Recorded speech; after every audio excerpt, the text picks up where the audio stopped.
No.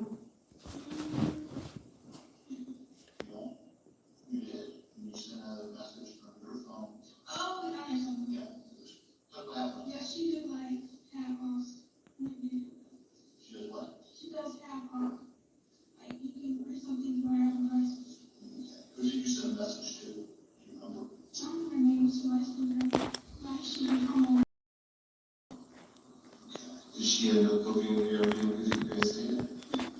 You know who booked it? You know who booked your music yesterday?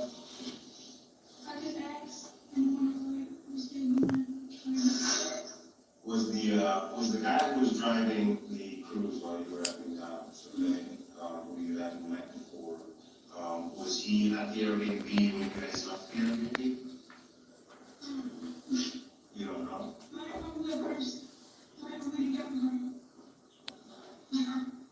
When you say that you left first, are you referring to when you left to go back to Jacksonville? Wait. I gotta hear what it said again. I gotta hear what it said again.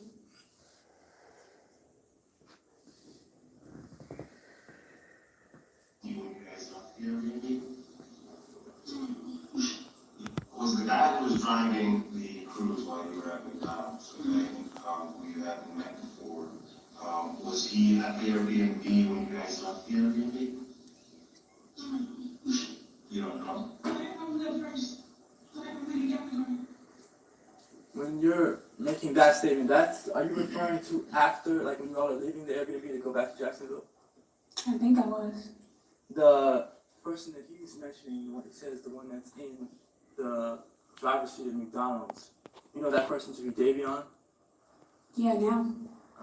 And did Davion ride back with you? No.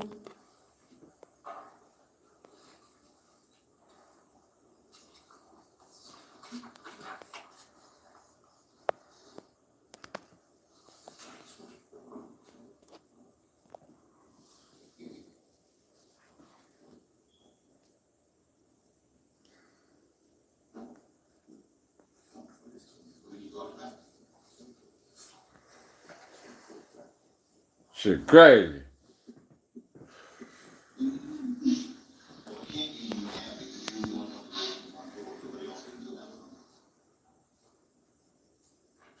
Damn, shorty. It's fucked up. A lot of good girls like bad guys. Then you caught up in shit like this.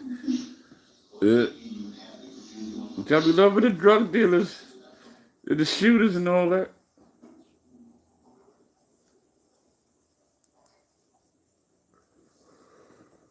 That part.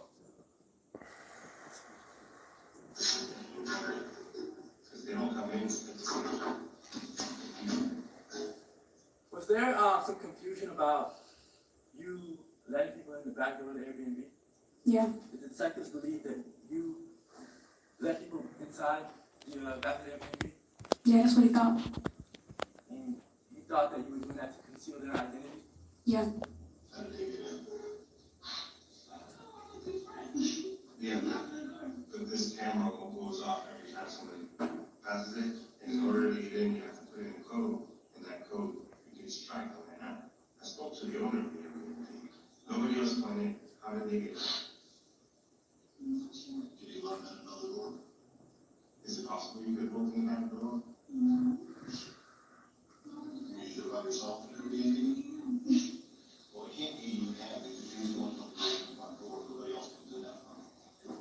Every single person that comes in that front door uses that code.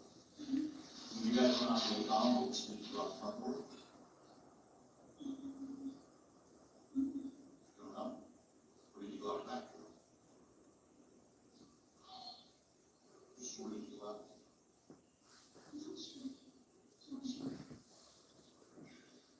Damn, she's so fucking soft spoken, like.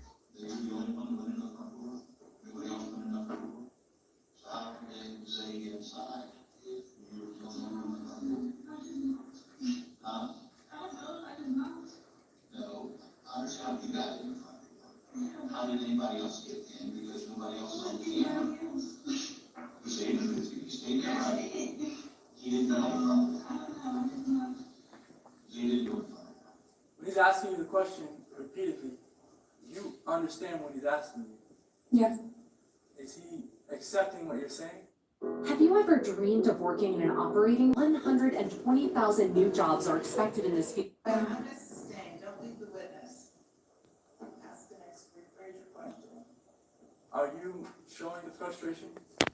No, I'm just doing a nervous laugh. Nervous laugh. What the fuck is that? They didn't go to the front door.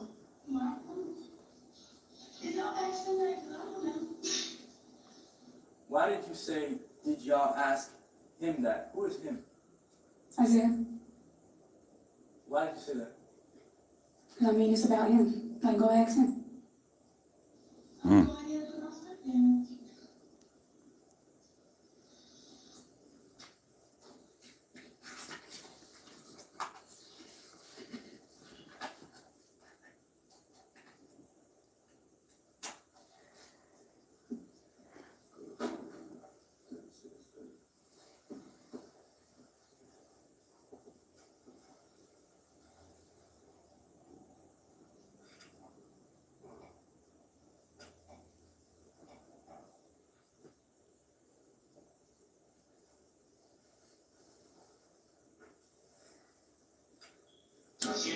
I want one honesty from you. You ready for my one honesty?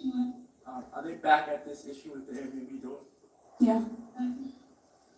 Did you open the back door to let other people in the Airbnb? That's an easy question. Then how did it get in the Airbnb because it did not go in the front door? No, it's asking for one honesty. You opened up the front door and you got it. You didn't open up the front door of that place? How did you get it? Nobody else went to the front door while you. I'm just asking one thing that I know is 100% truthful. And you can't answer that. That's the music over there. Was it 100% truthful that you went to the back door, that you let people into the back door? No. It's actually responding with that. You have to get the code to get in. You need the code to open. It's audio recorded. It's on audio. You gotta give me the code. Did you hear Detective Campbell say that the guy gave you the code to go in? Yeah, he did. Is that accurate? No. It's on audio. I can tell you this. How many women do you know? Hey, how many women do you know that live in prison?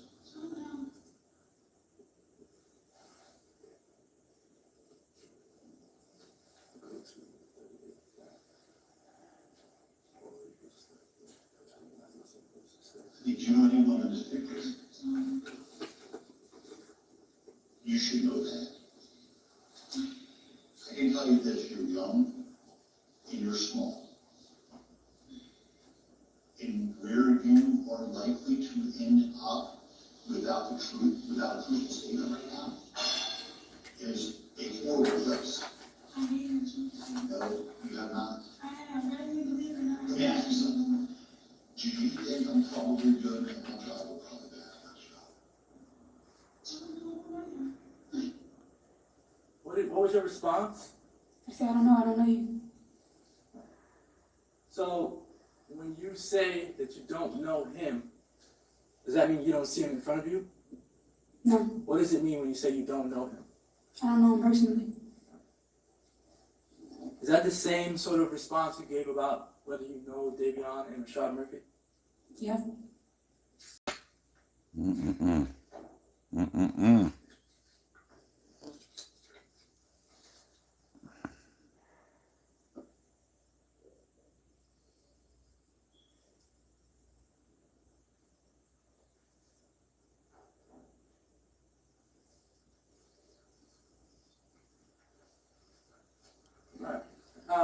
There were some things during this interrogation that you said that were not accurate, were not truthful. Is that correct?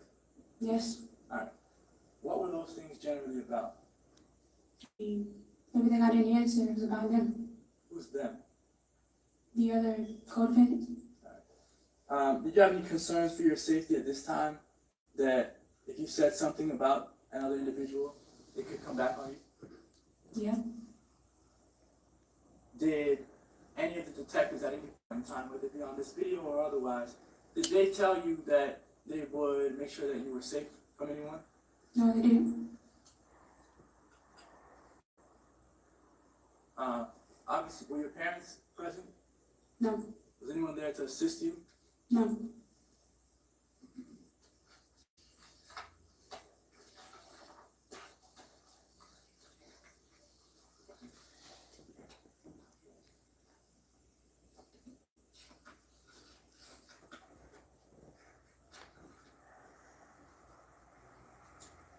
At the time of this interview, do you know where Isaiah Chance was at? No. Do you know whether if he got pulled Man, in he by don't the run, officers at the man. same Shorty time? staying strong on the stand. Right.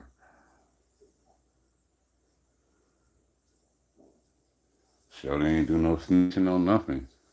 Thus far, okay.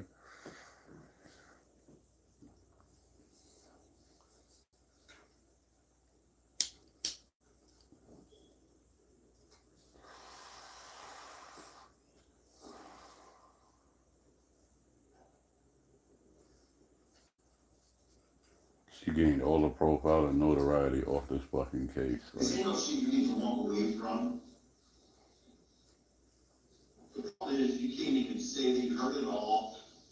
You just want, it's in a passenger seat, pay for a passenger seat.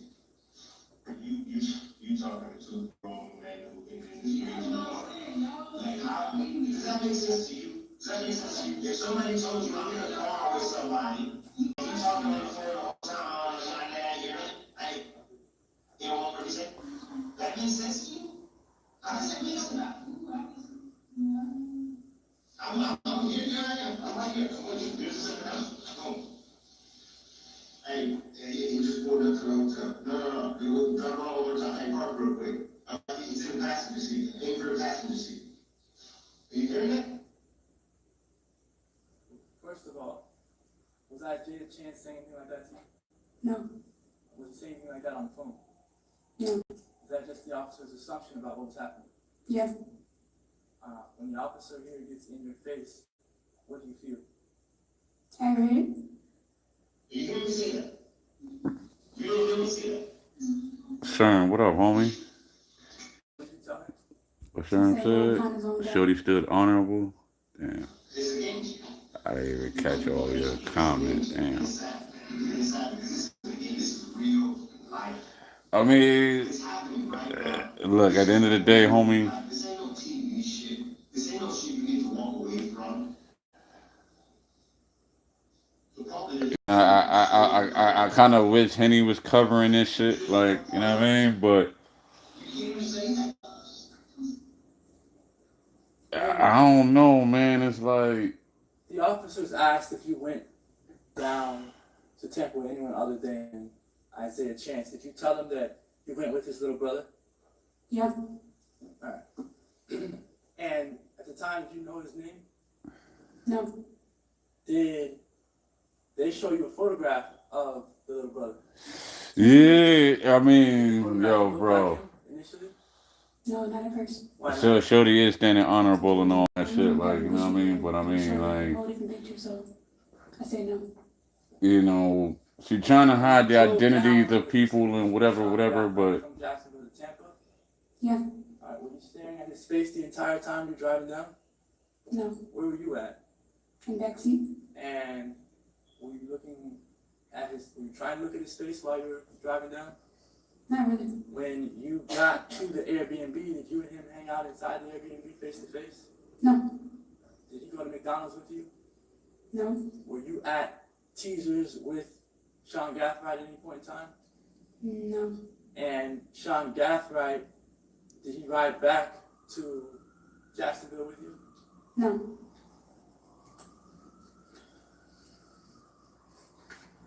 you're right, Shorty still honorable more than most niggas, but shit. Typical female problem, you gotta stay off the phone, baby girl. They done tracked everything from motherfucking 10 for the motherfucking Jacksonville. Every time her cell phone pinging, they got the Cash Apps, they got the motherfucking iCloud, they got the... if you told the officers, the detectives here, if you told them what they wanted to hear, do you think they would have let you out? No.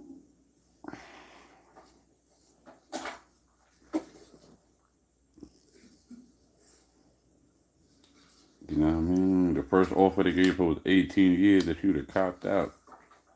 She decided to take that bitch to trial. Damn. Are you still in a relationship with Isaiah Chance? I mean, you may think that. I never broke up with him. You say he may think that. What do you mean by that? It's like, we just got arrested. Nobody broke up with each other. None of that. Are you personally in a relationship with Isaiah Chance? No. You gotta make it make sense, shorty. You didn't break up with him, but you're not personally in a relationship with him. I have any questions. Okay, very good. Jury, it's noon. We're gonna go ahead and take a lunch recess, okay? Damn, I caught it at the end. What? Okay, 45 minutes it is, all right? So be back here at 12:45 and we will continue. All right, thank you. 45 minutes, man. So what's y'all opinion, man? Like, I know I ain't share this shit out, but I don't know, man. I believe they know what they're doing. They got her on the stand first. Figured if we get her on the stand first, maybe she'll crack and tell on them other niggas. Type shit. That's what I got the feeling the defensive strategy is going to be. Like, you know what I mean? So they gonna get some time. What you thinking though? Because like I said, they first tried to offer her 18. She said, no, fuck that, take it to trial. So, shit, nigga, in the state of Florida where Henny at, right? You know what I mean? It's gonna be motherfucking, you know what I mean? They're gonna hit motherfuckers with that 25 or that L, like, you know what I mean?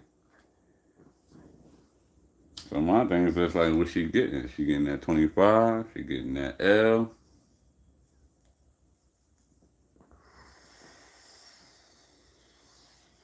Because, you know, prosecutors or whatever, they feel they got what they need for their case. Like, you know what I mean?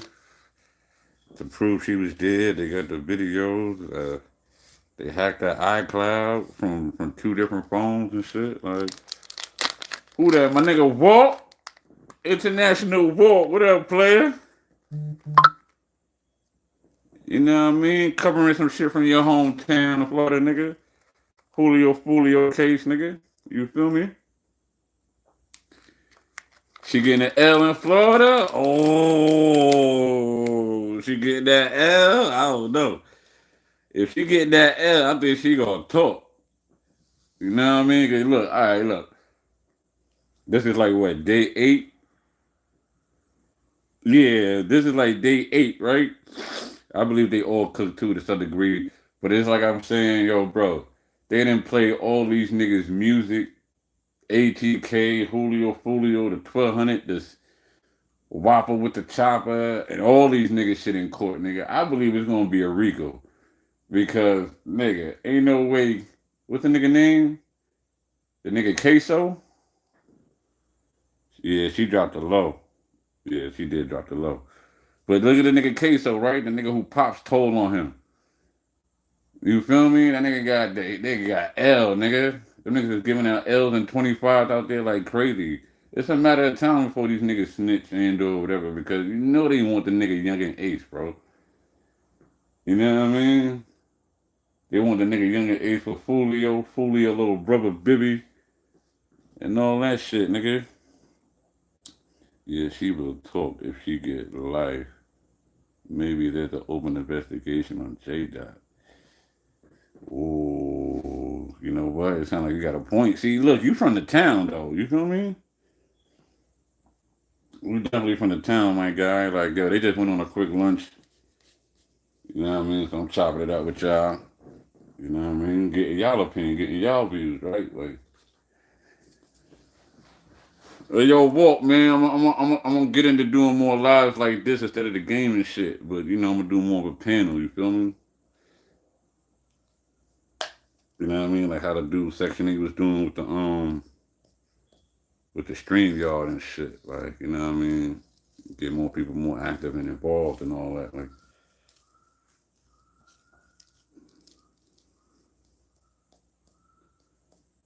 you know what I mean? I'm gonna get into the ratchet section too, Walt. You know what I mean? You get into the mixy, instigate your shit, the baddies and all that. About to get real slutty over here, you heard? Jack's raps died with Julio. You think so? You think? Look, I don't know. I mean, why you think the nigga younger Ace is becoming a streamer now, bro? That nigga be in the crib or whatever he at streaming now, playing Grand Theft Auto on T Grizzly fucking damn, what they call that shit in GTA? I forgot what they call that shit. But that shit that fucking T Grizzly paid for from the fucking from the dude in Cali. It's not a database. It's a fucking damn, bro. What they call that shit, bro? I forgot. But the shit that T Grizzly paid for, you get a nigga 20,000. It's like when Mo died, Yellow Breezy career died. Damn, Walt, you tapping into shit. GTA role playing, is it called that? It's something, bro. When niggas is paying T Grizzly to be on his shit, pause, no diddy. To be on his shit for the month, bro, that shit is crazy. I can't even think of the fucking word right now. But yo, all right, let's talk about the Yellow Breezy case. Motherfucker think Yellow Breezy going down for killing Mo 3?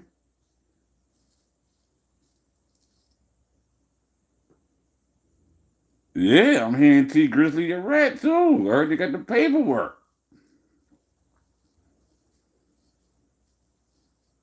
You feel me? Like niggas is lucky ain't got a laptop, bro. Man, I've been digging up in these niggas' cases. You feel me?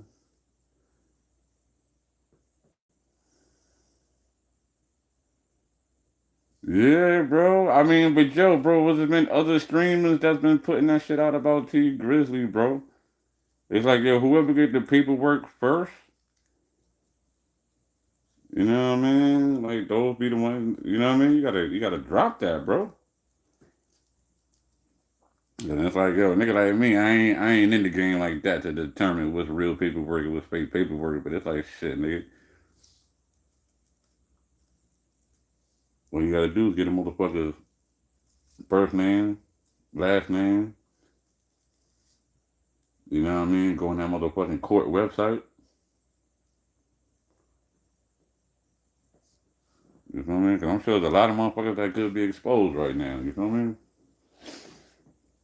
On some rat shit.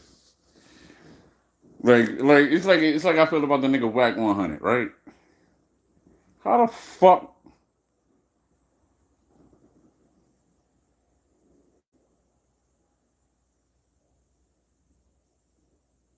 But this is see, you put a bag on homie head. See, it's a hitman for hire shit like that Dirk shit. And that shit catching up with Dirk because you know what I mean? Niggas is tapping out. Like I said, niggas is hearing, yo, 25, 55, life, and da da da da. And none of these niggas is the head man. Like, nigga, we ain't getting no 30,000 a show. We ain't getting no 50. We ain't getting no 50,000 a show. None of that shit like Dirk or Youngin A or Julio. None of these, man, fuck that, nigga. I'm telling nigga. You know, but then it's like, yo, you gotta live with that rat. You know what I mean? You gotta live with that staple, man.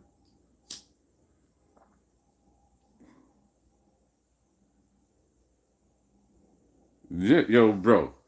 Allegedly, you the first nigga. This one I don't get, right? Like, let's really. If anybody's out there like me, like I pay attention, I'm in the loop a little bit, but I'm not really in the loop when it comes to certain people and certain things or whatever, right? All right, nigga Act got on the scene, right? We know this nigga to be a pyro. Nigga had a fight with a nigga on TMZ. I guess that's what really, you know, gave that nigga that push. Like, like, you know what I mean? And shit like that. And then it was the whole Blueface shit, Krishan shit, the Cash Money shit, the this shit, the that shit, whatever, right? Alright, cool. Why is it like, you always the first nigga with somebody's paperwork, bro? You always got paperwork on this nigga, paperwork on this nigga.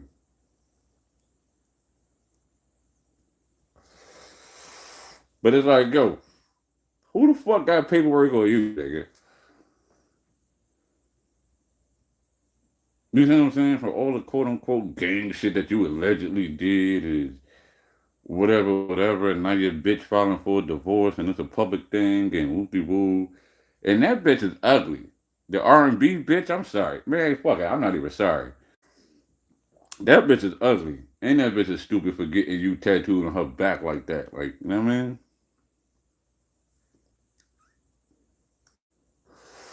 This is what I'm thinking. That's what I'm thinking, sure. Like, yo, this nigga gotta be a plat rat. Like, you feel me? Niggas implanted this nigga in the rap game. What they would call hip hop police.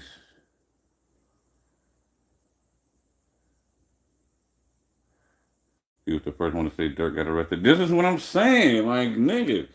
This nigga breaking news before TMZ, Hollywood Unlocked, this one, that one. Like, come on, my nigga. And then it's like, yo, this nigga out here trying to extort niggas. It's like, yo, give me 100,000 or whatever. I ain't gonna put out the paperwork. You see what I'm saying? But it's like, yo, shout out to him. You know what you're doing. You always promoting that clubhouse shit. You running that clubhouse shit like a business or whatever. And then it's like, yo, you got your little minions, quote unquote, niggas who work in the police shit, quote unquote, niggas that work in lawyer shit, niggas that do this and do that. Like, you know what I mean? He knew, this is what I'm saying. He know niggas about to get picked up, like he's sitting in the meetings and shit. Like, yeah, we about to do a sweep. Da-da-da-da. Da-da-da-da. You know, but then it's like, I get an impression like Wack really wants to be the king. Or, like, he wants to be the most untouchable nigga in Cali. That's the impression I'm getting.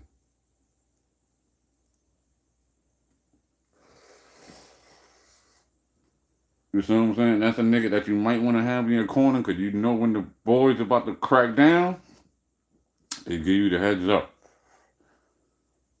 You see what I'm saying? Sort of like the Diddy shit, right? And the Diddy trial, right? A little bit.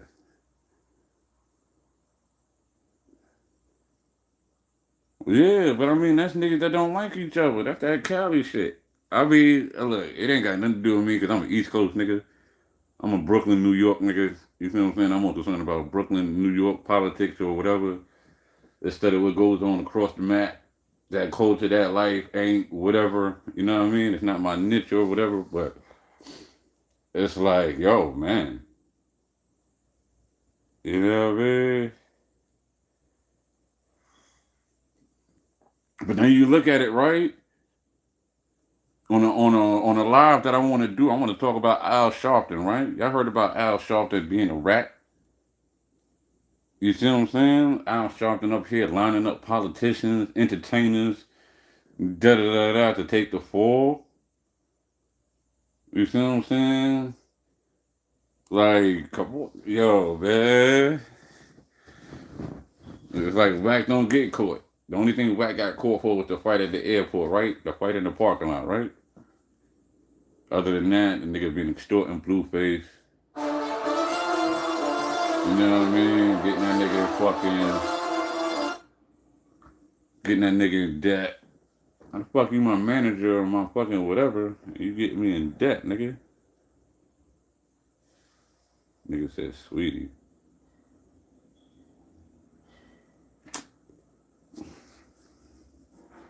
He's over.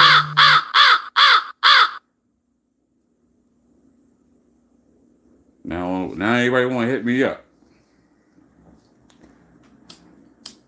When the nigga go live, that's when everybody want to hit me the fuck up. Yo, Wolf, who you talking about, sweetie, nigga?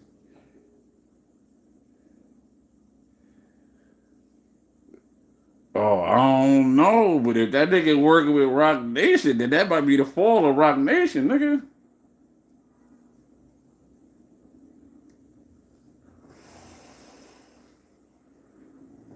You feel what I'm saying? That part, nigga.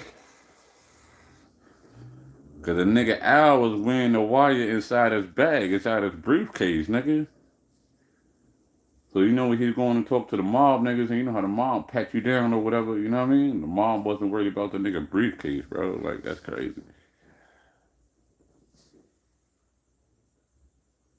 Nah, bro, cause I don't follow that shit, bro. I ain't into the West Coast sector, bro. Like,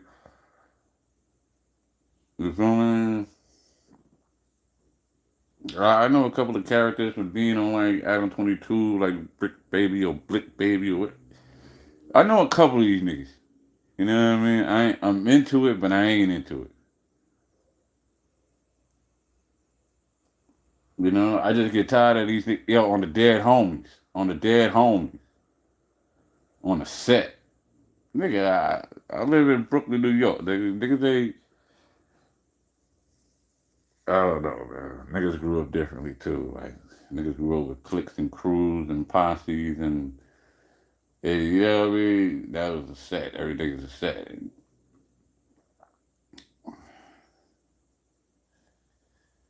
Wack associates himself with everyone who ratted the rainbow hair. Oh, can't forget Troy Ave, right? This is what I don't get, right? Like with the whole Troy Ave shit, since you just mentioned that shit, right? You rat.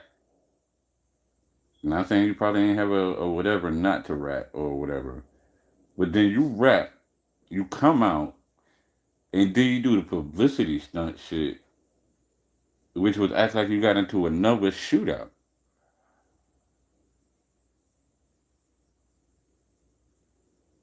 Like, it's to really do anything for clout shit. Like, 600 is literally police. Damn, bro.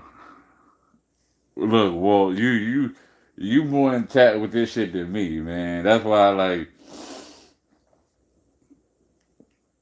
yeah, bro.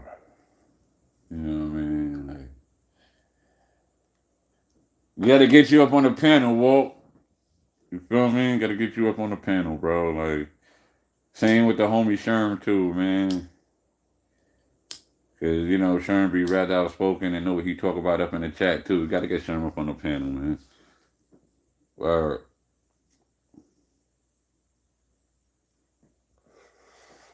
You know what I mean? Y'all some intelligent brothers. Y'all tapped in. Y'all tuned in. Like, you know what I mean?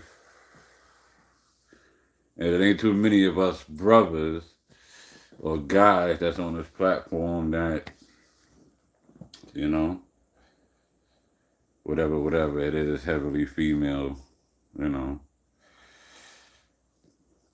running this panel shit and or running that sector. Like, you feel me?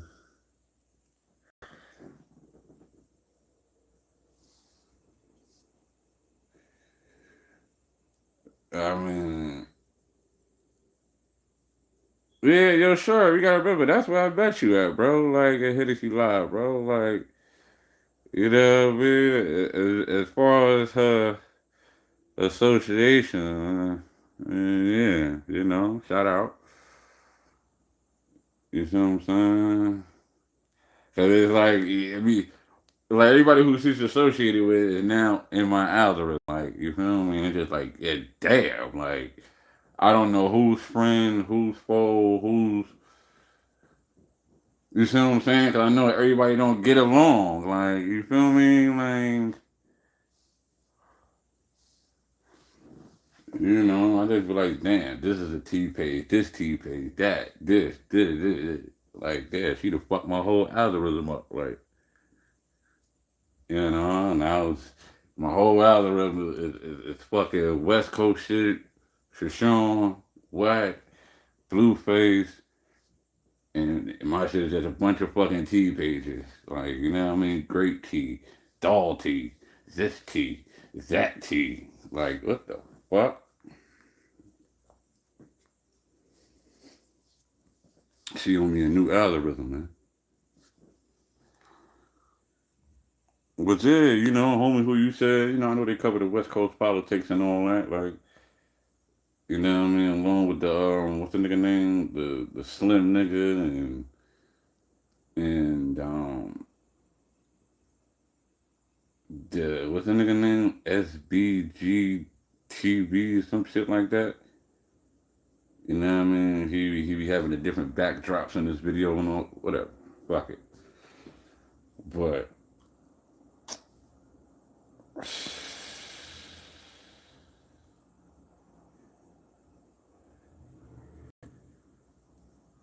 Captone started hip hop podcast. You mean Tax Tone?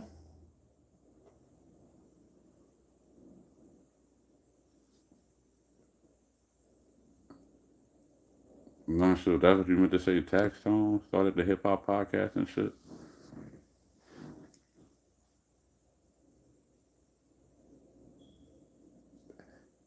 I mean, that nigga said shout out to Julio. Said respect 6.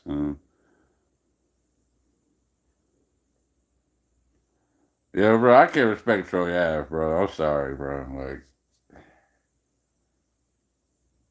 yeah, I mean, niggas out here snitching, you wearing fake, fake Jesus pieces. This is what I don't get. How you got the money to wear real shit, but you out here wearing fake shit? Like, is that in the event that you do get robbed, nigga? You know, if you do get robbed, motherfuckers don't get nothing if they go to the pawn shop, nigga. Yeah, but shit, nigga, you see how much time Tax Tone doing?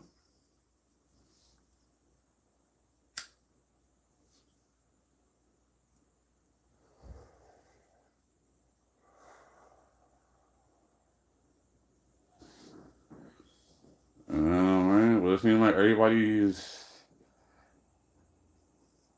I don't know, to me anyway, it seems like everybody taking the rat way out of things, man.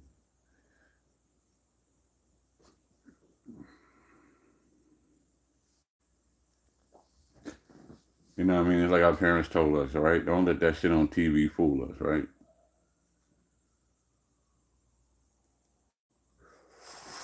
And these kids out here getting fucking brainwashed.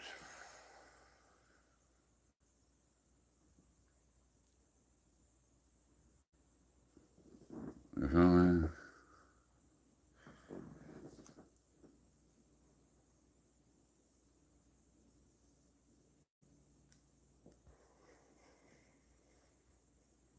Certain people, I see as characters like 6, Troy Ave, Whack, Chocolate. Yeah, but see, these is niggas you can't touch, though. That's what's crazy. You can't touch a nigga like Charleston White. You can't touch a nigga like 6ix9ine. You can't touch a nigga like Whack 100.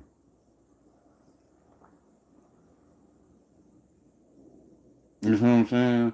So when it's just like when 6ix9ine got fucked up in Planet Fitness, nigga, I was enjoying that shit. Like, yeah, nigga.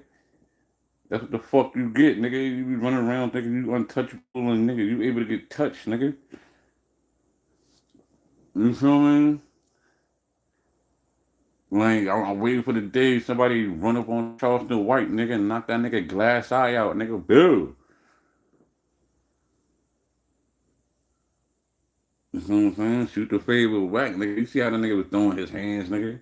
When he was squabbling up in the parking lot, the nigga was wobbling his hands like this. Nigga, like, come on, man, let's go. Like, nigga.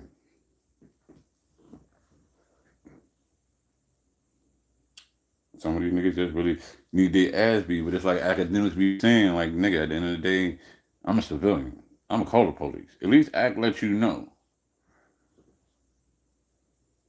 You see what I'm saying? Act be encouraging the bullshit, instigating the shit, but he let you know, like, nigga, I'm a civilian, nigga.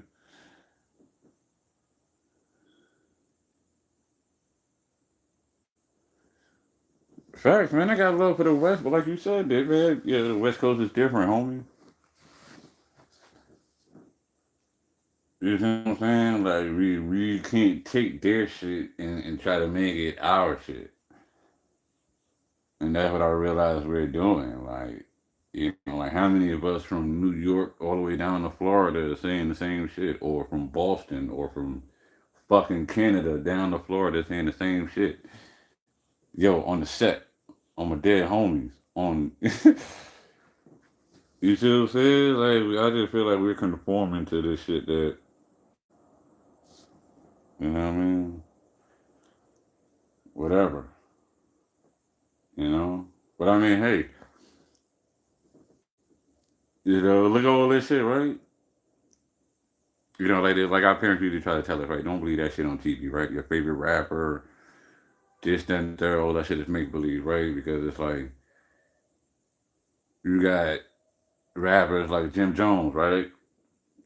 Joe Non Trey Blood, right? He encourages your kid to be blood, right? He encourages your kid not to go to school, do whatever, whatever. But why not his son? You know what I mean?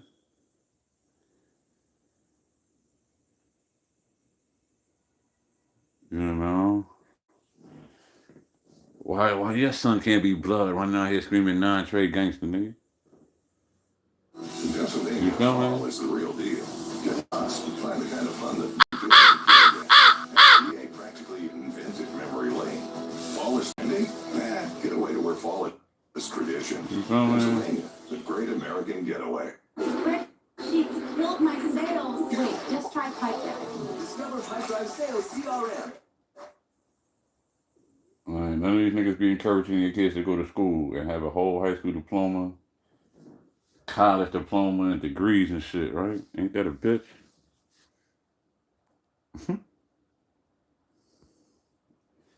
What he said? West had too many politics back on Fed, community, all types. Yo, there's so many different types of podcasts. You be lost. You see what I'm saying? I guess that's what happens with us as viewers, right? You know, we become a fan of something, we stand by it, right? Like, you see what I'm saying? We support it. 22G started a wave of rapping on UK drill beats, which led to Chef G and the rest. Let's talk about it. I mean, look, that's my neck of the woods, right? I'm in Brooklyn. You know what I mean? That's Brooklyn shit. Let's talk about it. The nigga be with the folks. You see what I'm saying? What they call the twirlers. You see what I'm saying? Like 20G, 22Gs, he from over here. You know what I mean? Chef G's, Pop Smoke. You know, Fabio Foreign. Them niggas from Canarsie. You know what I mean? Canarsie, Brooklyn and shit like that. So, I mean, it is what it is. Shout out to the UK drill that niggas done took it over. But now, if we're going to talk about something, let's talk about alleged. You know, I got to say alleged. You know, let's talk about 22Gs not holding it down in Rikers Island jail. Allegedly. You see what I'm saying? You was talking on that gang shit out here, but you gotta remember who runs Rikers Island, nigga. The Bloods run Rikers Island, nigga. And you folk. You gotta make it make sense, nigga. You know what I mean? Allegedly, you know, word got back on the street that, yo, yeah. I ain't hear that track, right?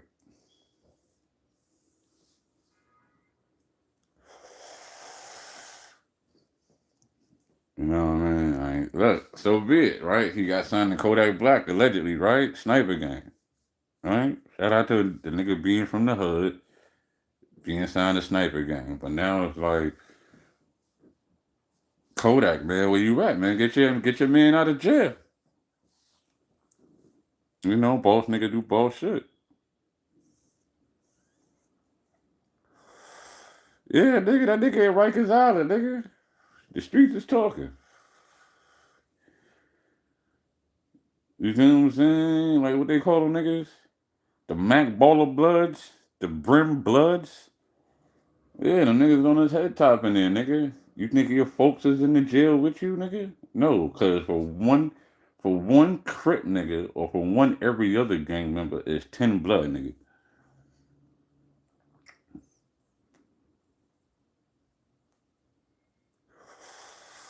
population different, nigga. You know what I mean? Niggas ain't in the house with you. Niggas know what you is. What makes it worse is that the COs, you know what I mean, is active or were active gang members as well. So think about it. All that time you was spending and drilling on the streets and shooting these people or whatever, whatever, that could have been some of my people. Now I got you in a world of predicament as a CEO, because now I could turn my back and, you know what I mean, let anything happen to you. Nah, I ain't see it. You see what I'm saying? You get hit with the toilet broom, boom. You get hit with the, the lock in the sock, the soap in the sock. You see what I'm saying? Niggas might want to test your manhood or whatever, get your booty. Nigga, I could turn my, you know what I mean? I could turn my back and be like, nah, I ain't see nothing. You see what I'm saying? You know how it is when certain niggas can't eat in jail or they can't survive in jail. Yo, get me out of here. Yo, I need a transfer.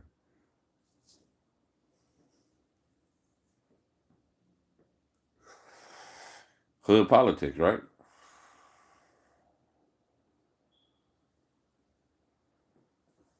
You know what I mean? No different than the young nigga, last week?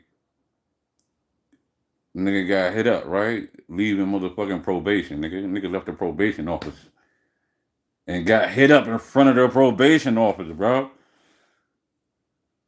You know what I mean? You know the probation office is heavily guarded just like the motherfucking courts, nigga. So obviously the niggas who sponsor you and edge you out in front of the motherfucking probation office clearly ain't give a fuck. You see what I'm saying? Like that part. Shout out to the, you know what I mean? Whoever in here, man. You know what I mean? But shit is crazy out here, man. It's spooky. You know what I mean? What y'all want to talk about? You know what I mean? We talk about the food stamp prices. What's y'all opinion on that shit?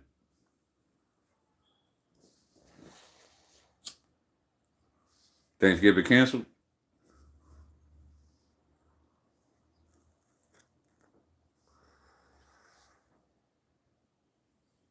Is our president gonna help us?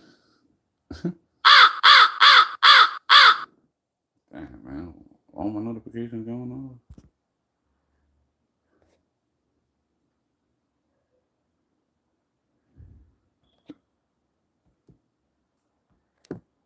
Who that? Alright, cool. That's irrelevant. I mean, damn, nobody got nothing to say about the food stamp crisis?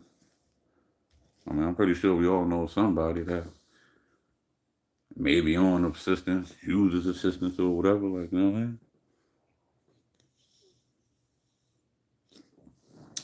There you go. America had a problem on their hands, man. You best believe it. You feel me? They cut off the wick, man.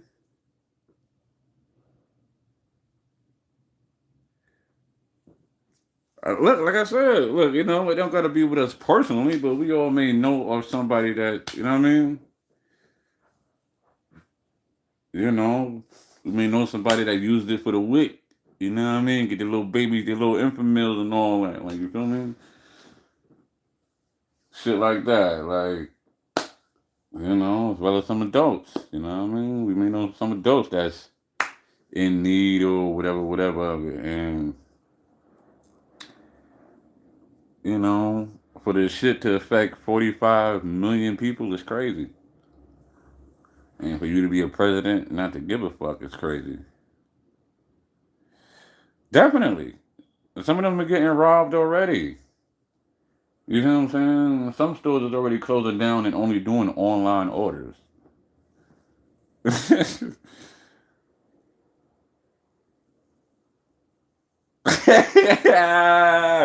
Nigga Walt stupid. That hot 40 coming back, huh, nigga? That hot 40 coming back, huh? You know what I mean? Like, what up, man? I got that 40. You right. America is about the business and not the people. You right about that, brother. You know what I mean? You ain't never lied with that shit. You feel me? You ain't tell no lie, brother. That part. 45 million people. But you know what? I mean, hey, it's like and this is what I don't get, right? You know, at the end of the day, right? Shout out to everybody. You know what I mean? You like what you like as far as Android, iPhone, or whatever, right? Right? We all got our favorites, right? I don't vote, never trusted the politics or the government, but the people who voted for Trump fight against it. Yeah, you right, Sean. You absolutely right, man. You know what I mean? Motherfuckers is biting themselves in the ass and shit like that, man. But it's like, what question I was gonna ask, right? Like, if you support iPhone, right? You know, do you support what Steve Jobs has said? I'm not sure if he's still alive or he passed. I totally forgot, but you know what I mean? What he says, the only way we could succeed in America is if we depopulate the people by, I believe what he said, 5%. Now, we just had COVID, right? How much, you know what I mean? How many people died from COVID? Keep in mind the millions of people we have in the world, right? You see what I'm saying?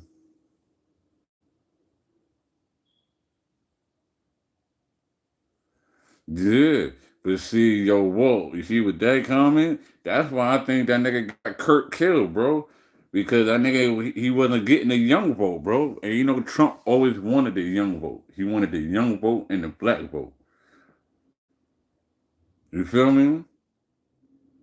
And then the way Kurt was going around campuses and getting everybody active and wanting to vote and whoop, you know what I mean?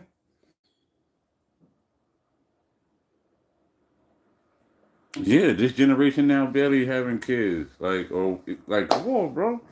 I'm not the most woke nigga. Like, you feel me? But that doesn't mean I ain't paying attention, bro. Like, you see what I'm saying? I ain't gonna get up on here on the Bishop Shabazz tip and act like I'm the most woke, whoopty boo. You know what I mean? I ain't gonna be on that. But, you know, that's my thing. Like, come on, man. Like I said, COVID just hit, right? Niggas just got over COVID. That shit took out, you know what I mean, a good percentage of us, right? Now all the food and shit that's pesticide and whoopie woo, and you can't eat fucking apples or oranges that got 4-digit numbers on it, and like, come on, bro. Like, what type of world are we fucking living in? You know what I mean? Like, for real, for real. Like that part, like nothing is pure no more. Nothing is fucking natural. Like, you know what I mean? Motherfuckers are selling us $3, $5 bottle of water and the shit is tap. You know what I mean? We think we're getting Poland Springs and some shit from Maine and all that shit, and niggas is selling us tap water in a bottle for $5.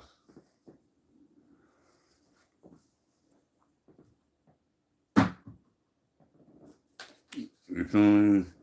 Niggas is hitting us with the 50 shit, right? What that nigga 50 said in that line? I took quarter water, put it in a bottle for $2. Like, when the nigga had the vitamin water deal and shit. Yeah. That's what all the big companies is doing to us. So. You know, I mean, that part.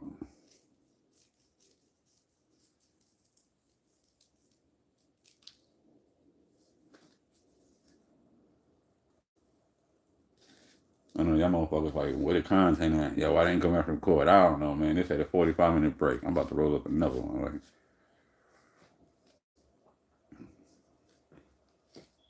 you know what I mean? But I do appreciate conversating with you, gentlemen. You know what I'm saying? It's rare that we as brothers get to have intellectual conversations. You know what I'm saying?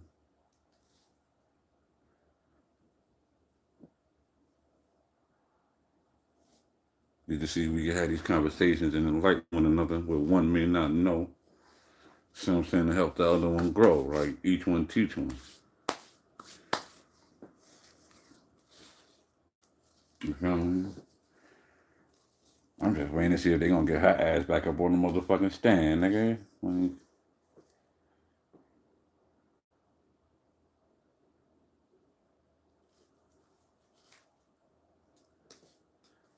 cause you know, Shorty gaining all the notoriety.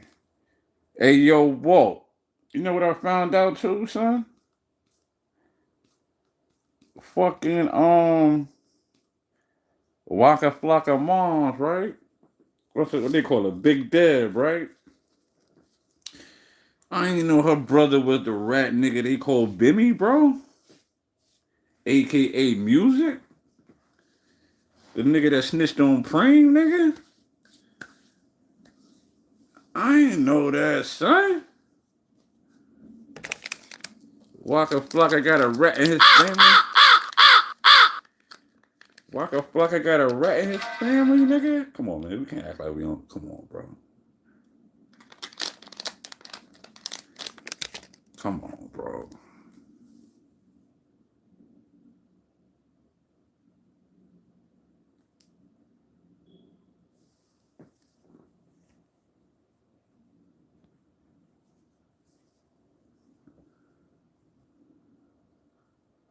Facts. Facts. Cause niggas is having a paperwork party, bro. Like, you know what I mean? Cause all right, one of them niggas that used to be with Preem is out. A nigga named Prince and shit. So now niggas are saying that, yo, the nigga Bimmy, aka Big Dab, aka Waka Flocka Uncle, you know what I mean, has been a motherfucking confidential informant for over 40 years.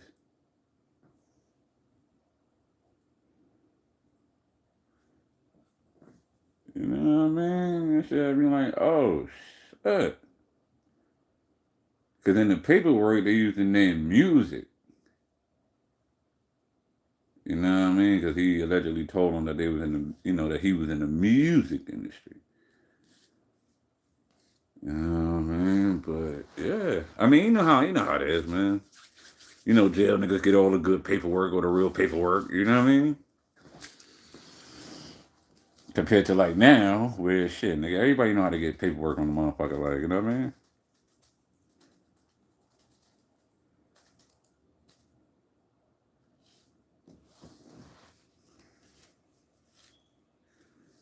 But yeah, bro. I was like, wow. Well, I think just like I'm waiting to see TMZ gonna run down on a nigga like Waka. Like, yo, so how do you feel your uncle's a rat or been a rat for 40 years, nigga? And a nigga like Waka Flocka gonna turn up on the reporter, on the journalist, nigga?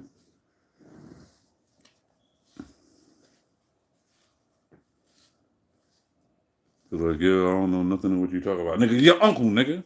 The sister's brother, nigga. Stop acting like that.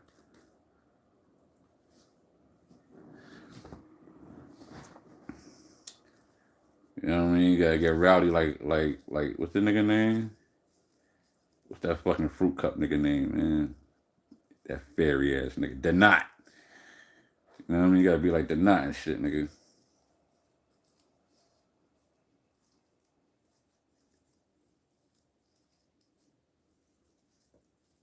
Gotta be messy and shit.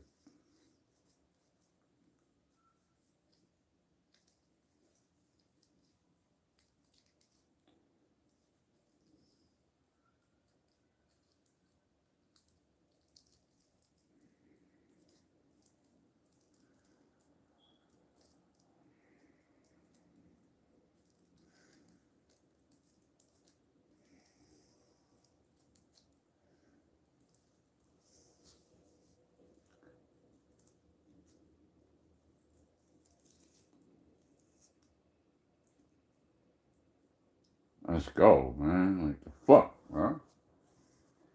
Had enough time to run to the store some more shit.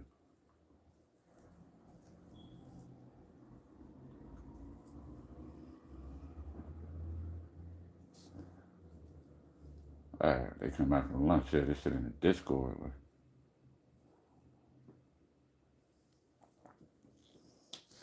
fucking lunch break got me smoking out my fucking weed, nigga.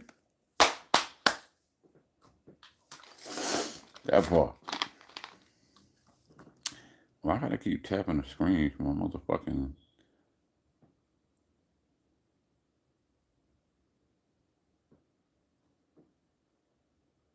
I gotta keep tapping the screen for the fucking comments to show. Alright.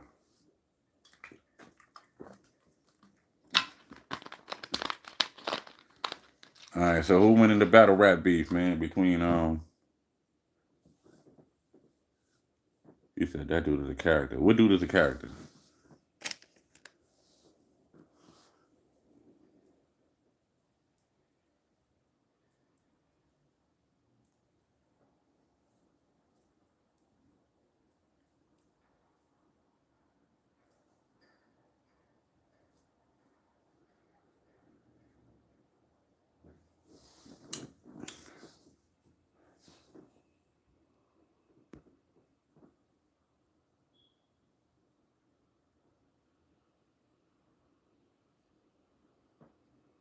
Oh, I guess it's...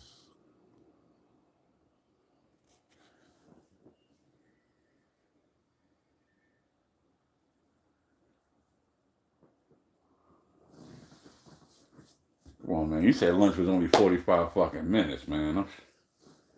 It's been recorded for a motherfucking hour, nigga.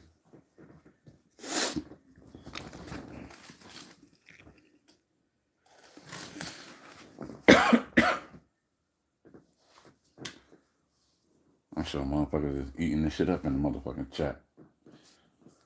On the motherfucking long crime page, because they tearing Shorty ass up. Shorty Fried, Rico, all this other shit. You know what? Let me see what they saying in the chat, man.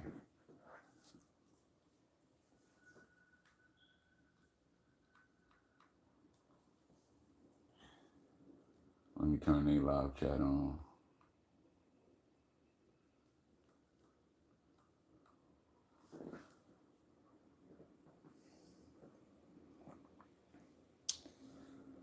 You know what I mean? So y'all won't think y'all looking at some frozen shit, man.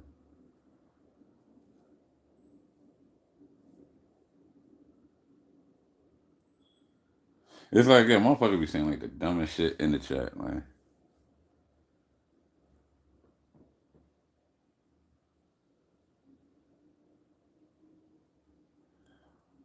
Oh yeah. Yeah. I mean, little do he know. You know, we was on his ass. Little do he know. You see what I'm saying?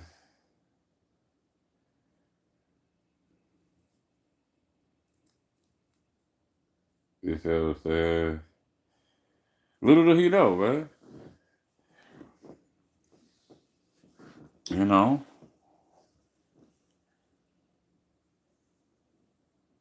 You know, and I would say this, like she's a better person than I am. You see what I'm saying? Because I don't know what all of that entails of they past or whatever. You see what I'm saying? But just on the outside looking in, scratching the surface or whatever, like I get a moment like that, I necessarily can't let that moment slide. You know what I mean? To some degree. You see what I'm saying? Because a lot of these motherfuckers just quote unquote internet personalities, right? Like you said, he a character. You see what I'm saying? Now, the things you say and do on the internet, you know what I mean? You gotta own up to and or you gotta pay for. Especially if it's still up there and it's still up there for others to try to use, to try to make content and or you see what I'm saying? You can't talk about certain things or touchy subjects and then we'll be in the same place. There's no repercussions for that. You feel me? And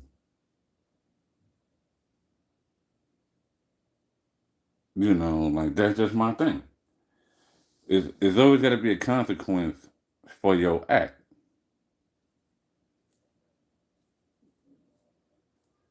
And while everybody else was trying to get the story,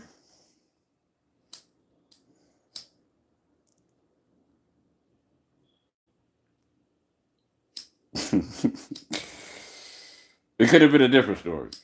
I'll say that. Even on federal ground. You see what I'm saying? Like when you really and truly got people that generally love and fuck with you, they would do things and not give a fuck about the repercussions. You see what I'm saying? And like they always tell you, right? If you in the street, never have your back facing the street.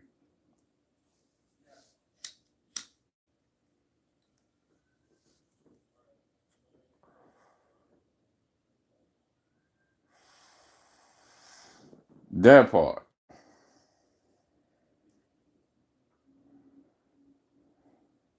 You know what I'm saying? She does.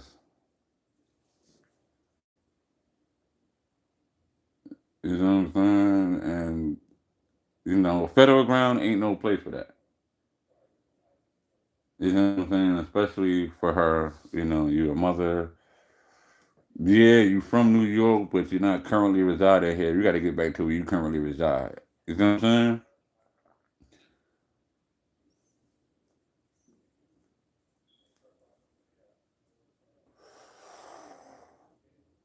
That part. You know, and the odds wasn't against him. Well, let me. The odds was against him because he a Cali nigga. You in New York. You see what I'm saying? Y'all ferries out here. You and Oman biggest and shit. Y'all niggas act like y'all running the city and all this. Y'all living in a persona and whoop de whoop de whoop. I mean, look. At the end of the day, the views is different between them two. You see what I'm saying? Let's call a spade a spade. You looking at Oman Wiggins page. You see what I'm saying? You looking at Oman Wiggins page. You know, you look at the not page. The views is different. So you can only imagine that YouTube check different. You feel me? So hey, we gonna let the battle of the fairies be the battle of the fairies. Whoever Cardi B gonna stick up for is whoever Cardi B is gonna stick up for. And hey, at the end of the day, you know, Armand is winning the public notoriety of whatever, right? Being on Angela Yee's show, being on this place, that place, like that's what it's about, right? Started from YouTube and grown and elevating and getting other platforms and services. You know what I'm saying?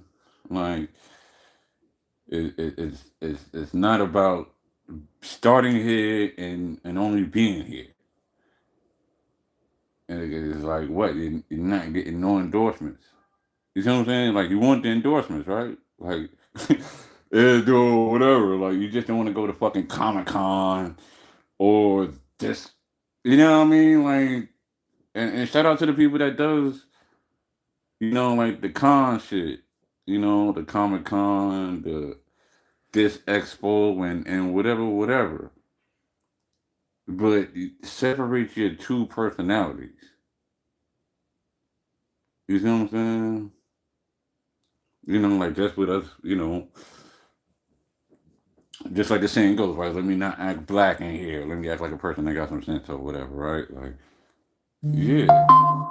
You know what I mean? Who the fuck is this? Somebody you may know is on TikTok. I guess, whatever, nigga. You know, so it's like, you know, but it's like when you're so toxic or whatever, you're fucking the bag up for yourself. You make people not want to work with you. You see what I'm saying? Or niggas that do what Marlon Wayans did to DJ Vlad, right? Yo, you know what? I want 40,000 for the interview, and I want 30% of all revenue. Then what? You see what I'm saying? You paying for your content. You paying for your success. Mm.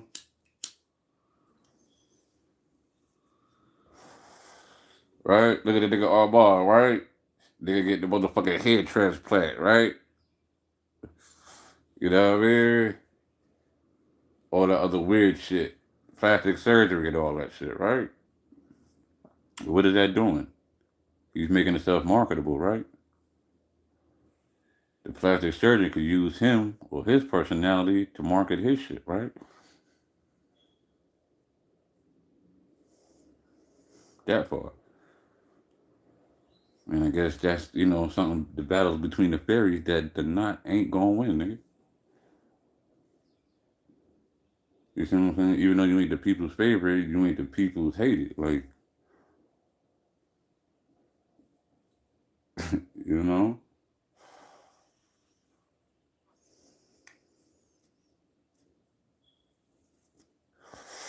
But yeah, man, that nigga could have been content, man. That shit would have helped my motherfucking channel out. Seeing that nigga get knocked out or seeing that nigga get his face ripped. You see what I'm saying? Because I don't like that nigga did not. I had, man, listen. We ain't gonna get to whatever with a live. I mean, I need a big audience to talk about that day. You know what I mean? And then it's like, yo, the Nika at night bitch, she know what the fuck she was doing. You feel me? She know what the fuck she was doing, man. Cause the whole time while that shit was going on and whoopie whoop, she's circling around. I ain't gonna like she getting interviews and all that, or she getting people, man. What's the difference between seeing shit on TV and actually being there?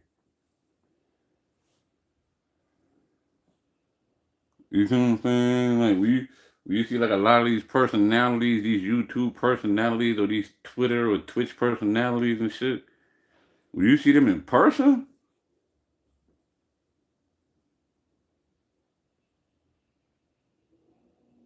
especially like when they be talking tough and shit. Like I slap the shit out of niggas, like the 10 toes down ass nigga. That nigga a faggot, bro. He a fairy too, nigga. You feel me? Bitches going crazy for this nigga. Oh my god, the 10 toes. Cause he still got that jail physique. But nigga, why you selling pictures of yourself to men that's locked up, nigga?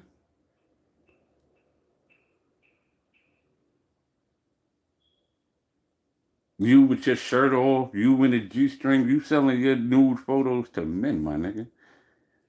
Thinking that shit is cool. What part of the game is that? Or, right? Because anybody that was watching the motherfucking Diddy trial, you know who was the quote unquote, the biggest reporter or, I guess independent journalist, right? Tisha Tales, right? Mirror, mirror on the wall, who's the fakest of them all? You feel me? There ain't no way you telling me as many views as you was getting for that motherfucking Diddy trial and call to go up on Nancy Gray and all that shit, ain't no reason for your hair or your edges to be dry like that, baby girl.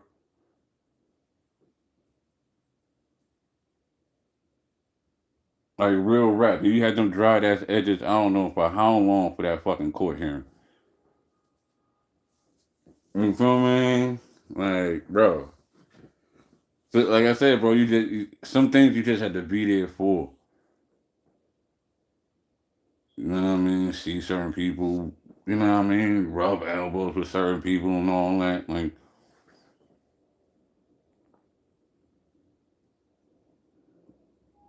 you know what I mean? Like the fake academics nigga, right? Nigga's a real character. Like literally. Nigga be all cool while he on Then nigga be ready to knock you down. Nigga running with his tripod and all like you gotta get the story, gotta get the story. Smelly nigga. You know what I'm saying? Like, it's no reason for niggas to be smelly. If niggas is getting all these views and clicks and likes and cash apps and all that shit, like, you feel me? Go ahead, bro, clean the crib up. I'm still waiting for these motherfuckers to come back from lunch, bro.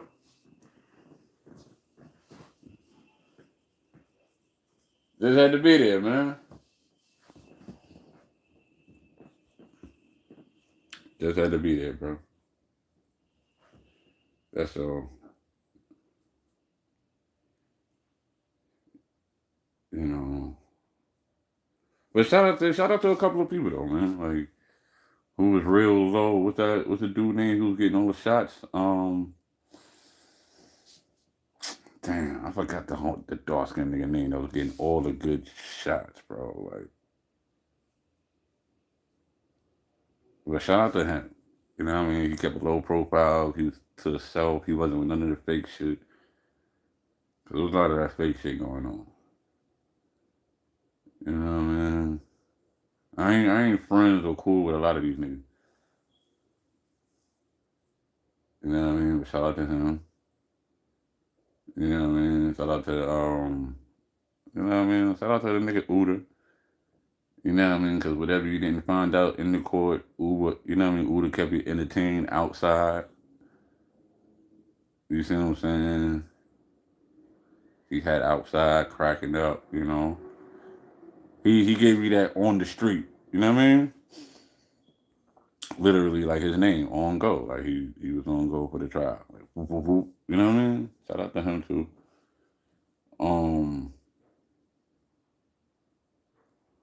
But then, man, if it's shout out to anybody, man, shout out to Hennessy. Like, you know what I mean? Like, as far as all the females, you know what I mean? Because she wasn't, you know, with the rah-rah shit, and then she was breaking it down, schooling and educating, you see what I'm saying? Those that wasn't educated enough, didn't know what the laws is and or was. You see what I'm saying? And for everybody that tried to argue with us, she was just like, all right, well, tell me, what is this? You see what I'm saying? Like, you feel me? What are the two things you need for this shit to be a RICO or for this to be that? Or, you know what I mean? And then with shutting up, you know what I mean? A lot of her chat because niggas couldn't argue. Or motherfuckers couldn't argue.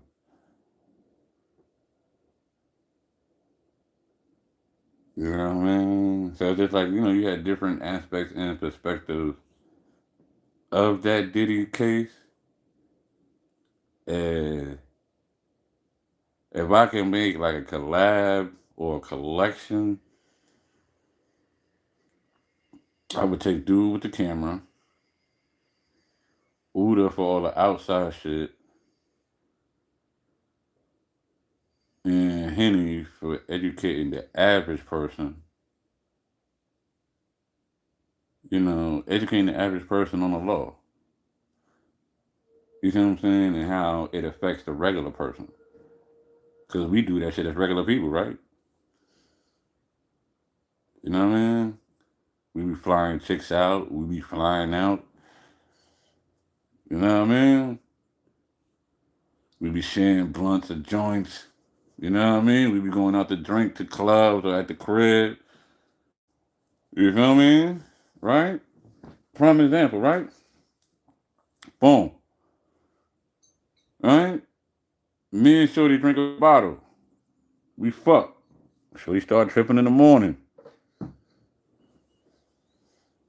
You feel me? That's not a RICO case? Not a RICO case, but that ain't something to say like, yo, the sex wasn't coerced.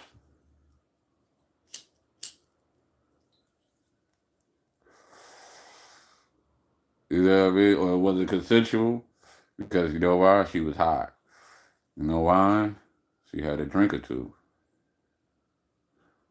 So, you know, it's letting you know like anything that could impair you and does impair you could make it non-consensual to have sex. But how often we do that shit as regular people? We have non-consensual sex necessarily with our wives, boyfriends, girlfriends, whatever you into, like, you know what I mean?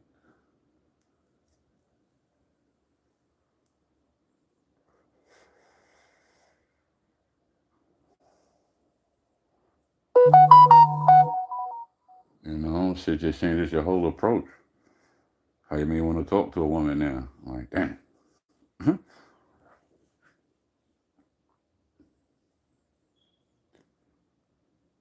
You know what I mean? We gotta walk around with consent forms and shit.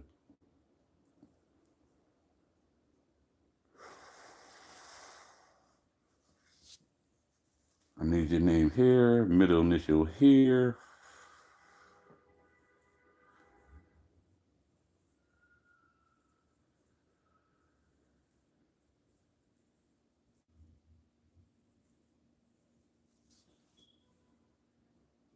Like, that's the only way that you could avoid to stay out of fucking trouble.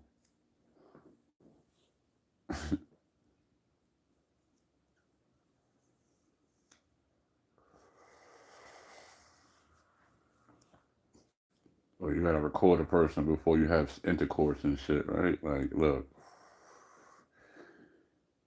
you know what I mean? I'm gonna record you. I need you to say you're giving me consent, or you're consenting us to having sex.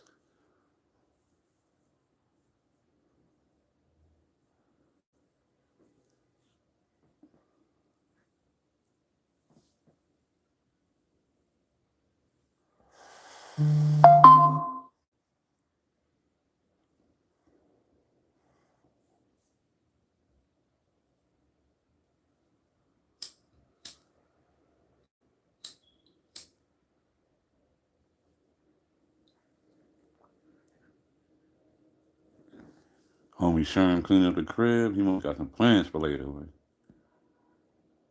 he about to clap some cheeks or something.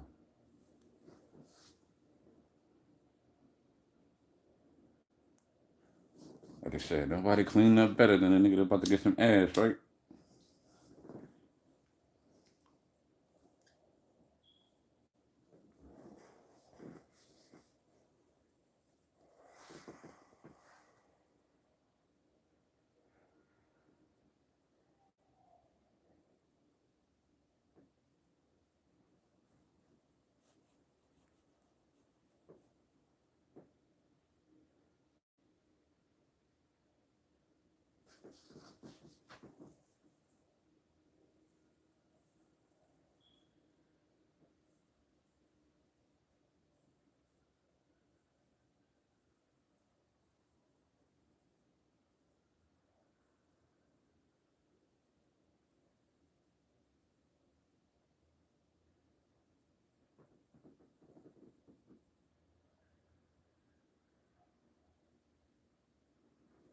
Yeah, man. She did, man.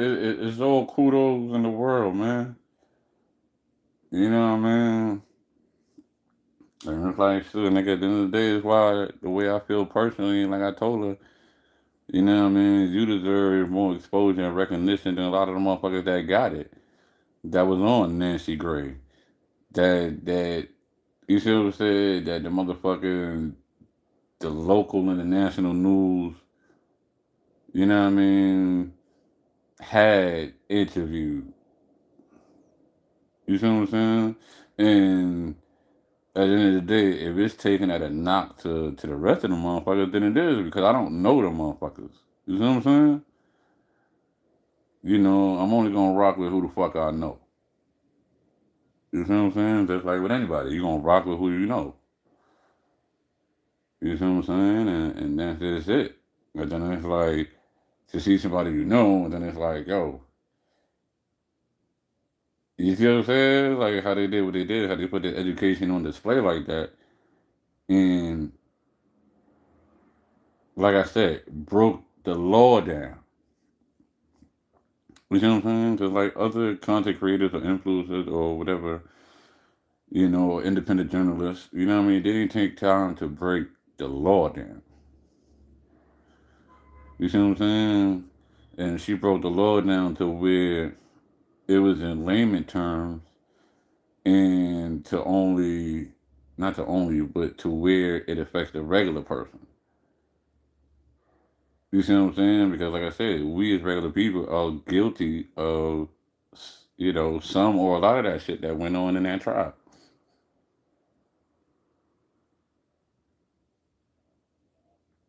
You know what I'm saying? Whether we do it every day, every weekend, every month, and do it whatever, like, we as a regular person are guilty of a lot of the shit that transpired, you know, in that Diddy trial.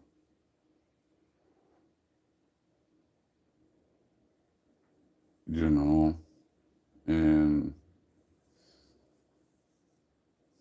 you know,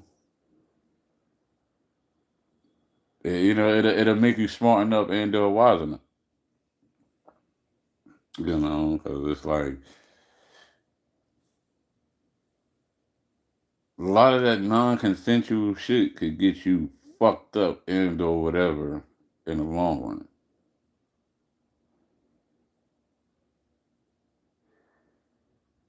You see what I'm saying? Like, especially there's a motherfucking trail behind it. Yo, tickets to dinner, tickets for the flight, you know what I mean? Receipts for everything. Like, you feel me? You know, and it's like, okay, well, you flew out, you ate, had a good time, you fucked, but then what happened between before the fuck and after the fuck that has us here now? You know what I'm saying? Were you drinking at dinner? Champagne, anything heavy?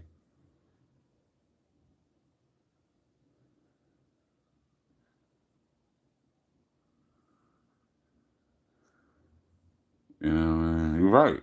She did stay neutral the whole time. You know what I mean? It wasn't free Diddy, it wasn't fuck Diddy, like, you see what I'm saying? But, you know, for those of us that is older and do know, like, yeah, she's right. You know, we did fund Diddy's parties. You see what I'm saying? We did fund Diddy's fucking lifestyle. You know, to some degree, we should be at fault as the consumer for being the motherfucking supporter of, you know, the shit that happened. And then it's like, since this shit happened, think about it. Have we all listened to some Diddy shit or some bad boy shit more detailed now? Looking for hints and clues of, you see what I'm saying? Of certain shit, you know, because even after the Shine shit, right? You know, he said on the song, right? That let's get it. Not guilty, but I'm filthy. Come on.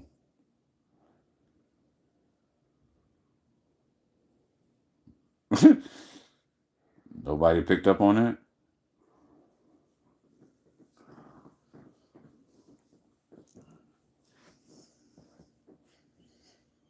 But yeah, she definitely ate. You know what I mean? Like a proud parent moment and shit. Like,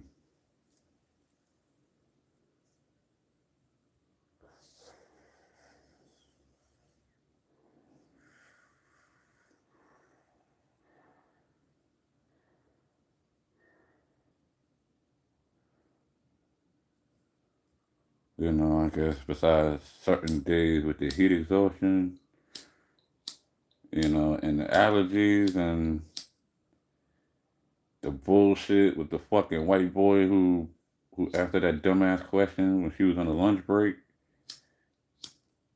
and no disrespect, but it's just like I forgot what he said. Would you get peed on for 100,000 or something like that?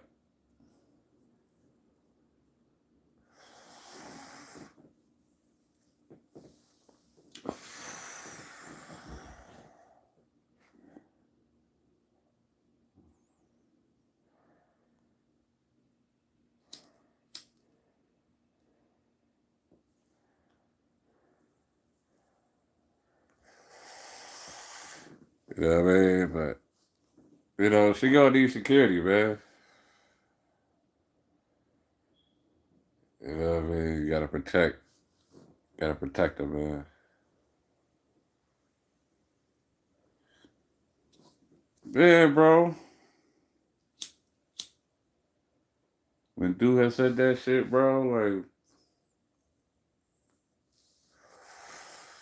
and then it's like it was like towards the end of the Diddy trial when shit was getting crazy, and the fairy nigga did all that fucking baby oil shit on federal grounds in the courtyard and all that shit. You know, niggas getting oiled up and all that shit. And TMZ, like, it was hard to get away.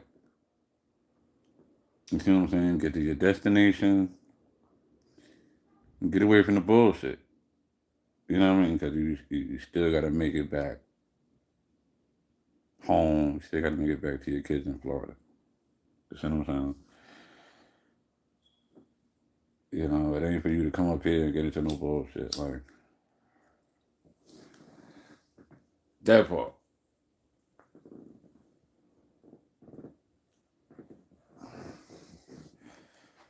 You know, because it's like, towards the end, you know, shit was just getting beyond control.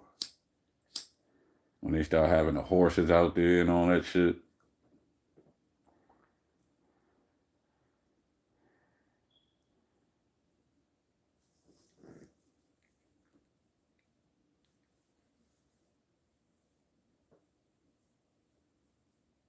Shit was crazy. Fucking helicopters and horses and,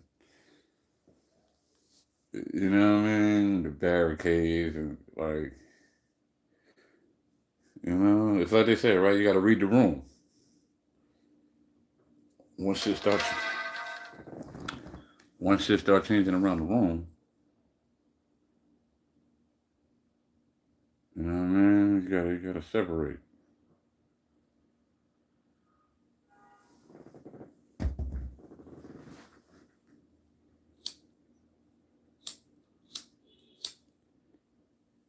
You know what I mean? Typical street shit. Something don't look right, probably ain't right. Motherfuckers ain't never had no barricades out here before. Motherfuckers ain't never had no helicopters out here before. Motherfuckers ain't never had a German Shepherds out here before. What the fuck going on?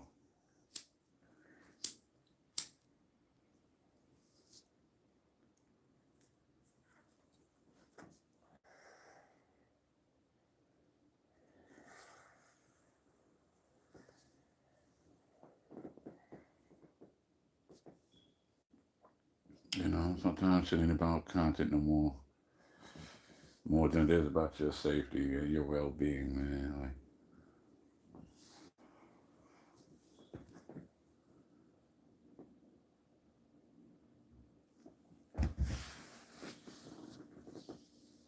that part.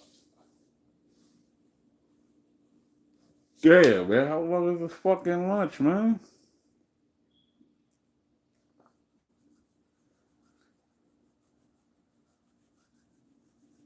You're probably thinking of some more questions to ask her ass. Like, yo, since we got her on the stand, we need to ask everything now. Is she gonna bend or is she gonna break on the stand?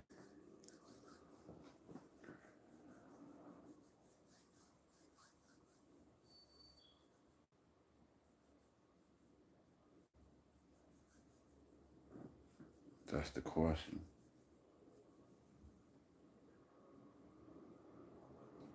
Nika at Night in the fucking chat. The Ratchet Gang in the chat. That's only 2 certified profiles it has in the chat thus far. Like,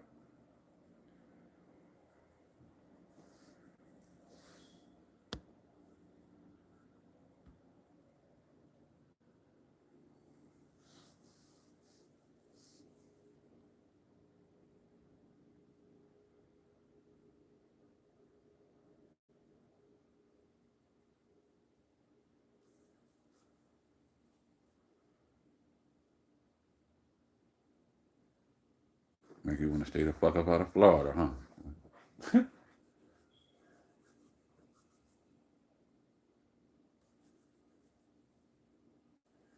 Like, dang, that nigga just got so much fucking beef and problems going on. Man.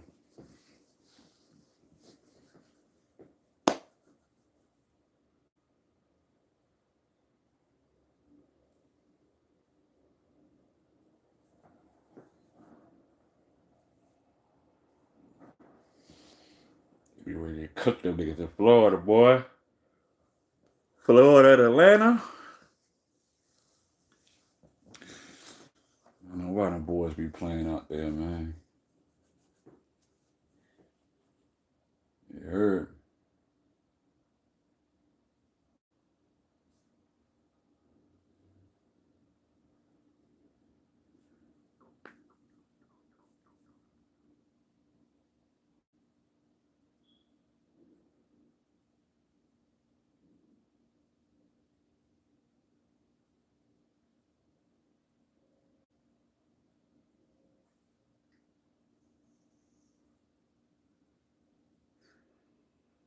How many people's in the fucking chat? Like, you got 18,000 motherfuckers in the chat.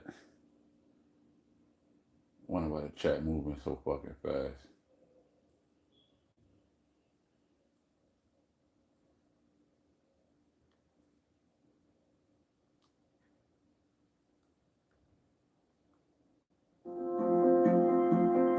Let me refresh that shit. Like, they talk about she's breaking. I know you guys are like slammed, but I guess. So if my friend and I could just.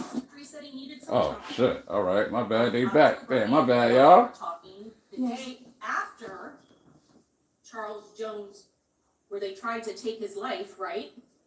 I mean,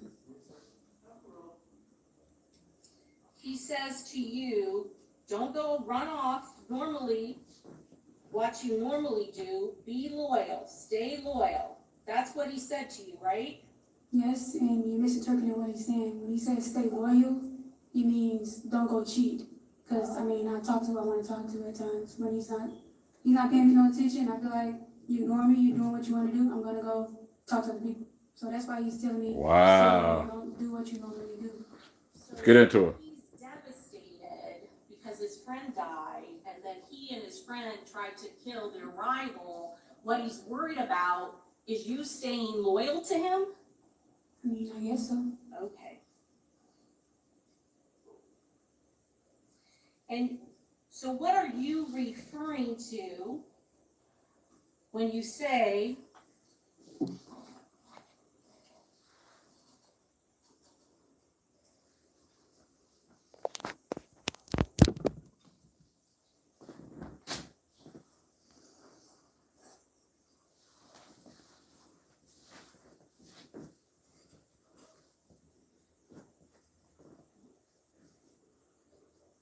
in direct response to that, you're saying, it's fine, you're all right now, it's somebody close to you, not a random person, so I mean it's normal to feel how you feel. I'm not bae, we're straight, we're just together, we're good. I deleted what you said, and I'm not texting nobody, even if you don't want to talk about it at the moment. So what exactly are you referring to? He told me to delete a message with somebody's texting me. So it was a different guy. So again, he's worried about you cheating. He didn't make any sort of confessions and confide in you as to what happened. No, he didn't. And so when you are with law enforcement and they are interviewing you and they bring up Charles Jones, Julio, and they specifically talk about this beef. You don't know nothing about that, right? Yeah, he asked me if I had knowledge, like I knew exactly who did what. Like, no, I don't have no direct knowledge. I know what's on the internet, but I didn't assume that's what he was asking me, so I said no. You know nothing about Julio, the big rapper, right? I said I know what's on the internet. I don't know personally if it's true, who did what. You know more than what is on the internet. Isn't that true, miss? No, I actually don't. You have just read to the jury about different deaths. That's on the internet in our city. I don't know if it would be in Tampa, but Jacksonville's on the internet. And also a person you know that's been shot, Will. Yeah, I went to school with him, so I know. Okay, so that's not just on the internet, that's something that you lived through, right? I didn't live through it. I mean, that's his situation. I just know about it. And you're dating Isaiah Chance Dutta, right? Did he get win at that time? And you know that his best friend, 23, has been killed. I mean, okay, that's his friend. It's not my friend. But you're aware of it, right? Yeah, I'm aware. And you know that Tilly has been killed. Yes, that's his friend. That's not my friend. But again, you are aware of it, right? Yeah, it's on the internet. And you know that Bibby has been killed. Yes, just like everybody else knows. And you yourself know about it. Yes, it's on the internet. And law enforcement are informing you that they are asking you about the death of Charles Jones in Tampa, right? Yes. And they are talking to you and they are mentioning that they know the beef between these two groups, right? Yes. And your boyfriend Isaiah Chance is connected to many of the people who have died in this rival gang war. Yeah, he's connected, not me. So. But Oh. you lied to law enforcement and you held all of that information knowing that they are investigating another death in this rival gang war, right? I mean, I don't want to talk about it, and I didn't want to be in the middle of that. I don't know for sure of any of these deaths for real. I looked on the internet. I don't know, so I didn't answer it. They read you your Miranda rights, right? They told you that before they read you your Miranda rights, She right? didn't I just don't know if snitch. You didn't just watch this video? Yeah, I don't remember. It was before that. They read you your Miranda rights and told you you had the right to remain silent, that you were in the driver's seat, right? Yes. They also informed you you could have an attorney present with you if you wanted to, right? Yes. And you chose to speak with them, right? Yeah, I mean, I didn't know what I was there for, so I didn't have a problem speaking to them. You didn't know what you were there for. They told you multiple times that you were there for the murder investigation of Charles Jones, right? I'm saying as soon as it started, when I got arrested from my house, they said I had a warrant for resisting arrest. So that's why I was assuming I was going to jail for it. I later ended up in a room with two guys. So I did sit there and talk. Who told you what you were being questioned about? Yeah, and I had no issue. I couldn't answer the question. And then multiple times in that interview, they were trying to impart to you the seriousness of what you were being questioned about. Yes. You would agree with that statement. Multiple times they tried to reach you and let you know how serious these charges were. Yes. And they asked you for details about who was involved. And they started showing you evidence. Yeah, they did. And in that moment, you chose to protect your boyfriend. Isn't that true? I wouldn't say I protected him. I literally pointed him out, so it's not protecting him. You never said that he was involved with a homicide, did you? I didn't know if he's involved in it, so why would I tell him that? You never said who or gave descriptions. If you truly believed he had nothing to do with this homicide, then why wouldn't you just share information and tell them and give them descriptions? I think so, Ace. I think so, Sharon. My What bad. they look like and where they came from. I mean, again, I didn't know for sure, so I didn't answer that. I'm not about to do that job for them, put my life on the line, to be in the middle of that, so I didn't answer it. I answered everything pertaining to me. Anything about them, I didn't answer. You didn't seem like you were afraid in that interview. Were you afraid in the interview? or No. not? I was, but I handled myself well. You weren't afraid of Isaiah Chance? No, he's not even in there, so I did. So, well, then I don't understand. Were you afraid to give up their names because you're afraid of them? You're afraid of Isaiah Chance and Davian Murphy and Rashad Murphy? Or are you protecting them in that interview? I wouldn't say I'm doing any of that. I mean, you understand it's about a gang. I'm a female. I don't want to be in the middle of it, so I didn't answer it. And I don't know for sure they did anything at the time of that, so I didn't say anything. Then why are you up here testifying about how Isaiah Chance hit you? Because, I mean, that leads up to why I act the way I act out of town. You were afraid of him or not? Are you afraid of him? Does he beat you? And are you afraid to stand up to him? Yes, at times. And you said, I think you said in your direct examination, that people can't really understand because they don't know when you cannot leave. Is that what you said? Something to that? I said people wouldn't understand a domestic violence relationship because you'll think, why don't you leave? Why don't you walk away? It's not that easy unless you're in it. But that's not exactly true, is it? I'm about to get this nigga brought up on domestic violence charges now, shorty. You did Damn. not live with him, did you? No, I didn't. You never lived with Isaiah Chance. No, I didn't. But he knew where I stayed. He would pop up at my house, ring the doorbell all times of night. So I couldn't go nowhere. So He never had financial control over you. He never paid your rent, did he? I don't pay rent, so no. You live with your parents. Yes. You live with two loving parents in a safe home. Isn't that true? Yes, I do. And you never mentioned to your mother or your father that Isaiah Chance was hitting you or abusing you ever, did you? I did. You never reported it to police? No, she asked me, but I didn't want to cause any problems with him or his family, so I left it alone. So you had choices, didn't you? That was the very last time, so I told him. Are you afraid of him and do things because you are fearful of him? Is that what you testified to on direct? Yes. So fearful of him that you have to do everything he says, is that correct? At times, yes. And you are claiming to this jury that you're not in a relationship with him anymore. Is that true, ma'am? I'm not. I said he may think that because I never broke up with him, but Do I'm you not. think that he thinks that because you still talk to him even though he is locked in jail, right? Yes, I do still talk to him, and that's because of my issue. I don't want to cause any safety issues in his jail. He sends me verbal messages and where I'm at, so, I just keep him at ease. There's nowhere for me to go. What safety issues? He is locked up for first-degree murder charge. Oh, come on, don't do that. Don't do that, damn. People send messages to people. People look at me sideways. Oh, that's your boyfriend? He said this, he told me to tell you this. Like, it's safety issues. Like, literally before I came to trial, the deputy told me one of my co-defendants were trying to have me jumped, so I just do what I have to do. You were also safely in jail. Isn't that true, ma'am?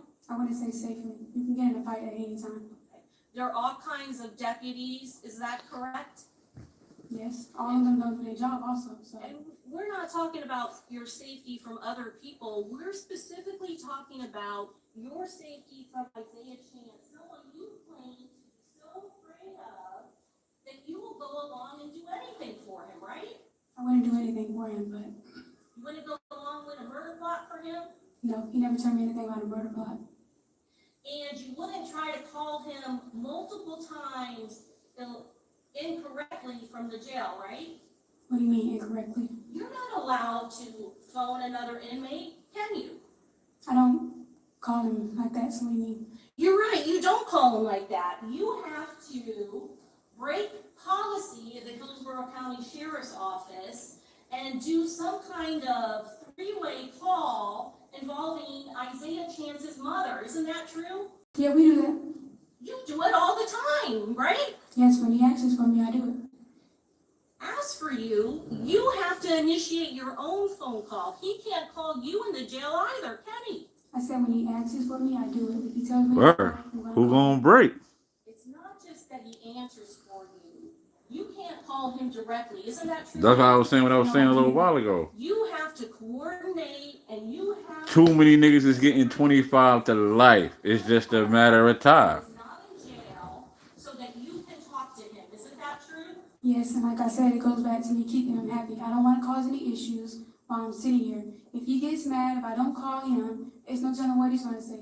I'm the odd one out of this. They can all turn around and say, oh, it was Alicia, and I'm not getting in the middle of that. So I keep him happy while I'm here. He wants me to call, he wants to talk to me, let him know about the baby. He lets me know, I let him know I'm okay. That's what I do. You call him 5 to 10 times a day in there. Damn. That's when he says, call back, I call back. And you also do messages. There's a kiosk system where you can kiosk with him. Isn't that correct? Yes, he texts me and I That part, like I said, too many of them niggas. Conversation about especially queso being the last one. That's the big one. Yes, I let And him now know. this shit. And he sends you messages which could be called sexting, right? Yeah, he do. I keep him happy, like I said. And you're no longer in a relationship with him, correct? No, he thinks that. And you called him multiple times a day. Damn, chicks will break up with you and wouldn't even tell you. Ain't that a bitch? Several months. Isn't that true? Yes, like I said, I'm doing what I have to do. I'm not gonna let him know. I'm not gonna get on the phone and act like it's a change. I'm acting the same. I'm doing what I have to do. Ma'am, you understand you're on trial for first-degree murder, right? Yes, I do. And it's for hanging out with him. I do. And you are still protecting him, right? To this day, you're protecting him. I'm not protecting him. You are still calling him and communicating with him, aren't you? Yes, it's not protecting him though. 5 to 10 times a day, shorty, and y'all sexting with his mom on the phone. That's crazy. I do. And you have been advised, and you report to his mother that you don't care that your attorneys tell you not to talk to him. You're gonna do it anyway, right?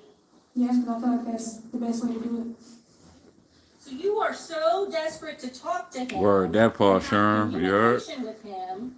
You don't even care if it may be hurtful to your case. I wouldn't say desperate because when I did disappear and listen, he texted me from another person and said, "Why are you not listening to me? Why are you not responding? When are you going to get it to your big red forehead?"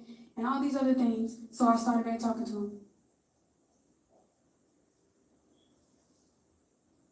Why do good girls like bad guys? So now again, you're talking to him because you're still afraid of him, right? Even though he is locked up for first-degree murder charges and cannot go near you. I didn't say physically come to me. I'm talking about other people. You take advice from him, don't you? I listen to it.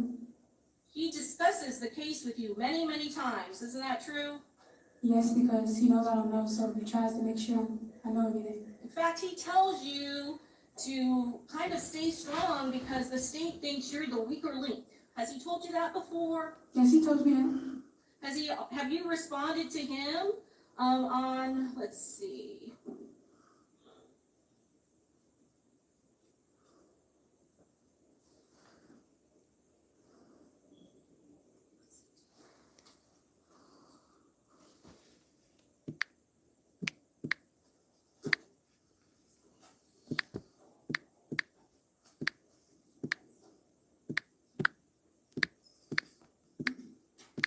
Recently, it's June 27th of 2025. Did you tell them half the witnesses are dead, you're listening to Jacksonville, and they don't solve shit? I'm just lost because this is all pointless. Said what? Did you say to him, half of their witnesses are dead, you're listening to Jacksonville, and they don't solve shit? I'm just lost because this is all pointless. Yes, I told him, and that's my opinion. I don't understand what I'm here is really about them. So you're still talking about what you're charged with him. Yeah, he's aware, so I can say that. And he tries to tell you what you should do in your case, right? And he tries to tell you what is the plan about the Airbnb. Isn't that true, ma'am? Yeah, and I don't control him, so he talks about what he wants to talk about. Don't you say in response to him telling you all that, you don't gotta say all that. Don't walk me through those stops. You said that, right? Yeah, I stop him when he talks about the case because I already kind of know that. So he tries to let me know, and I already know. It's not because you've already discussed what you two are gonna say that you're on some kind of vacation to Tampa. No, we haven't. That's not what you're referring talked to? about that. No. He's talking about the girl in the Airbnb. On July 5th, 2025, you didn't tell his mother that you made the defense attorney's investigator so mad because you told him you're not going to leave until you want to, and that they can't tell you who you can talk to, we're specifically referring to him. Isn't that true? I was referring to other people too, but him too. Because you are not going to give him up. Isn't that true? Like I said, I'm doing what I think I should do to keep him happy. And that is calling him hundreds of times, multiple times a day. Yes, you don't see the messages when he asks. He says, "Can you call? I need you to call. Are you okay? How are you? How's the Yeah, yo, for the most part, she was the setup girl. She was tracking Julio, Foolio. I believe she was one of those that actually got a picture with him the night of his birthday. Like, When I say you guys are off and on, there are times where he doesn't want to talk to you. Isn't that true, ma'am? At times, And there are times that he blocks you, right? yes, And right before, let's talk about June 17th of 2024. Right? This is yes. within a couple of weeks of this happening, right? I think a couple of days. Yeah, June 17th, 2024, he blocked you. So you gotta resort to a text now chat, right? That's not a normal means of texting on an iPhone, right? This is a special app. Yeah, that's the app. But pertaining to him, I always text on text now when he blocks me. So he's blocked you before, right? Yes, whenever he's mad, he blocks me. So sometimes he's ended communication and broken up with you, right? Not broken up. He just goes off for a day or two. And so can you read to the jury what it is you texted this person that you're afraid of?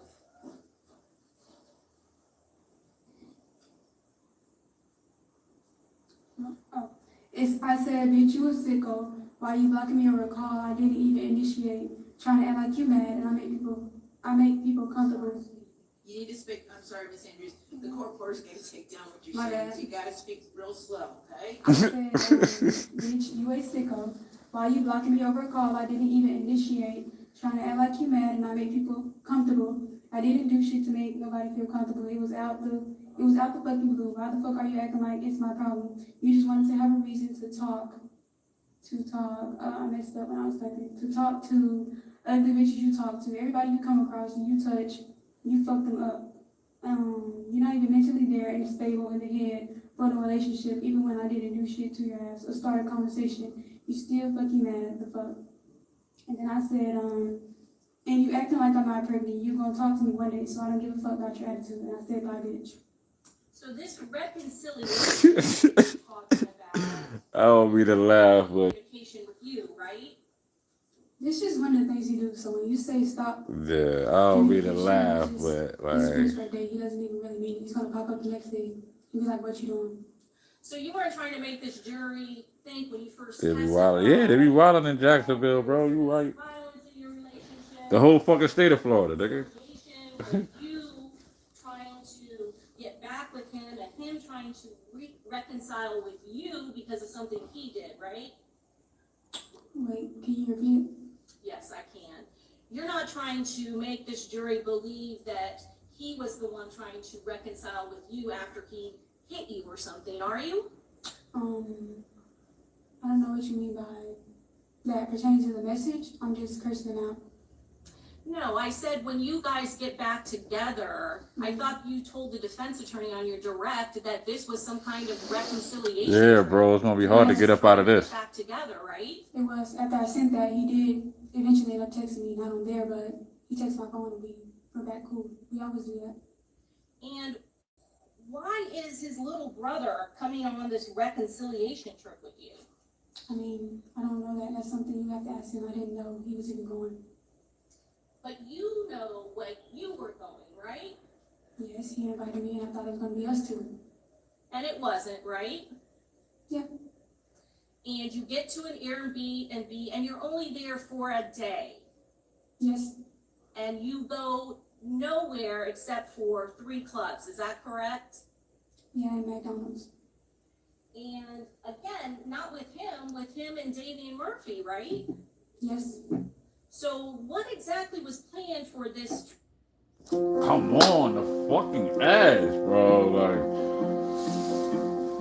I'm on the when men can be lads, and lads can be men. Like, come on, motherfucker, hurry up, man. Full info here. If we go out, we go out. If we don't, I'll be fine with that too. So now it's not a reconciliation trip. No, we are getting back cool, but I'm saying it wasn't a big deal to go out nowhere. That was his decision. You kind of just testified that he didn't spend any alone time with you that entire night, right? He was up there, but eventually he would go his own way. Okay. You said that he didn't go with you anywhere And you did not go with him to when they first checked out teasers around 10, is that correct? Yeah, I was still in the bed at that time. And you lied to law enforcement in that interview when you said it was just the two of you, right? The two of us went, because I mentioned Sean too. You did, but that wasn't until later on in the conversation. When they first asked you about the Airbnb and the door, you specifically said, it's just me and him. Do you remember hearing that? Yes, I did say that, because I meant like when we first came in, it was just me and him. So again, there was no planned story that if the two of you got caught, that it was just going to be you and him on a romantic getaway. We never talked about caught, nothing to get caught about, because I didn't do anything. So again, no conversation ahead And of that's time. crazy. They You weren't followed the getting caught. Uber all the way What back did you say, home. Brady? That's He crazy. never told me nothing about getting caught. When he got interrogated, Stay off the phone in the Uber, y'all. he said, you don't have to worry about that, because I didn't do Facts. anything. When did you have the conversation with him about his interrogation? When it was the first time they searched his house. Before you were interrogated by law enforcement? Yes, ma'am. So there was some discussion. Like I've been telling motherfuckers, Ace needs to just, turn himself in. He didn't mention the guy. He Well, just fuck said it. He need to a just, trip out of town. either you're gonna unalive yourself or you're gonna flee the fucking country at this point. Like, Murder happened, but after he's arrested for not a homicide, just for. cause they got too much evidence to convict Ace. He was still arrested. That nigga getting life. And who the fuck he gonna tell him? Like, I mean, not in detail. He just said the trip. But he wasn't arrested in Tampa, was he? He was arrested in Jacksonville by Duval County Sheriff's officers. Isn't that true, ma'am? Duval. But I'm saying after they arrested him, he let me know what it was for. For leaving the scene, right? No. So what? Oh, for resisting arrest. Nothing that had to do in the charges in Tampa, right? No, they left a search warrant and it said the conspiracy thing on there and something else. Jacksonville, Duval County left the conspiracy and murder charge up there for I don't know if it was Jacksonville, but it was on one of the papers. And so that's what led to a conversation of you all being down in Tampa, is that correct? Yeah, he just said it was about the trip to Tampa. So when you testified to this jury that you had no idea why Tampa officers were pulling you in for that interview, you were lying up there on the stand? It's not what I said. I mean, he didn't go in full detail about what they were coming to about Tampa. He just said the trip in Tampa. You said you had no idea why these officers were pulling you into that interview room. Isn't that And I what you meant, just because testified when they to? came to my house, they were coming for resisting arrest, so I didn't know why Tampa was coming to talk to me. But that's not what you just said, because you said after the resist charge, before your interview, you and your boyfriend, Isaiah Chance, were talking about what happened in Tampa. That was way before, I mean, like when he got arrested. So let's talk about some more lies that you told law enforcement. You said that you could not remember how it was you got through the back door of the Airbnb, right? You have any memory issues? No, I'm not slow. Overruled, go ahead. I'm sorry, what was the answer? He Any said, memory no, I mean, issues? I'm not slow. I need memory issues. Well, they're talking to you within a couple of months of you coming to Tampa, right? Yes. You don't come to Tampa every day, right? No. And you were with your boyfriend at this Airbnb, correct? Yes. And you saw those videos of you at this front door. Can you take a look at the photo behind you? And for Yes. the record, what are you showing her? I'm showing her States Exhibit 60. You recognize this Airbnb? Yes. And you saw the other video, State 61, where you are on the Ring camera, right? Yes. You're only on that Ring camera entering this front door 2 times, right? Yeah, I think it was 2 times. On June 22nd of 2023. Yes. And then you are not on that front door Ring camera at all, correct? No. And they don't just ask you about the front door. They ask you, you leave. You leave 2 times and come back, right? Yes, I did. You left and you went to the McDonald's with Davy and Murphy and your boyfriend Isaiah Chance, right? Yes. And you didn't go out this front door and you didn't come back this front door, right? Right.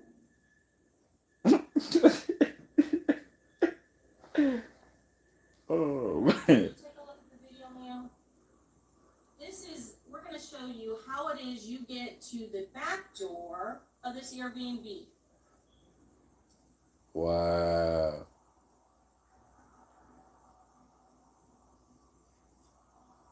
Wow. This is the back door, right? This is how you would have to get in when you're going to the back door, right? You gotta walk through this grass pathway. Man. And then open this door, this gate. Yo, how bad they got this video. Sliding glass doors, right? Yes, ma'am. They didn't just ask you about the front door. How bad they went that far and took that video, bro. Like, but fuck it. From the McDonald's, right? Yes, they did. And you didn't tell them, if you had nothing to hide, and we're just talking about an Airbnb, you didn't just say, I went through the back door, right? Yeah, I didn't say that. You lied, right? I don't think I answered it. You said, I don't remember. Yeah, and I probably was aggravated at the time, so. But it's a lie, nonetheless. See that attitude, that so and all. Come on, man. You gotta leave that hood booger shit alone, man. The attitude gotta go, baby girl. To leave and then get back is something that you're not going to remember, right? I mean, not necessarily. It wasn't a big thing to remember that day. Even though you're being questioned on a first-degree murder charge, you can't even tell them that you just left the back door to go to McDonald's? Yeah, but I'm saying I didn't really remember that, so, and I was aggravated, so. It's a lie. All that You so, lied to so, law enforcement like. knowing they're investigating a first-degree homicide. Yeah, but he was just asking me about a back door, so I didn't see any relevance. So it's okay to lie to law enforcement if you don't think it's relevant, right? Definitely.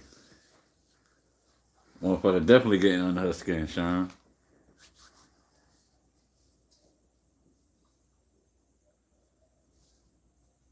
Like, she want this part to be over, like. You have no clue what they're planning, right? No.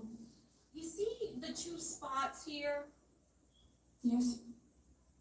They're open, right? Yes, they are.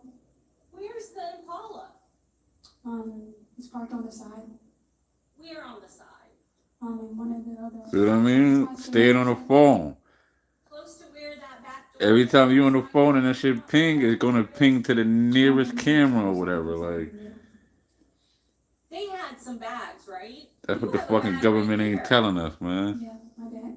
So when all of those bags and stuff are unloaded, except for yours. Think about it. She on the phone. through That backpack. Yeah, once the police started breaking this shit down, how every time she was on the phone, it was pinging, taking a picture wherever she was at. It's crazy, bro. Like, And you didn't see Davy and Murphy in there either, did you? Not when I first got there. now it's like, yo, anytime you walk by a fucking Ring camera, Yes, they don't. States Exhibit 30. gotta have your fucking mask on, nigga. So again, you saw him at the Airbnb. Yes. He's staying at the Airbnb. Allegedly, I heard that's the first nigga that snitched.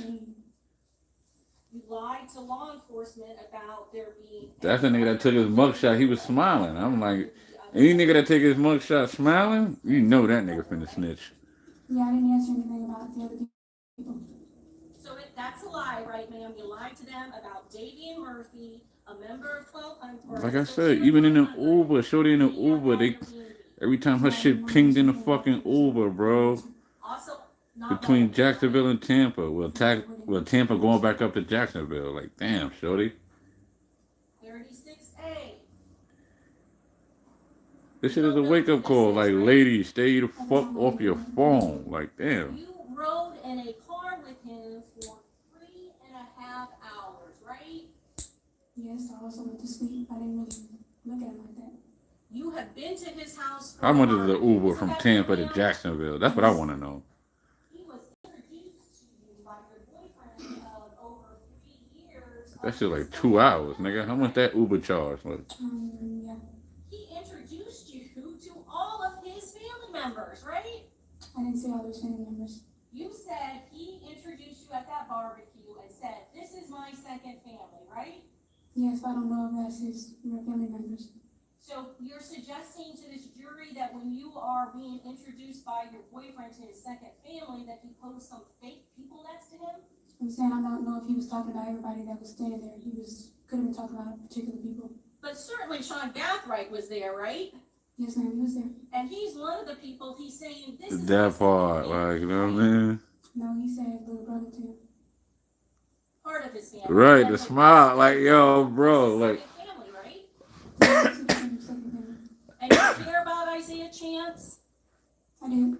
And you would have us believe that after he introduced you to his little brother, his second family, you went off in some second room and never looked at his face? I didn't go off to the second room. I just got a plate and went back to the car. You hid in the car, right? Yeah, I don't really talk much, so I got in the car. Oh, so you never had a conversation with him? No, I just said hey, bye. And you can't tell that. Oh, come on, commercials, man. Like, what did they commercials set on? Like 5 or 7 minutes? Damn. Just glanced at the picture. I said no. And in the entire 3.5 car ride, you never looked at his face either? 3.5 car ride. How much does Uber charge for a 3.5 car ride between Tampa to Jacksonville? You never looked at his face or had one conversation with him? I didn't have a conversation with him, but maybe glanced.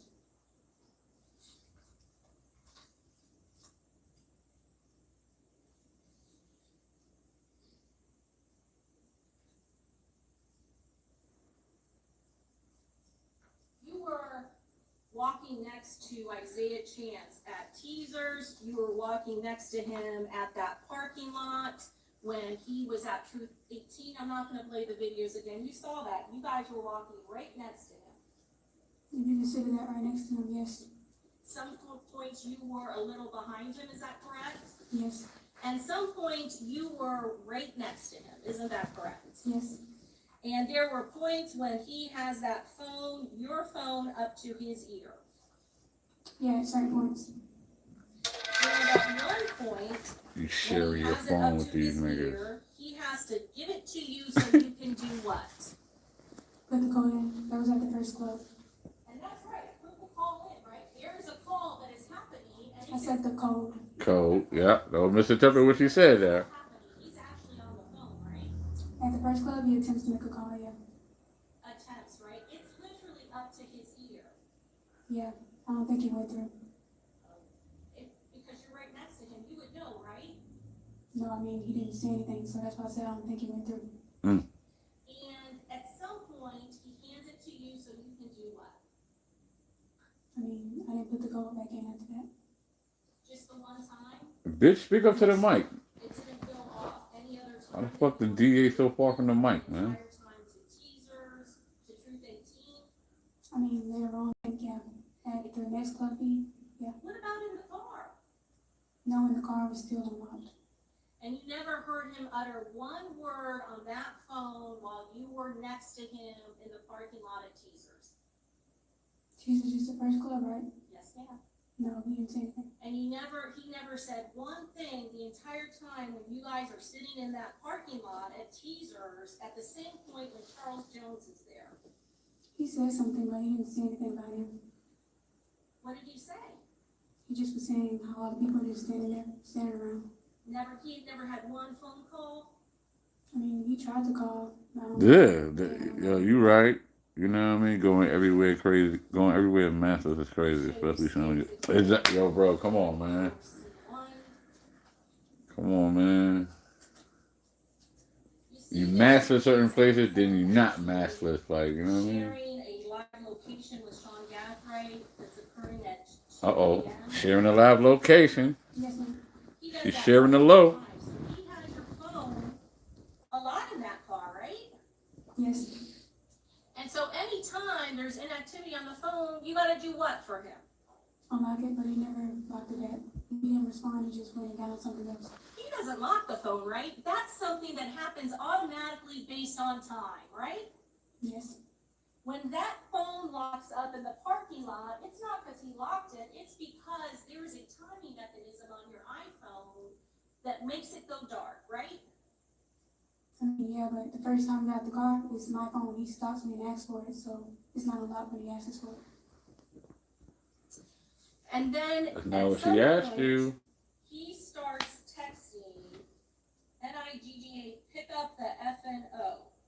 He says that, he doesn't text it just once at 2:31. He sends this text again at 2:31 and 24 seconds. So he wants somebody to pick up that effing phone. Are you claiming when he's texting that, he's not saying anything to you? No, not about that. Do you see him desperately going like this? No, not like he rushing me, just regular tapping. He just casually texts, Yes. pick up the effing phone, twice. Yeah. And that was something that if he had done it very erratically, you would have noticed, right? Yeah, but he wasn't. That might have tipped you off that something pretty important was happening, right? I mean, if you say so. So he's just casually typing that in, and then he's sharing the location again later, 2 hours later. But after this exchange, he never gets a phone call. There's no conversation in that car, I don't remember having a conversation there. but he's not sending one other text after he desperately texts that twice, right? I don't think he did. You don't think, or you're not willing to tell us? I don't really want to text, so.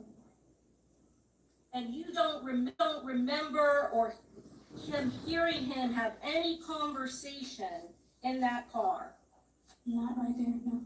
And you remember Detective Ramos when he was sitting next to you Okay. and he was kind of acting out what he thought happened after he saw the She was a little footage nervous and some on of the that stand. messaging Them questions that he's getting right to next her, you in especially that seeing them. car, and he's saying They got he's the sitting balls and this close tape. to you, right? He's in the They driver's got all seat, the right? tape. Word. Yes. And you The are lawyer should in plead the for passenger insanity. seat, right?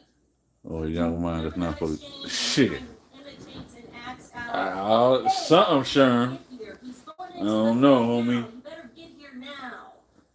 That you're Something. claiming something like that never happened. No, I told you what he said. Okay. Only time he said something was when he flipped the camera and said it was packed and where y'all at. Do you also remember? Oh, so now they said where you're all at, right? I'm talking about when he took the picture on the screenshot. That's what I said. He said, Hold on. Did you know who he Shit was? ain't matching up. Shit ain't matching up. yes, ma'am. That black Chevy Impala happened to be at the Home to Suites, correct? I mean, yeah, but at the time I didn't know that. You of the parking lot not once but twice. No, I didn't see that car. That was a Hold on, car why- that you had ridden Why it ain't matching up? It's a delay? with Sean Gathright, right? Yeah. And you didn't recognize that car in the parking lot? I mean, I'm not gonna know it was. Hold on, fuck up. Why that shit acting like that, bro? Like, I know it was them though. I don't know it was them. shit tripping, So nigga. just a coincidence that you happened to be at Home to Suites, right? I mean, Look, her first offer was 18 before they went to trial, but she wanted to go to trial. You got out of the vehicle with Isaiah Chance at both of You know what I those mean? clubs, I don't correct? know, bro. Yes, ma'am. And you said on your direct Shit is crazy. that you went up to the bouncers, right? Yes, ma'am. That's a lie, right? I wasn't referring to those clubs. I was referring to the Players Club. The detectives never mentioned the Players Club to you in that interview, right? No, he showed me a video of a parking lot, so I just assumed it was that club. He showed you the video of the two of you walking out of that club, correct? No, he showed me a parking lot in the first video when I said that. He also showed you Julio, is that correct? He did. At the front door. I believe he did. And they specifically asked you at Teasers and at Truth 18, the two clubs that you went to, whether or not you had talked to the bouncers, right? I think he did ask me. And you said that you had spoken to them at both and that you The price was like I tell too motherfuckers, high, man. correct? Again, I was talking about Players Club. I had the clubs mixed up at the time. I didn't know the names, and I didn't say specifically that. She gonna get a I said I talked bag to for her the bouncers, motherfucking guys, and interview they after didn't all know. this shit. And there's no The- the- footage at Players Depends on what Club, other right? motherfuckers may say on this trial. She gonna get the bag. I Like, said no.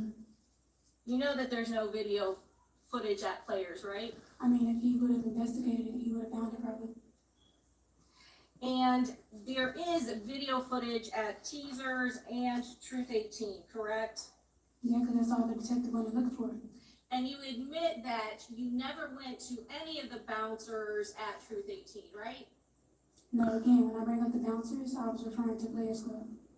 So you and your boyfriend on your reconciliation. yeah, man. She trip wanted to go head up with the judge, bro. The parking lot of Teasers, right? Teachers is the first club? Yes. That's all you did, right? You just walked in the parking lot. You didn't even come close to the front door. I mean, he always standing there, but it's his decision. He didn't want to go in there, so. You know what I mean? And you have no say in the matter on your They want to get her to reconciliation snitch on her trip, whether or baby not father you and the rest of them went to the niggas. club.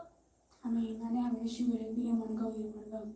So you're just happy on this trip to get back together with just walking in the parking lot. I wouldn't say that. Well, then you go to the second club, Truth 18. That's the club with the second story on the second floor. Yes, ma'am. And that same thing happens. You just Shit, she might as well, right? Yeah, I mean, I'm following him. But what real podcaster got the bag except for Vlad? Like, Same point when Charles Jones is at that. and then, you know, Vlad gonna chop that shit up into 100 pieces. Like, you know, Vlad get a 3-hour interview, nigga. Vlad chopped that shit up to 100 pieces. Like, Incredible on that when he chose the last club. After he took me to 2 locations, we didn't go anywhere. At that point, I am aggravated, so Well, you said they didn't go in because it was packed, right? that's what he said. Well, there was at the time. baby girl, you gotta stop all that so shit. So. It was. Those people parked on the side as well. You don't even walk up those stairs. You on trial to for see first-degree how murder. many people are inside, right? We went by how many cars are outside. Oh, so that's the definition of how a car is, or how a club is packed, by the cars, right? I mean, to young people, yeah.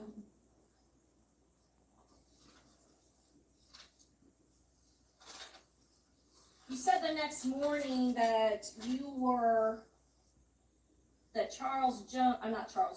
that Isaiah Chance, the one time he did come in, it was to what? So you could look at his outfit, give an outfit check? Yeah, he was showing me various outfits. Then on the bed, he said she could put back on what he had on because he didn't take any pictures. And that's what we were talking about. Because he cares how he looks like, right? Sometimes. He got into a war with Julio. Alright, bro. I didn't know that. You had no idea about that? No. But he is doing an outfit check with you because he's concerned about it, right? I mean, not really. He just saying what do you think I should wear, like a regular person. And the two of you, you said you're going clubbing, right? I mean, supposed to be. Right. And how do You you better start the OnlyFans or something to support the kid, bro, while she locked up. I'm going clubbing, so. Or to support herself while she locked up. I Nigga. go. I just wear whatever I want to wear. You just kind of said that he's very controlling about what you wear on your direct examination. I don't put it past. There might be a rapper or something that might pay her a visit. And as a young woman, when you go clubbing, Keep her books loaded on the commissary. Hit her JPay or Cash App up. Like, on your phone, you had hundreds of photographs on your phone. oh, come on. Why this shit loading, bro? Yes, ma'am. He was wearing, it's June in Tampa, right? Yeah. He was wearing a gray hooded sweatshirt with the hoodie all the way pulled up and a COVID mask Okay. to go clubbing. Yeah, you don't really go out, so. Get hooked up on everyday Fuck, bro. Oh, man. Yeah, you gotta make it make sense. Y'all niggas going clubbing in Florida. It's June. Fuck you doing with a hoodie and a COVID mask on, nigga? With the hoodie all the way pulled up and a COVID mask Okay. to go clubbing. Yeah, you don't really go out, so I don't know what you would typically wear. And you were wearing what? I put on a jean jacket, I think I had on the blue pants and a regular shirt. Is that how you normally go when you're going out for a night out of town to go clubbing? I mean, no, eventually when I first arrived, I had a dress on, but once I realized other people were there, I took that off. So, what you see me wearing is what I had on to McDonald's, and we stayed in the car, so I didn't go change something, I just kept what I had on. Because when you go clubbing, you normally look. How you gonna say you ain't changed when you went from a dress to having on jeans? Like, bitch, you gotta make it make sense. Like, Correction, I'm not clubbing in that, I'm out of town with my family. And where are you going when you go out of town with your family? Nowhere, I just put that on to take a picture. But there are literally. she got the weave, she got the lashes on, like, she thinks she a baddie for real, right? Right? Yes, ma'am. And you're not dressed in a jean jacket and what, were they sweatpants or? No, they're just regular pants. And when law enforcement asked you about Gutta, and I think the defense attorney played that for you, again, you specifically asked them, why are they calling him that, right? Yes, ma'am. And you said that you are just surprised because they're law enforcement and you feel that they should be talking about his real name or mentioning him by his real name, right? I mean, I didn't mean it like that. I'm saying I would have thought they would have came in a different way. We're starting the interview and you just say, oh, Gutta. And I'm like, what? Like, I'm just confused. But you didn't say what. You said, why do you call him that, right? Yeah, that was my response. What I'm saying in my head, I'm thinking like, why are the detectives coming to me? Thing, right? I mean, it's not a thing for me to call him that. That's what I meant. But you just said that's not a thing. I said it's not a thing or something. I'm going to show you state's exhibit number. What the shit And you Gutta, jumping that's for? his rap name. That's the name that he uses for the gang, right? For those drill rap videos he makes. Gutta, I Gutta Man. wouldn't necessarily say a real name. It's just a nickname on Instagram. But it's something you know, and you do call him that, don't you? No, I don't call him that. You just have it tattooed on your body, right? You have it tattooed down the middle of your chest. Gutta, right? She got that nigga name tattooed like 4 times. The Like, only place. I'm also going to show you State's Exhibit 75G. It's there. It's a long tattoo, and it goes all the way down your chest, right? Yes, ma'am. So you're familiar that he calls himself Gutta. Yeah. And despite the fact that you have that tattoo on your body, you have never referred to him as Gutta? No, I still call him my name. That's not the only place on your body that you have that Gutta tattoo, is it? No, I have another one behind my ear.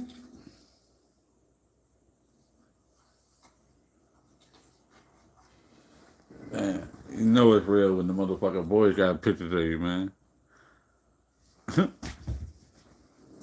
That's all they need. Picture your tats and shit, nigga. Shit. Now they always able to ID you. I'm going to show you State 75C11. That's it right there. So Yes. not once, twice. Yes, ma'am. Referencing Isaiah Chance. Yeah. Someone who you're no longer in a relationship, right? Yes, ma'am. So it wasn't a lie to law enforcement Oh, when you God. had said that you don't call him that. No, it wasn't a lie. Can everybody have one moment? Yes.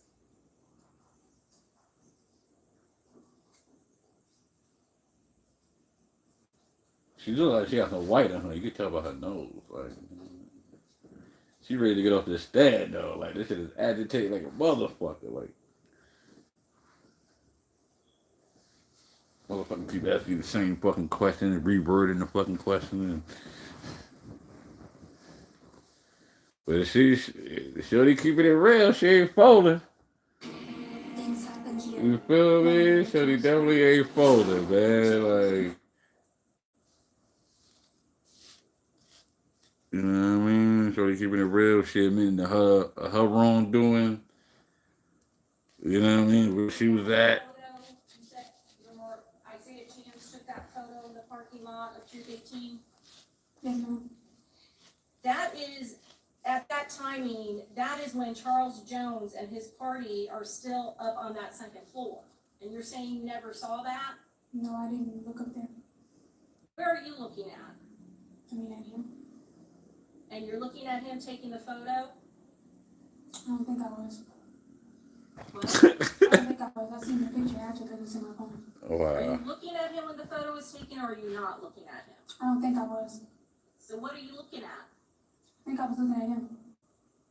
At Not your- like physically like what he's doing. I'm just sitting there just staring. You're not looking at the club that you're supposed to be going to?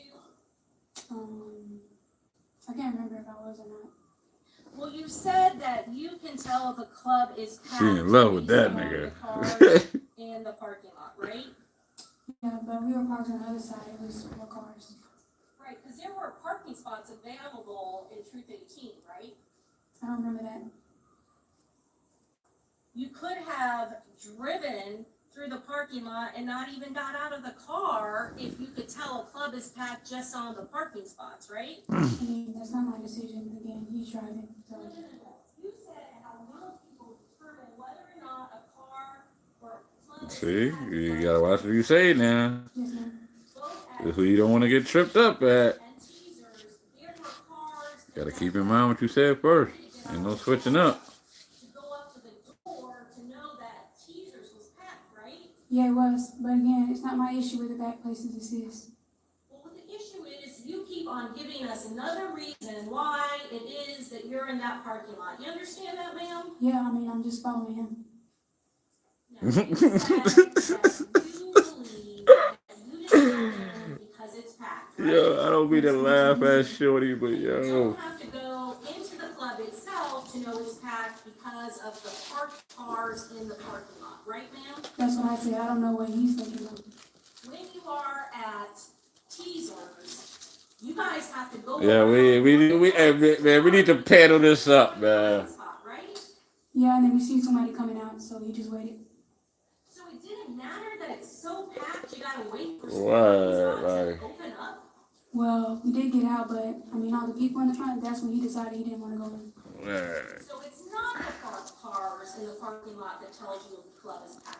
It is, but I'm saying once you seen all the people up there, nobody was going in, he changed his mind. Judge, I don't have anything further, okay? But that bitch sound frustrated. I don't have anything further.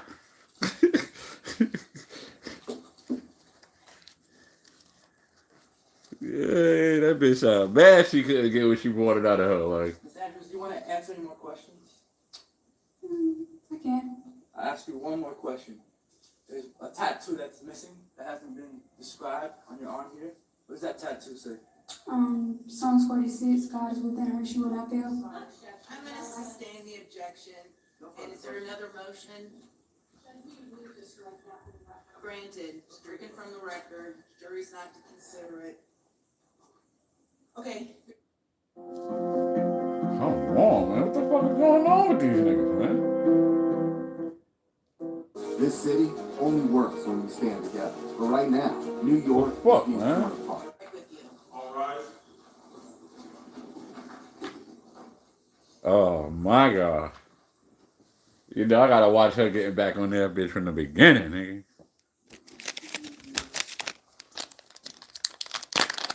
I know she happy this is over, like, yo. Go back to my cell and smoke, nigga. Officers are up. Okay, very good. So Ms. Andrews, back to the defense table, and do you anticipate calling any other witnesses? Oh, okay, very good. I'll have you rest in front of the jury. State, do you anticipate any rebuttal? No, Judge, we don't. Okay, very good. So defense, do you have any, now that you have rested, do you have any additional motions at this time? Want to supplement our motion for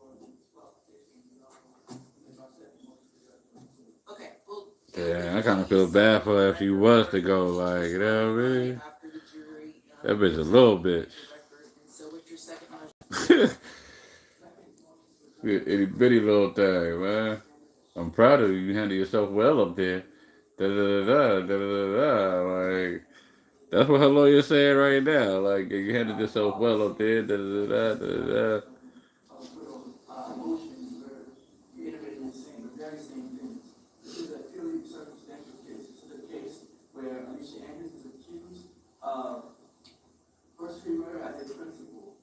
This nigga look like he just got out. Like, result happened, and that she did some act that caused, incited, or encouraged. cause he just got his motherfucking ball. He just got, you know what I mean?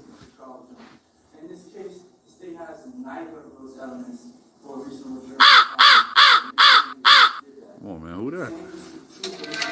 There is no evidence that Miss Andrews conspired with any of her co-defendants. She didn't know two of them at all, barely knew one of them, and the only one she didn't know was her boyfriend. Again, zero evidence that Miss Andrews did anything to conspire with her co-defendants in this case to kill an individual. There's no evidence that she knew anyone was going to be killed. There's no evidence that she intended for anyone to die. There's no evidence that she committed any act that would further a conspiracy or a plot to murder Charles Jones. State your response. Judge, again, there is overwhelming evidence in this case beyond a 2 weeks exclusion of all reasonable doubt that the defendant and her co-defendants conspired to commit this first-degree murder of Charles Jones, that there was planning, that there was premeditation, and that is the sole reason that all of them traveled here to Tampa was to do this one mission. The video evidence is direct evidence. The hunting and stalking of the victim is. She said even the fucking lawyer bitch said, yo, they all came here to do a mission. Like, yo, that shit is crazy. Coordination between both videos. The defendant is the one, her device, she is providing that device as coverage for her boyfriend. She's protecting him, so this is investigated that he will not be caught or found. So there is a specific purpose. She is being used as coverage as well as part of the surveillance team, so he is not alone walking in that parking lot at both of those locations. She is the one who tried to book the Airbnb together. For them at Tampa, it is clear in that messaging that she's booking it for us. Is the language that she is using. It is being booked for one day. They are booking it at a location that is close where the victim is going to be. She's not even with the defendant when that first attempt is made. And she lied to law enforcement about it. That is consciousness of guilt. She continually lied, specifically about the Airbnb when first asked about it. She said, no, this is an interview that only happened within a month or so of this crime. There is no reason why she would not know exactly what those law enforcement officers were talking about. It's not until they tell her they have the phone message that she says, oh yeah, I did try to book it. I tried to get half-offs. It is very clear there is overwhelming consciousness of guilt evidence in this case where she is purposely trying to evade law enforcement. It's very clear from the phone evidence where she is gotten rid of her phone and she is talking to her, a friend or her sister back at home watching the house where she knows law enforcement is looking for her, that they have her new device, and she is making fun that law enforcement doesn't really have the old device. Judge, all of that is consciousness of guilt. She is an active participant. She helped Isaiah Chance stalk that victim at multiple locations before they stalked him and hunted him down at the final location, and her and the defendant circled around the victim before the assailants came out and gunned him down. All right, deny the second motion for JOA. There's enough evidence to go to the jury. Here is a copy of the final set of jury instructions, so I need you all just to quickly take a look at them, make sure there's no last minute corrections we need to make, and then we'll come back in and do closing arguments, okay?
Shit crazy.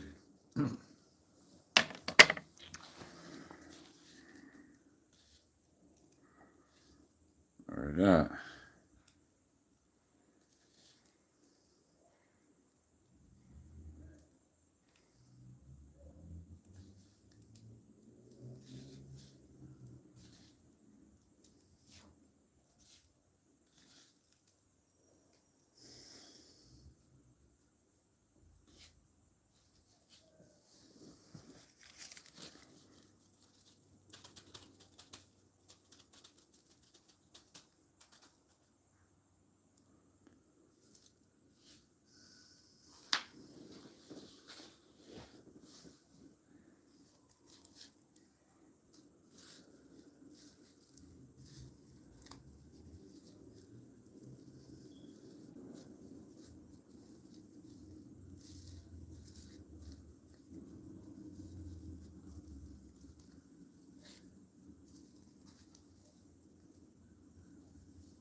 Do do do do do do do do do do.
Man, these niggas ain't come back from the break yet. Shit, nigga. Everybody about to have the motherfucking closing arguments and shit. Come on, close the arguments. You know what I mean? That part, like.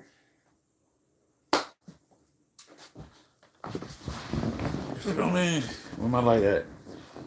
Get a little swig of this soda, man.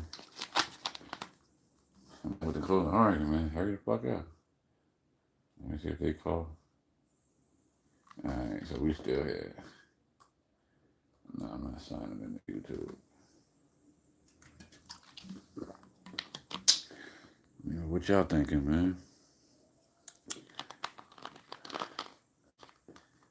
Yeah, this trial gonna take a minute before any type of conviction. Yeah, verdict. Yeah, you right. Yeah, she got one. Damn. I missed all these comments by the homie Sherm and shit.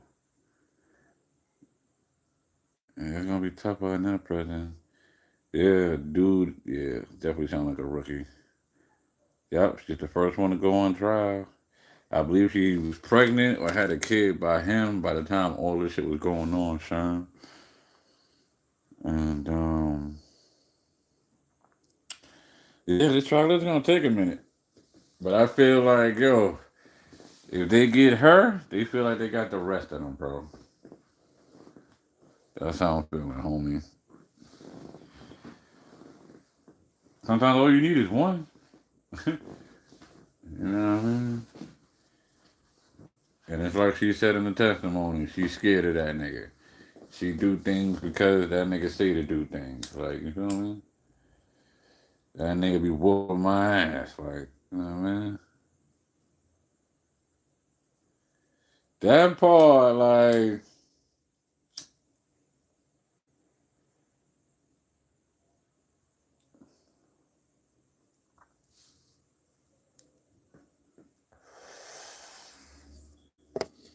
that part, like,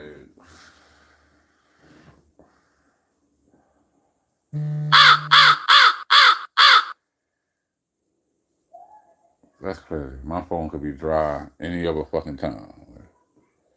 Instagram, Snap, this going off. Or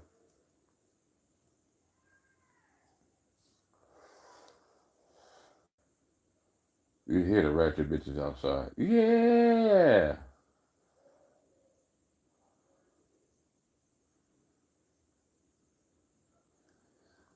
I get the fuck out of Brooklyn, New York, man. Yeah, brother, I was saying she might as well just go ahead and just start their OnlyFans or that Fansly or whatever. You know what I mean? Either that or one, like I said, one of these news outlets gonna have to give her the bag for an interview.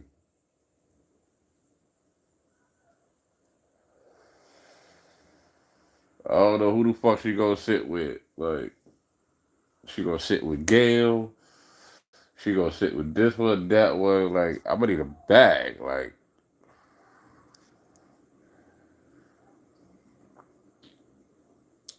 I got a whole fucking kid out here and all that shit. Like,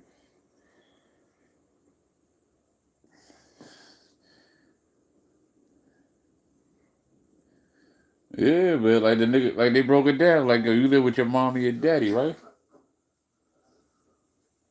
You know what I mean? That shit. Why good girls like bad guys, right? You know, they always be liking niggas that's in the street, hustling, scamming, robbing, shooting shit until you get caught in a fucking jam like this, right?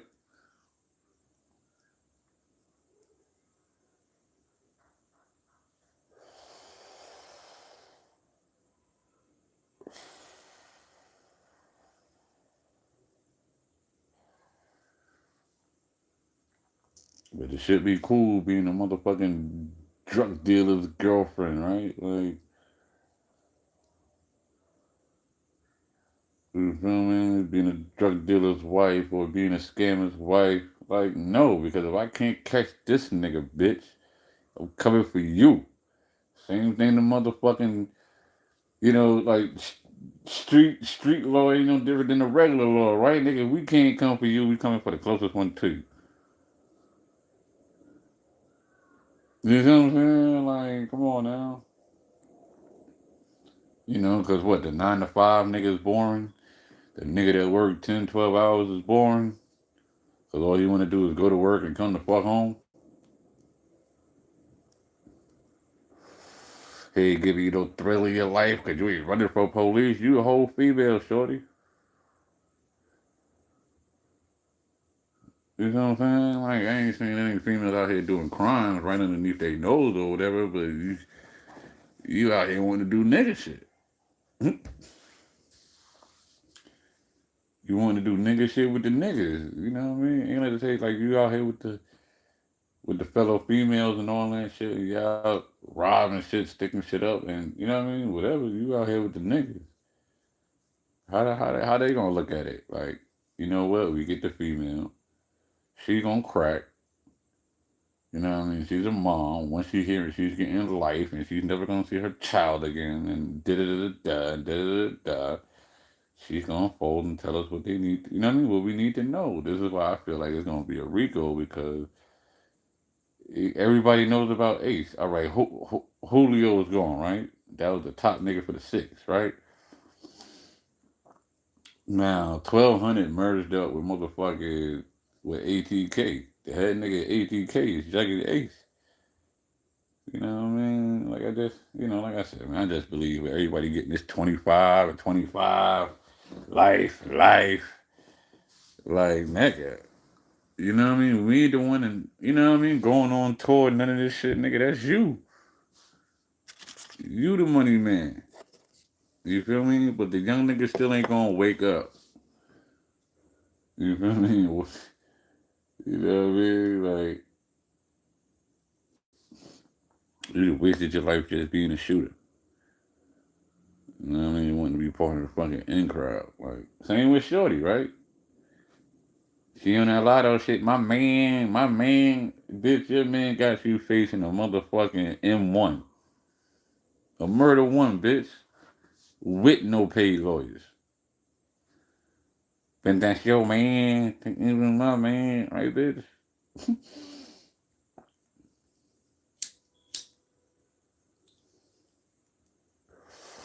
Women love niggas that can get them in jail, not out of jail. Ain't that a bitch?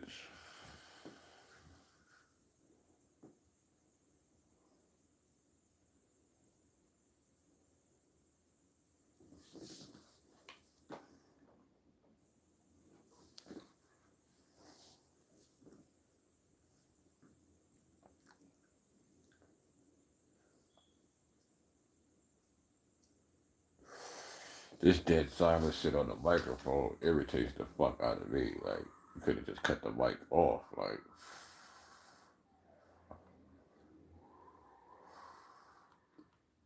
you know what I mean? Closing arguments coming up. Waiting for them to come back, nigga. For the fat classic first timers, they don't know that nearly half of all used cars have been in an accident. Damn. I'm waiting for them to come back from the break, man. I'm trying to find out what the closing argument's gonna be. Cause this is the same judge that had that dude that had them dreads that wanted to represent himself. That went viral like 2 years ago. You know, dude had the wick dreads with the fade at the side. He was like, he gonna represent himself. And da. He still ended up getting fucking 25. This the same fucking judge. So my thing is like, yo, this judge has become popular in the state of Florida. And you gotta make an example out of one nigga. Who's gonna be that nigga? Judge Michelle Cisco. You gotta make an example out of niggas. All rise. All rise. Get the fuck up.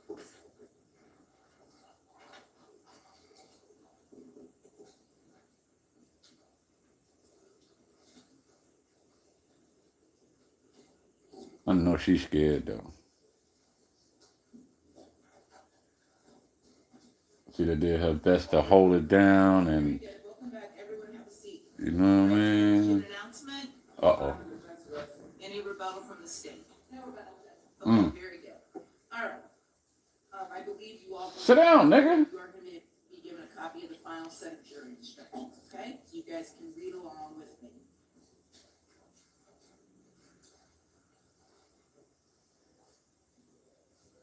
This shit about to pick up on Monday. Okay, very good. All right, members of the jury, both the state and the defendant have now rested their case. Shortly, the state of Florida and the defendant will present their final arguments. Please remember that what the state of Florida and the defendant say is not evidence or your instruction on the law. However, do listen closely to their arguments. They are intended to aid you in understanding the case. Each side will have equal time, but the state is entitled to divide this time between an opening argument and a rebuttal argument after the defendant has given her closing argument. I want to thank you for your attention during this trial. Please pay attention to the instructions I'm about to give you. Alicia Andrews, the defendant in this case, has been accused of the crimes of murder in the first degree and conspiracy to commit murder in the first degree. Mm. In considering the evidence, you should consider the possibility that although the evidence may not convince you that the defendant committed the main crimes of which she is accused, there may be evidence that she committed other acts that would constitute lesser included crimes. Therefore, if you decide that the main accusation has not been proved beyond a reasonable doubt, you will next need to decide if the defendant is guilty of any lesser included crime. The lesser crimes indicated in the definition of first-degree murder are second-degree murder and manslaughter. There are no lesser crimes indicated in the definition of conspiracy to commit first-degree murder. ALICIA Andrews is accused of murder in the first degree and conspiracy to commit murder in the first degree in counts 1 and 2. Murder in the first degree includes the lesser crimes of murder in the second degree and manslaughter, all of which are unlawful. However, a killing that is excusable or was committed by the use of justifiable deadly force is lawful. If you find that Charles Jones was killed by ALICIA Andrews, you will then consider the circumstances surrounding the killing in deciding if the killing was murder in the first degree, murder in the second degree, or manslaughter, or whether the killing was excusable or resulted from justifiable use of deadly force. Shit. Justifiable homicide. The killing of a human being is justifiable homicide and lawful if necessarily done while resisting an attempt to murder or commit a felony upon the defendant, or to commit a felony in any dwelling house in which the defendant was at the time of the killing. Excusable homicide. The killing of a human being is excusable and therefore lawful under any one of the following 3 circumstances. 1, when the killing is committed by accident and misfortune in doing any lawful act by lawful means with usual ordinary caution and Word, Sharon. lawful intent. Or 2, when the killing occurs by accident and misfortune in the heat of passion upon any sudden and sufficient provocation. Or 3, when the killing is committed by accident and misfortune resulting from a sudden combat if a dangerous weapon is not used and the killing is not done in a cruel or unusual manner. Dangerous weapon is any weapon that, taking into account the manner in which it is used, is likely to produce death or great bodily harm. I now instruct you on the circumstances that must be proved before ALICIA Andrews may be found guilty of murder in the first degree or any lesser included crime. Damn. Murder in the first degree, count 1. To prove the crime of first degree premeditated murder, the state must prove the following 3 elements beyond a reasonable doubt. Number 1, Charles Jones is dead. 2, the death was caused by the criminal act of ALICIA Andrews. 3, there was a premeditated killing of Charles Jones. An act includes a series of related actions arising from and performed pursuant to a single design or purpose. Killing with premeditation is killing after consciously deciding to do so. The decision must be present in the mind at the time of the killing. The law does not fix the exact period of time that must pass between the formation of the premeditated intent to kill and the killing. The period of time must be long enough to allow reflection by the defendant. The premeditated intent to kill must be formed before the killing. The question of premeditation is a question of fact to be determined by you from the evidence. It will be sufficient proof of premeditation if the circumstances of the killing and the conduct of the accused convince you beyond a reasonable doubt of the existence of premeditation at the time of the killing. Second degree murder, lesser as to count 1. To prove the crime of second degree murder, the state must prove the Oh, come the fuck on, bro. Like, cause he definitely got that premeditated. killing of the victim by an act eminently dangerous to another and demonstrating a depraved mind without regard for human life. An act includes a series of related actions arising from and performed pursuant to a single design or purpose. An act is eminently dangerous to another in demonstrating a depraved mind if it is an act or series of acts that 1, a person of ordinary judgment would know is reasonably certain to kill or do serious bodily injury to another, and 2, is done from ill will, hatred, spite, or an evil intent, and 3, is of such a nature that the act itself indicates an indifference to human life. In order to convict of second-degree murder, it is not necessary for the state to prove the defendant had an intent to cause death. Manslaughter, lesser as to count 1. To prove the crime of manslaughter, Oh the state no, must I think she follow getting two that second, man. That murder in the second, man. I think she getting that, man. Like, 2. Alicia Andrews intentionally committed an act or acts that caused the death of the victim, or B, the death of the victim was caused by the culpable negligence of Alicia Andrews. Every person has a duty to act reasonably toward others. If there is a violation of that duty without any conscious intention to harm, that violation is negligence. The defendant cannot be guilty of manslaughter by committing a merely negligent act, or if the killing was either justifiable or excusable homicide, as I have previously instructed you. In order to convict of manslaughter by act, it is not necessary for the state to prove that the defendant had an intent to cause death. Only an intent to commit an oh yeah, act is Sherm, not definitely. merely negligent, justified, or excusable, and which caused death. I will now define culpable negligence for you. Each of us has a duty to act reasonably toward others. If there is a violation of that duty without any conscious intention to harm, that violation is negligence. But culpable negligence is more than a failure to use ordinary care toward others. Like between what they have and what she admitted to, yeah.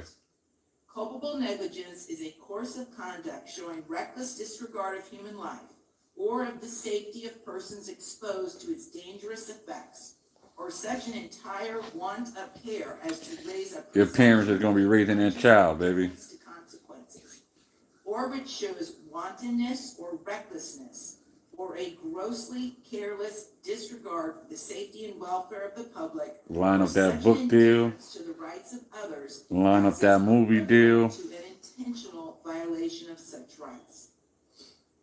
The negligent act or omission must have been committed with an utter disregard for the safety of others. Culpable negligence is consciously doing an act or following a course of conduct that the defendant must have known or reasonably should have known was likely to cause death or great bodily harm.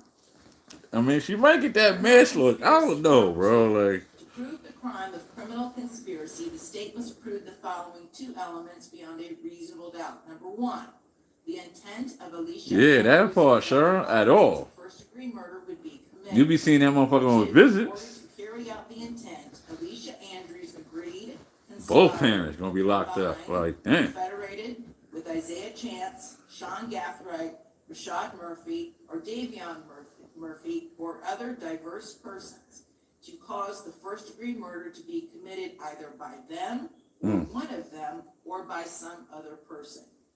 It is not necessary that the agreement, conspiracy, combination, confederation to commit first-degree murder be expressed in any particular words or that words pass between. I feel she might get hit with that manslaughter too, bro. It is not necessary that the defendant do any act And give her the less of shit. the offense conspired. Principles. If the defendant helped another person or persons commit a crime, the defendant is a principal and must be treated as if she had done all the things the other person or persons did if the state proved beyond a reasonable doubt, 1, the defendant intended the crime to occur, and 2, the defendant did some act or said something that was intended to and that did incite, cause, encourage, assist, or advise the other person or persons to actually commit the crime. To be a principal, the defendant does not have to be present when the crime is committed. Yeah, but I mean, you know, some shit be out the window, right? The state must prove the defendant intended that. You ain't never thinking about getting caught when you out here doing shit. For second-degree murder, it is not necessary for the state to prove the defendant intended the death of Charles Jones. It is not necessary for a principal to know every detail of how a first-degree murder or any lesser degree of first-degree murder will be committed, as long as the principal intended the first-degree murder or lesser degree of first-degree murder to occur, and did some act or said something that was intended to help and did help the first-degree murder or lesser degree of first-degree murder to occur. to be found guilty of first-degree murder with a firearm or any lesser degree of first-degree murder with a firearm or weapon as a principal. It is not necessary for the state to prove a defendant knew another participant of the first-degree murder or any lesser degree of first-degree murder would be or was armed. Dickhead, because her boyfriend kept the gun For count and the one of the ammo. indictment, the state must prove that the crime was committed on June 23rd, 2024, between 1:40 a.m. and 7:40 a.m. Eastern Standard Time within a 3-mile radius of 11606 McKinley Drive, Tampa, County of Hillsborough, State of Florida. For count 2 of the indictment, the state must prove that the crime was committed between June 21, 2024 and June 23, 2024. The place where crime 2 of the indictment occurred was within a 10-mile radius of Interstate Center Drive and Clark Road, Jacksonville, County of Duval, State of Florida, and or within a 3-mile radius of 13751 Victoria Lakes Drive, Jacksonville, County of Duval, State of Florida, and or Duval. within a 10-mile radius of 301 Caravan Circle, Jacksonville, County of Duval, State of Florida, and or within a 3-mile radius of 3703 Gazebo Pond Lane, Tampa, County of Hillsborough, State of Florida, and or within a 3-mile radius of 4819 East Bush Boulevard, Tampa, County of Hillsborough, State of Florida, and or within a 3-mile radius of 9700 North Nebraska Avenue, Tampa, County of Hillsborough, State of Florida, and or within a 3-mile radius of 11606 McKinley Drive, Tampa, County of Hillsborough, State of Florida. All right, state, to proceed forward with your closing argument. Yes, Your Honor, may I please support the matter? Woo! Everybody got that?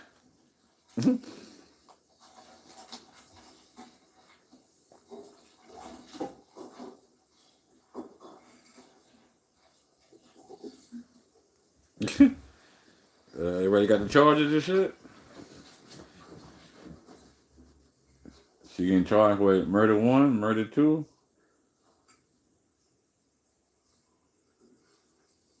Or she getting charged with that manslaughter act?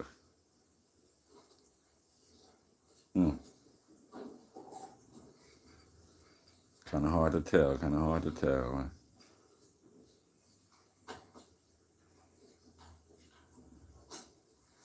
Eyes is puffy, baby girl ain't getting no sleep in there, like.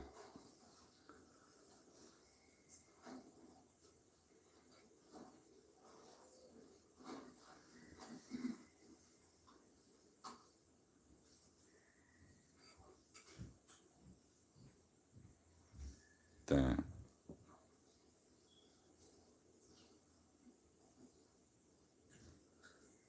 My thing is like, where her parents at? Like, they don't come to show her no support in court. Like.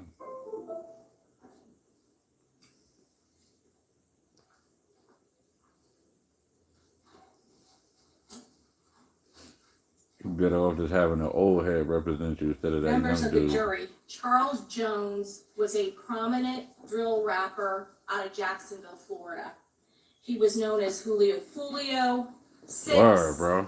the big rapper. He had She ain't seen outside drill for a raps minute. on Instagram, on YouTube. He had millions of hits and followers. He was well known in Jacksonville. They hunted him, they stalked him, Fact. they found him, Mm-hmm. they targeted him, and they gunned him down. Mm-hmm. That is the only reason all 5 of those individuals were here in Tampa, Florida on June 22nd, and then the early morning hours of June 23rd of 2024. The defendant, ALICIA Andrews, seated over there, along with her fellow co-defendants, her fellow co-conspirators, Rashad Murphy, Davian Murphy, Sean Gathright, and her boyfriend Isaiah Chance. Yeah. That is the only reason. Her boyfriend, the they dude at came the out bottom to right. Tampa was You know what I mean? for By her one head and shit. Like, you know what I specific mean? That's her purpose, boyfriend and shit. Like, to hunt and gun down the nigga at the Charles top, Jones. This that was nigga already, a rival you know what I mean, gang decided to make a war deal. that has been going on That in nigga was laughing in his Jacksonville mugshot. for Like, you know what I years mean? and years. You have seen those drill rap videos. You have seen the type of videos that they are. and Charles Jones came down to Tampa to celebrate his birthday with friends. Charles Jones had posted online What the defense gonna do? drill rap videos disrespecting the other side, disrespecting ATK, disrespecting members of 1200. And the other side did the same thing. You saw those videos from Young and Ace, and the ones produced from ATK, and the ones produced by 1200. Both sides made fun of other members that have been gunned down in this horrific gang war that has been going on in Jacksonville for years. Yeah. And one of the songs that Charles Jones made was When I See You, specifically making fun of the town center shooting where Young and Ace was shot and his little brother killed and 2 other members of their group were killed, including someone who went by the name of 23, who was close to Isaiah Chance. This is gonna be Word. awesome. Hey, guys, still can't Come believe on, man. All these fucking commercials, man. Like, They had had intimate conversations about this rival gang war that had occurred. Overruled. They had had the evidence shows her messaging on her phone shows that she had had conversations with Charles Jones where she had been told by him about these deaths. They discussed the town center and how he could not go there anymore because what had happened at the town center, that is where 23 was killed. That is where Ace was shot multiple times. that far. There had been conversations on October 8th between her and her boyfriend, Charles Jones. You know what happened on October 7th. Charles Jones was shot. There was an attempt on his life in Jacksonville. And you have seen ballistic evidence in this case that ties the people in this murder and this conspiracy directly to the attempt on his life in October of 2023. Sean Gathright, who is the arms person, who is the arms supply person, who supplies the weapons, who has the weapons and takes them away and transports them in the Chevy Impala and then transports them in the Toyota 4Runner and then eventually to his house. When he gets stopped in that Toyota 4Runner, there are rifle shell casings that are tested and compared to the shell casings that are collected from the October 2023 attempted murder, aggravated battery of Charles Jones that happens in Jacksonville, Florida. And it is the same gun that fires those shell casings, the ones that are found in Sean Gathwright's vehicle and the ones that are found at the attempted murder scene of Charles Jones in October in 2023. They tried to kill him before and were not successful. You've heard that Charles Jones got on the internet and posted a video on the internet and taunted them after it happened, saying that they didn't get him. They planned to murder him, and this time they were not going to miss. This is a well-orchestrated, planned, first-degree, premeditated murder. State's Exhibit 22. This is at the Home to Suites. And we put many clips together, but this is Charles Jones, and this is his black Dodge Charger parked in front of the Home to Suites. And his girlfriend is behind him in her car. And you can clearly see that he is seated in the front passenger seat of that Dodge Charger. They're calling him back.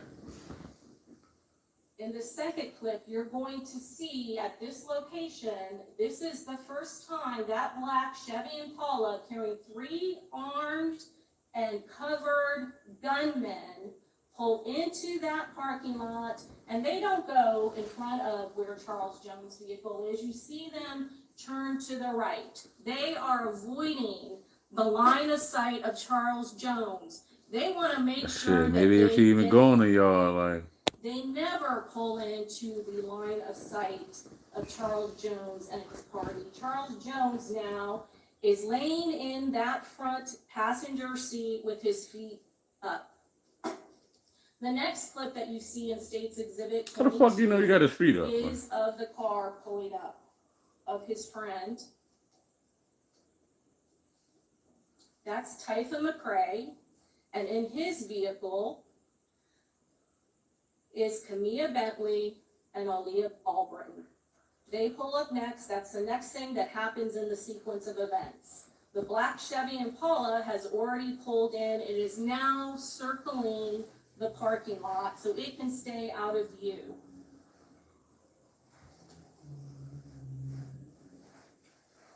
The next clip you're going to see is Typhon McCrae and his girlfriend, Aaliyah Albritton, get out and go to the bathroom.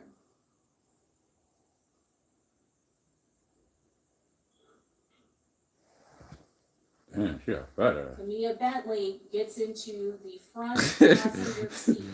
My bad, but according to the video, she look a little thicky tickle, you know what I mean? Like, The next sequence is the silver Chevy Cruze. We all know who is in the silver Chevy Cruze. oh, shit. It is the defendant along with her good boyfriend, Isaiah Chance. They circle, they don't go to the right, they directly go by the cars of the victim and the victim's party. These are cars that they are very well familiar at this point, because they have seen these cars at two other locations. They saw it first at Teasers, and they saw it at Truth 18. It is not a coincidence that the silver Chevy Cruze followed them to this location and then pulls off into another parking lot while it waits for that black Chevy Impala with the 3 armed and masked gunmen to get there. They are waiting for the gunmen to get there. And when the black Chevy Impala gets there, they come and they directly look for the victim and the victim's vehicles. Again, State's Exhibit 22. Word, cause that nigga that came from around this corner right You're here. gonna see that silver Chevy Impala with the defendant and her boyfriend circle around. Cause and whoever they are was the going heavy to set dude that exact came from around this area corner, where the black Chevy Impala that is. nigga wanted Julio dead. Like, The second clip. After they have gone to where that black Chevy Impala is and the black Chevy Impala has parked, they then are now leaving, and they again are going for a direct line of sight where the victim and his friends are parked and sitting in their cars. State's Exhibit 22, you're going to see at this very moment, they can see where the victim is. That silver Chevy Cruze is passing where the victim is seated in that passenger seat. They are the eyes. They are the surveillance tracking team of this mission. And make no mistake, this is a mission. The assault hit team is the black Chevy Impala with 3 armed and masked men. 2 of the men like are I said, assault rifles. the motherfucker that came from around that corner, that was like, Has all black. you know what I The mean? other Who has a made white sure he ski was mask. shooting dead ass in the And then fucking the passenger black window. That he has knew. a Glock with a switch that makes it a fully automatic gun and a weapon. You're going to see in this next clip that the first person to fire is the person with the firearm. And it's very clear what person they are shooting at. Word. What person they are targeting. Look, the cars in the back They even are crashed. targeting the victim, who is the passenger in the black Chevy Impala. They don't care about any of those other cars that flee and crash. In this next clip, you're going to see that they are specifically Him targeting right here? the victim. They follow That his motherfucker car. right here? My bad. It was a skinny Continue to motherfucker. Him fire right here? upon his car. That is the That only motherfucker car wanted that they Julio are dead. interested Like, in, because the person that nigga who didn't even have the assaulted gun in the them, fucking window. who they Like, unsuccessfully tried to kill months ago survived. And now they are going to ensure that he dies. States Exhibit 22. They are heavily armed, brought artillery with them. They are ready to kill Charles Jones. They didn't just kill Charles Jones. Damn. When they came to Tampa and they shot up that parking lot, Who was there that? were many victims. Who was that victim? People that were in that car with Charles Jones. Xavier Edwards was shot. You see his injuries in this photograph. Gino Norris was shot. Not in a gang. Law enforcement very clear on that. Another victim in this crime. Camilla Bentley also shot. Not in a gang. They didn't care who they hurt. They just wanted to kill Charles Jones. They weren't the only victims in this case.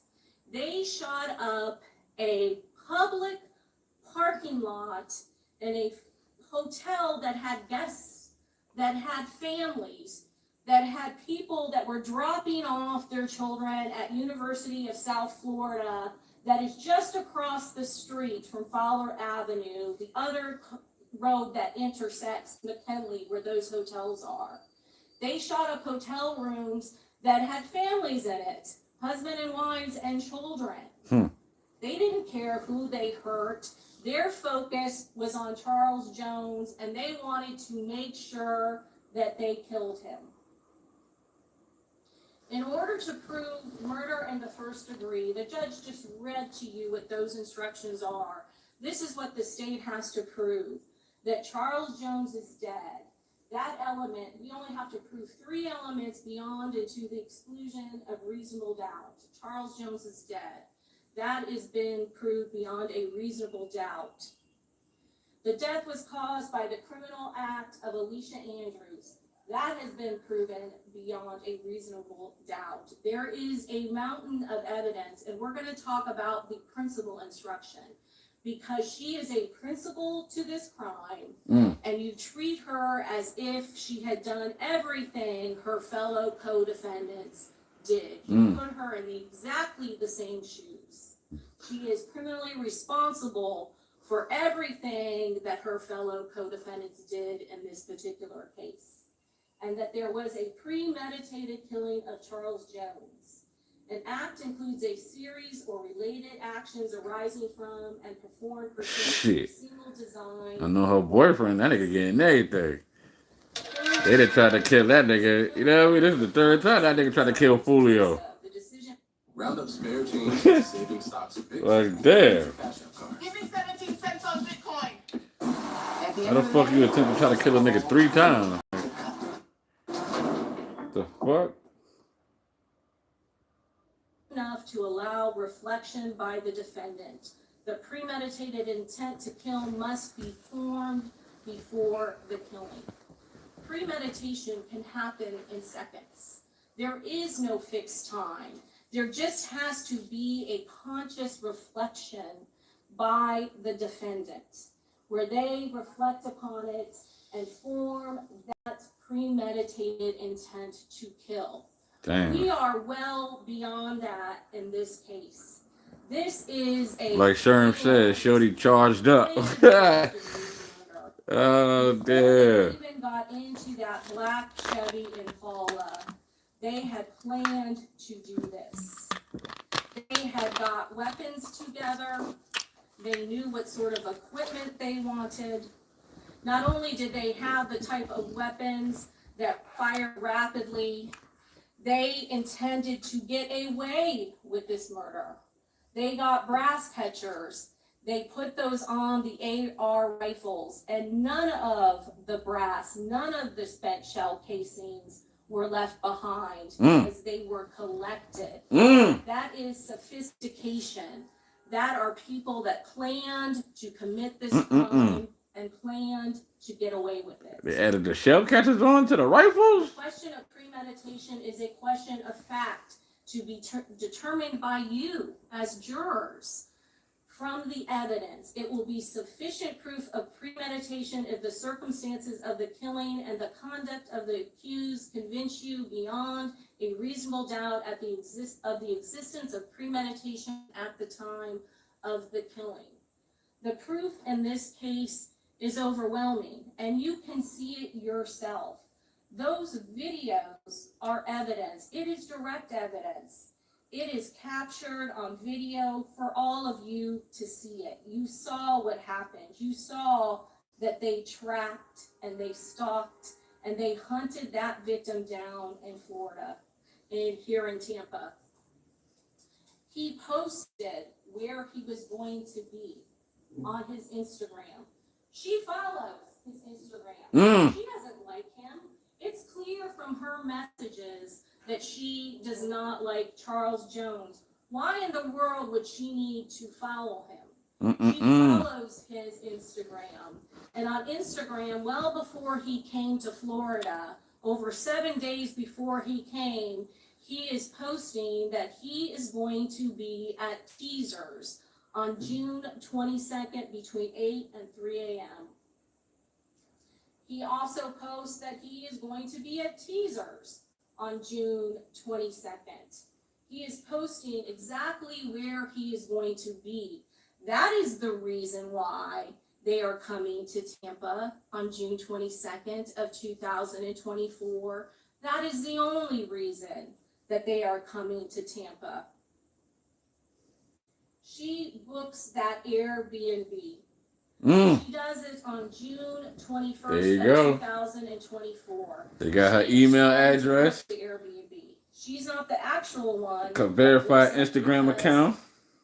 The co-defendant, Rashad Murphy, ends up doing it. This falls through. But it is clear that she is in the loop. It is clear that she is participating. She is the first one that tries to book the Airbnb in Tampa. It's very clear. This happens on June 21st of 2024. We had Detective Ramos say to you exactly where she was when she did that. The judge read to you the date of the crime, and for count 2, for the conspiracy count, the dates that we have to prove are between June 21st and June 23rd of 2024. And there are several locations that are involved in the conspiracy. But the first one is where she is located when she sends this. And she is not with the defendant, Isaiah Chance. Isaiah Chance is miles away on his own device, nowhere near her, when she herself is trying to book all of them an Airbnb. And there is a reason why they have her booking the Airbnb. There is a reason why, when she doesn't get the Airbnb, that Rashad Murphy uses the shared phone that he does of his girlfriend, Charmaine Steiger. Because when Foolio, when Charles Jones gets killed, who do you think the primary suspects are going to be? It is going to be the high-profile rival gangs that are feuding with him online.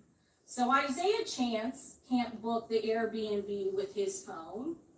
So Rashad Murphy doesn't use a phone. He's known as Ghost. He uses the shared phone of Charmaine Steiger, because they know when law enforcement officers come looking and they know who's certified in a gang, that the first thing that they are going to look for is the usual suspects in this rival gang war. So Charles Jones isn't going to use his own phone. He's going to use the cover of his girlfriend. Just like Rashad Murphy isn't going to use his own phone, he's going to use Charmaine Steiger's phone. This is what they do because they want to ensure after this happens that they don't get caught. They also get rid of all of their phones because they don't want any sort of evidence to be linked and tracked back to them. So she says on June 21st of 2024 that she wants to book an Airbnb. She wants more than one bedroom, like 2. And that doesn't fall through, or that falls through. And so Rashad Murphy on his phone, this is the phone that is confiscated in Rashad Murphy's possession, when he flees from law enforcement in that silver Chevy Cruze, when he is found later by the Gwinnett County Police Department when they have put out an alert for that vehicle. And so he is the one on his phone, the extraction from his phone, there is the actual booking of the Airbnb that they end up using. And it is no mistake, it is no coincidence that this Airbnb on Gazebo Pond Lane is within miles, just a couple of miles of where Charles Jones, the victim in this case, is shot and killed. It is in no coincidence that that Airbnb is only within a couple miles of the two very clubs that he is going to be performing at or going to be at in Tampa, at Teasers and at Truth 18. And so the other location for count 2 of the indictment that we have to prove is that it was within a 10-mile radius of both Truth 18 and of Teasers, and those addresses are both in here listed as well. 4819 East Bush Boulevard, as well as 9700 North Nebraska North Nebraska Avenue. Both of those locations are within Hillsborough County. The other address as part of this conspiracy is the Airbnb itself, that they were within a 3-mile radius of 3703 Gazebo Pond Lane, Tampa, Florida, County of Hillsborough. And the last and final address of that conspiracy is 11606 McKinley Drive, which is the address of the Home to Suites, as well as the address. It's too much of a conspiracy, though. Like, you feel me? Airbnb is booked. And that is another Jacksonville address that you will see on this date of the crime, where it says, sorry, let me go to the address. 301 Caravan Circle, Jacksonville County, also state of Florida.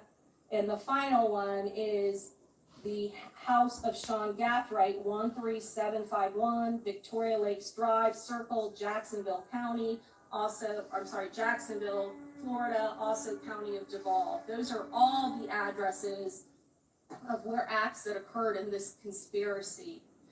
And that is what we have to prove, and that is what we have proven. That is why Detective Ramos testified to exactly where this device was when they sent out this request to book the Airbnb and had it confirmed. And he had to send his driver's license in order to secure and book that Airbnb. You have seen the search warrant that was executed on Sean Gathwright's house afterwards. And these firearms, there were 2 assault rifles that were taken. Uh-oh. And they were collected and they were sent to the Florida Department of Law Enforcement for testing. You saw the brass catchers, evidence in this case. All of this leads back to this first-degree premeditated murder and conspiracy to kill Charles Jones. What you saw in the video, the type of firearms that were used in this case, 2 of the shooters had assault rifles that had brass catchers on it. And they lead directly back to Sean Gathright. His path was followed. We know where he went in the black Chevy Impala after leaving that Airbnb. There is video evidence of all 4 defendants, Davian Murphy, Isaiah Chance, Sean Gathright, and Alicia Andrews all were at that Tampa Airbnb. The only one who wasn't was Rashad Murphy. But because he took an Uber, we know he was at that Tampa Airbnb as well, because we see the Uber dropping them all off at Sean Gathwright's house. And you heard the testimony from the Uber driver, and he testified that the 3 people that he picked up at that Airbnb are the exact same 3 people that he dropped off. And then after we see Sean Gathright leave, he's the one that takes the Chevy Impala to his grandmother's house in Auburndale. and then he switches vehicles because, again, he does not want to be caught driving the vehicle that contained the 3 shooters who gunned down Charles Jones in Jacksonville, Florida. So he switches vehicles. Tampa, Florida. He leaves that vehicle at. Damn. Like I said, y'all done tried to kill this nigga 2 or 3 times, man. Shit. Things happen here, but no one really talks about it. I finally caught his ass. They are very smart. They are very sophisticated. Facts. Those 2 shell casings, they are not from rifles. They were not fired by the guns that had those brass catchers on it. What those are 9mm shell casings. The only casings that were left here at this homicide was 9mm. That firearm that had the switch that made it fully automatic, the one that you saw in State's Exhibit 22, the first gunman to fire directly at the windshield of the victim's vehicle, was a firearm. It was a 9mm, and it unloaded 31 shell casings onto the ground at that homicide scene where Charles Jones was murdered.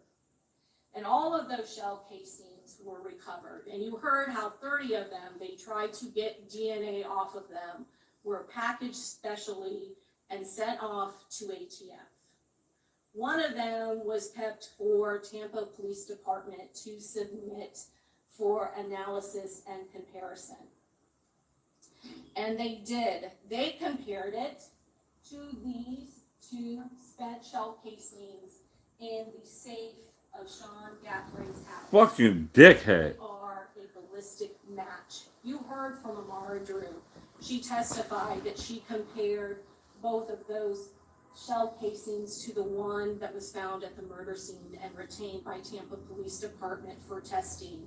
And the same firearm that fired those 2 shell casings that were ejected out of the 9mm are a match and ballistically identified to the same gun that was shot that you saw on that video, State's Exhibit 20. Fucking dickhead, yo, like, yo. Windshield of Charles Jones's car. Like they said, these young niggas be snitching on themselves, right? Like, about the spent shell casings that were recovered from the Toyota that shit 4Runner crazy. of Sean Gaffrey. Remember all of those shell casings that were collected? States Exhibit 50 and You don't States never Exhibit keep the gun, 49A nigga. through I. This Both nigga of kept the those gun shell and the bullets. Like, the fuck, nigga? Law enforcement. Some were from the Toyota 4Runner in that box. Do you remember the photograph of the box? And then they went and they retained from the Jacksonville Sheriff's Office the shell casings that were recovered from the October 2023, October 7th, 2023 attempted murder of Charles Jones. And they compared those shell casings. And those shell casings, again, analyzed by Amara Drew, and they were matched, ballistically matched to the same firearm. Damn. Both were shot by the same assault rifle. The other part of the ballistic evidence that you heard about were the fragments that were recovered from the medical examiner's office. And they were sent to the Florida Department of Law Enforcement to be compared against the 2 rifles, the 2 assault rifles that were collected in this case from that safe in Sean Gaffrey's house. And what Amara Drew could tell you is from that fragment that one of them was found that it did not shoot that projectile. So one of them did. The other one was inconclusive, and that meant there wasn't enough detail on that projectile, that fragment that was found in the victim's body to say that it was or to say that it wasn't. So those 2 assault rifles absolutely can be the assault rifles that were used in this case. They matched the appearance, They have the brass catchers on them that we saw was used in this crime. And because we don't have any spent casings, which again is part of their plan to make it difficult to link the firearms to this case, we cannot compare brass casings because there were none left at the scene. But there is definitely evidence in that scene in Sean Gathwright's house that are connected, and those are those 9mm that were found in that safe along with those 2 AR rifles. That is why you heard from Amara Drew, and that is why all of that evidence was brought down from Jacksonville, because it ties these defendants to the homicide here in Tampa and the attempted homicide of the victim in 2023. These were all of the type of ammunition that was consistent and capable of being fired in those assault rifles, also found in Sean Gathwright's home. And when we talk about planning and conspiracy, what we're talking about, we have video evidence to prove and show all of it, just how well coordinated. Not only was it planned ahead of time, not only did they talk about it ahead of time, there was coordination each and every time. That This part. was a mission to kill Charles Jones, and there was an assault hit team, Word. and there was a This generation, man. team that the Motherfuckers be telling on themselves, man. Again, when you talk about How the fuck you go shoot somebody, keep the gun and the ammo? active participant, she's not just sitting in the car. She has a role to play. Her play is that she is going to give Isaiah Chance cover. They know who Isaiah Chance is. You heard from Robert Howard there. If he would have saw or recognized Isaiah Chance alone in the parking lot in Tampa in the same vicinity of his friend Charles Jones, they absolutely would have known that they were in danger. He wants to blend. That's what she is. She's cover.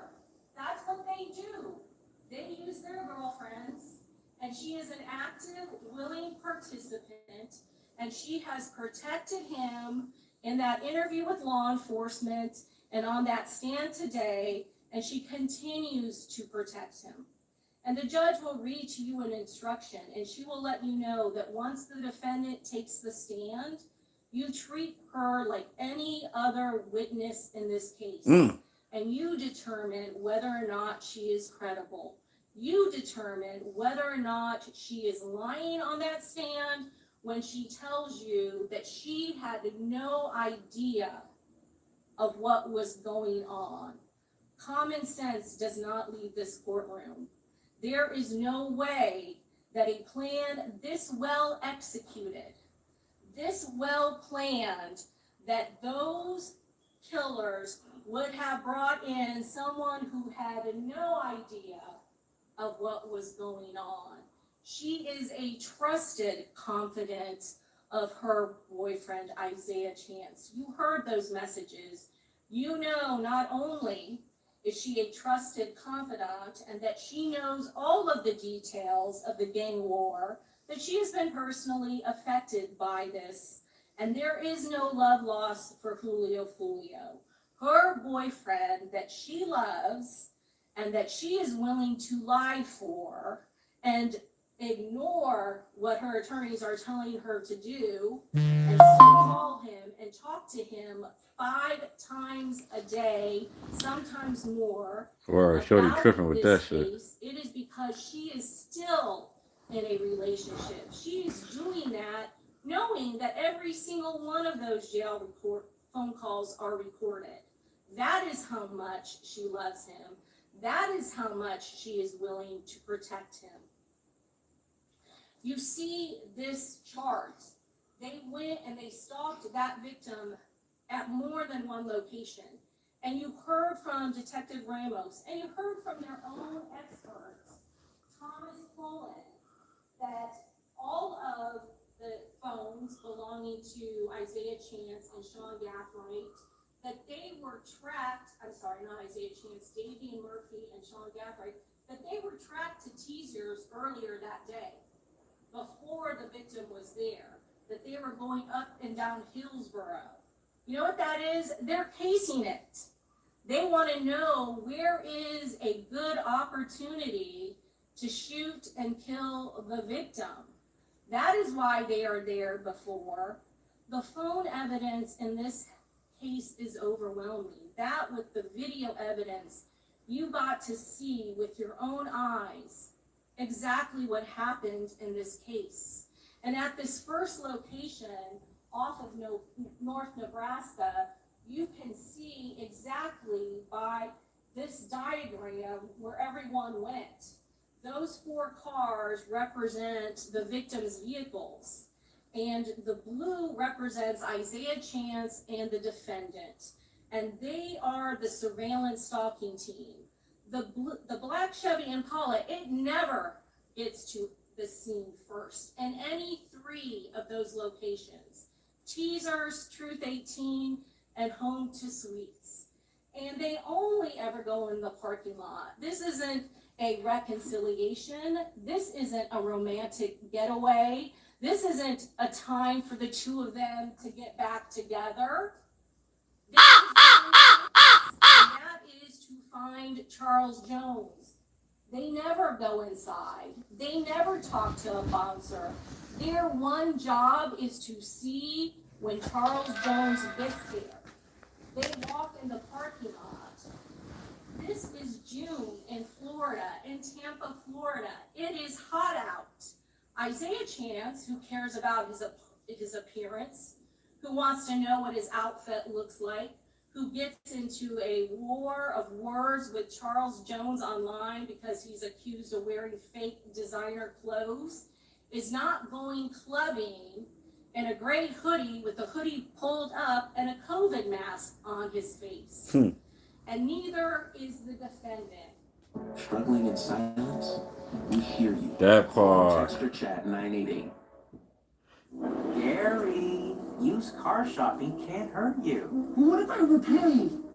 Wearing COVID masks so that their faces are covered and they are appearing as a couple so that Charles Jones and his friends don't have any sort of alert or warning that the other gang is here.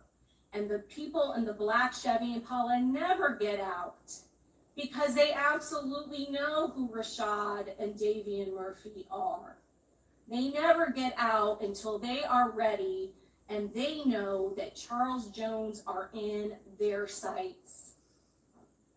And it is only after the silver Chevy Cruze gets there and park. And that club is packed. They have to leave. They have to circle around the parking lot because that parking lot is packed. It doesn't matter that her boyfriend doesn't like a packed club. If that were the case, they would have never even pulled in. They are there for one purpose, and that is to get eyes on the victim. And the video shows it. There is no doubt that is what happens. She is walking less than a foot away from him at all times when he is talking on their phone.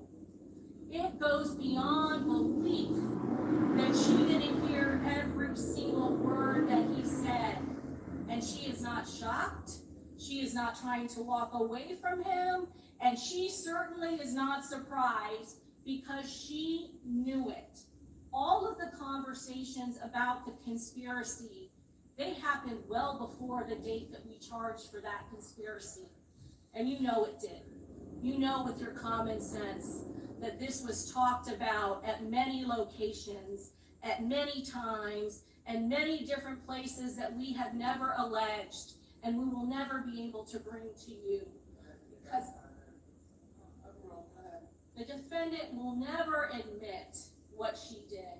She won't admit it to Detective Ramos and the detectives at the Tampa Police Department, and she's certainly not going to admit it to you, because that would mean that she is confessing to conspire in a first-degree premeditated murder. But you know that those conversations happened because of what you saw on the video. She is not surprised. She is playing her role. She is playing her part. You saw those messages between her phone and Sean Gathright. Pick up the effing phone now. Pick up the effing phone now. They are desperate for communication. To suggest to you that there wasn't an actual phone call that occurred after that second text message is preposterous. And she is seated next to him in that silver Chevy Cruze. And to suggest to all of you that you don't know exactly the station that happened in that car that she absolutely heard and knew about because she is a part of it. Your common sense tells you that. This was well planned, well executed, and they would not have brought along a girlfriend unless she served a purpose. And she did. She was their cover. And you know from the stand, she admitted what had happened on October 8th, that phone call. She had to admit it. She didn't want to admit it, just like when law enforcement officers were questioning her. When I was questioning her, she in her memory, she knows the conversation she's had with with Isaiah Chance. She knows their conversations. She knows what happened when his best friend, one of his good friends, was shot and killed on October 6th and 7th of 2023, and how upset he was. There are messages between the two of them where he is telling her how out of his mind he is with grief. And you heard her say, yeah, I had to stay away. I had to stay away. And then he's telling her to be loyal, to stay loyal. And then she is responding, don't worry, I'm straight. I will delete those messages. She is his intimate confidant. They have talked about this. And what exactly do you think that she needs to delete? What conversation could she possibly have to delete on August 8th of 2023? Charles Jones was shot on October 7th of 2023, and her boyfriend and the boyfriend's best friends are now ballistically connected to that attempted murder of Charles Jones. We know exactly what she's deleting. She's got his back. She had his back on October 8th of 2023. She had his back in that interrogation room with law enforcement where they are pressing her. And make no mistake, she knew why they were talking to her. She knew why they were questioning her. It's clear in her messaging to the person that they are making fun of law enforcement for having the wrong phone. She knows law enforcement officers are looking for her. You saw that text exchange. You saw her say, are they still there? It's very clear they're talking about police. And she's like, they still have my phone. It's just for a resisting arrest charge. Oh, too bad. They have the new phone. I don't have they didn't get the old phone, laughing my effing ASS off, right? That's consciousness of guilt evidence. There isn't any reason she needs to be laughing at law enforcement for having the phone, for having her new phone, and not having her old phone, unless the old phone has what? The old phone has evidence on it, and you heard from law enforcement, there's an Apple iCloud that she didn't count on, that they were able to get up a backup of. They're able to get a backup of her phone of every single thing, messages, thousands of messages, but the one message area that they can't get is the day of the homicide. They are able to get it off Sean Gathright's phone. That's why we know that her phone and Sean Gathright's phone are communicating desperately when the tracking of the victim is occurring. You have video evidence of Charles Jones being stalked at teasers for silver Chevy Cruze. You have video evidence After the silver Chevy Cruze, the black Chevy Impala appears. Same exact thing happens at Truth 18. The two places where the victim advertised that he would be on Instagram, and she follows him on Instagram. And again, the same coordination. The surveillance tracking vehicle, the silver Chevy Cruze, with again, the defendant and Isaiah Chance, her boyfriend, in that car. You know that there are communications that are not accounted for in those call detail records. That there is some other application that they are using for those calls. You heard from Detective Ramos. When that phone is up to Isaiah Chance's ear and he's walking on that phone, there isn't an attempted phone call. There isn't a missed phone call. There is no record of it. Those calls from that time period and those messaging are happening when he is in the car with her. So there is definitely another application that again shows sophistication. They do not want to be caught. They do not want to be tracked. They are very careful with what they are doing with their devices. You heard from their own expert that Davion Murphy and Isaiah Chance, they're not using their phones during the time of the homicide. And again, the same stalking that happens. The victim and his entourage get there, they go inside the club, and again, we have the blue being designated by the silver Chevy Cruze and of the defendant and her boyfriend. And this is not a romantic getaway. To suggest is beyond common sense, beyond all reason. They are just walking around the parking lot. They don't make any attempt to go to the door. And the reason why the coordination of the video shows it is because the victim's party has just gone up those stairs and that they are on that second landing getting ready to enter in the club.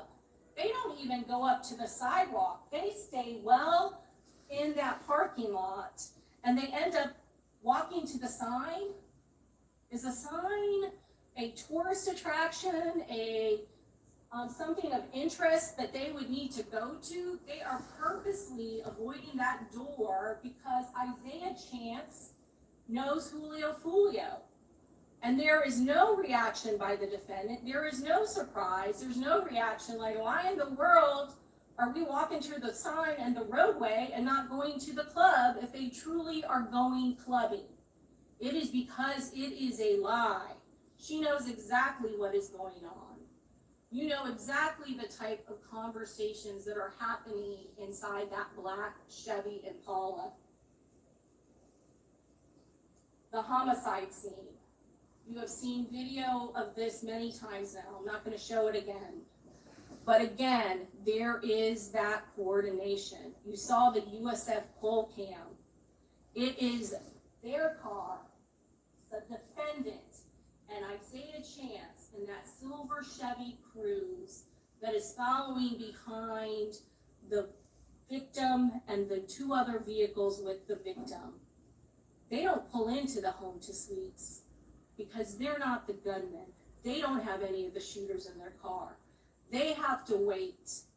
You know that there is, again, communication that has to be happening between those two vehicles.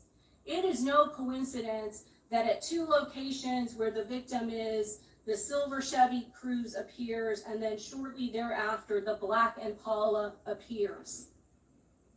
And then at the third location, that is not ever advertised, never advertised anywhere.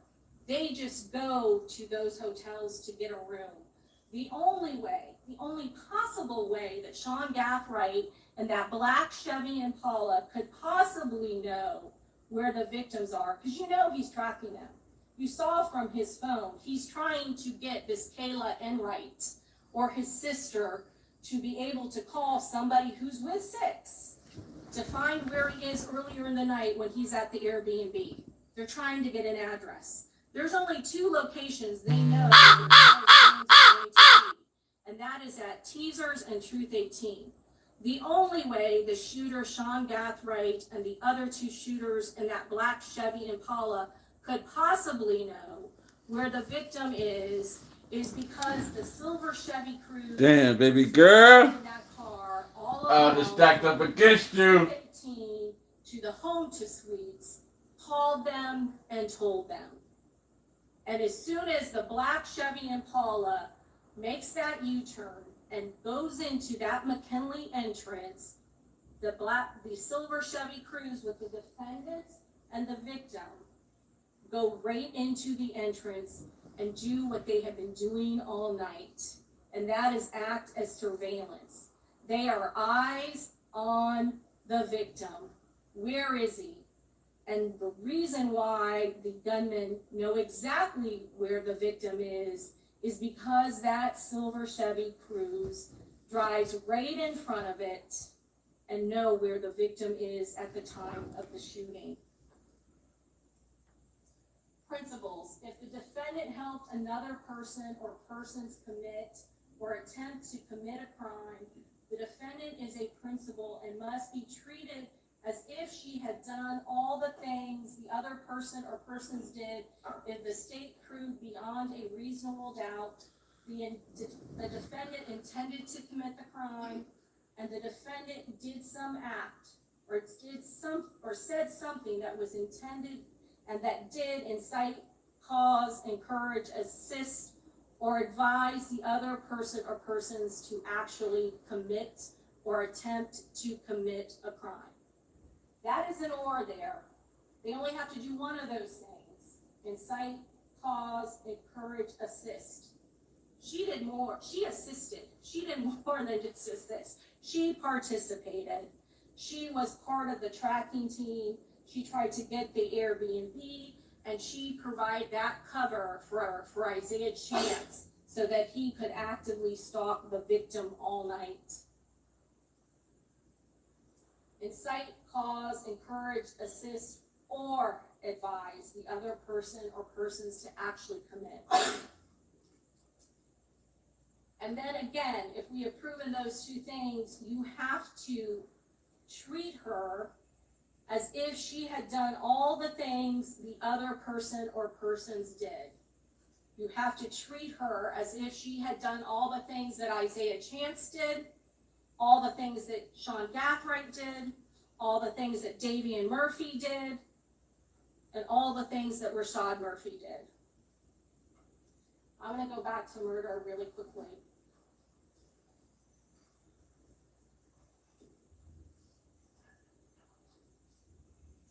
You have three elements to prove. One thing that we never have to prove, one thing that is not on the murder of the first degree elements, and that is motive.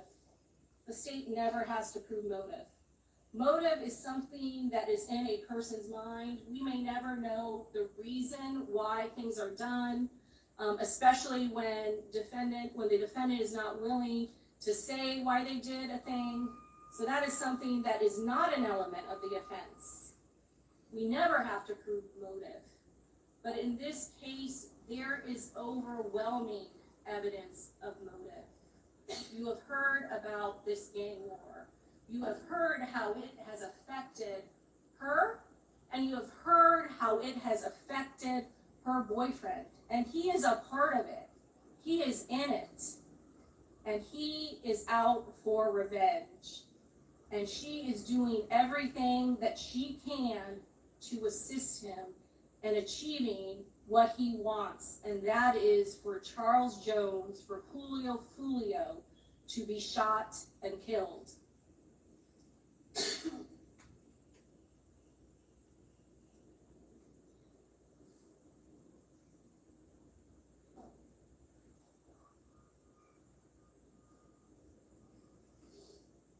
This is the evidence in this case.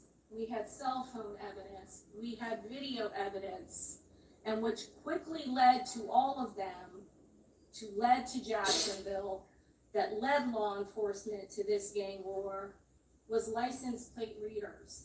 There is no doubt that that silver Chevy Cruze and that black Chevy Impala were in tandem. Not only are they at all of those locations here in Tampa when they were committing this crime, they drove down together. These are the same points of interest when they are hitting off of the same license plate reader. When she is in that interview room with law enforcement, I told you, she never admitted what she did. Just because a defendant doesn't admit what she did doesn't mean we do not prove intent. Get hooked up with Cash App. Come on, man. He's Just fucking. got offered. Say things to him when you pay. Curtis, enough already. I'm a lifelong Republican, but you cannot win this race. No shit. Come on, man. Come on, man. What's up?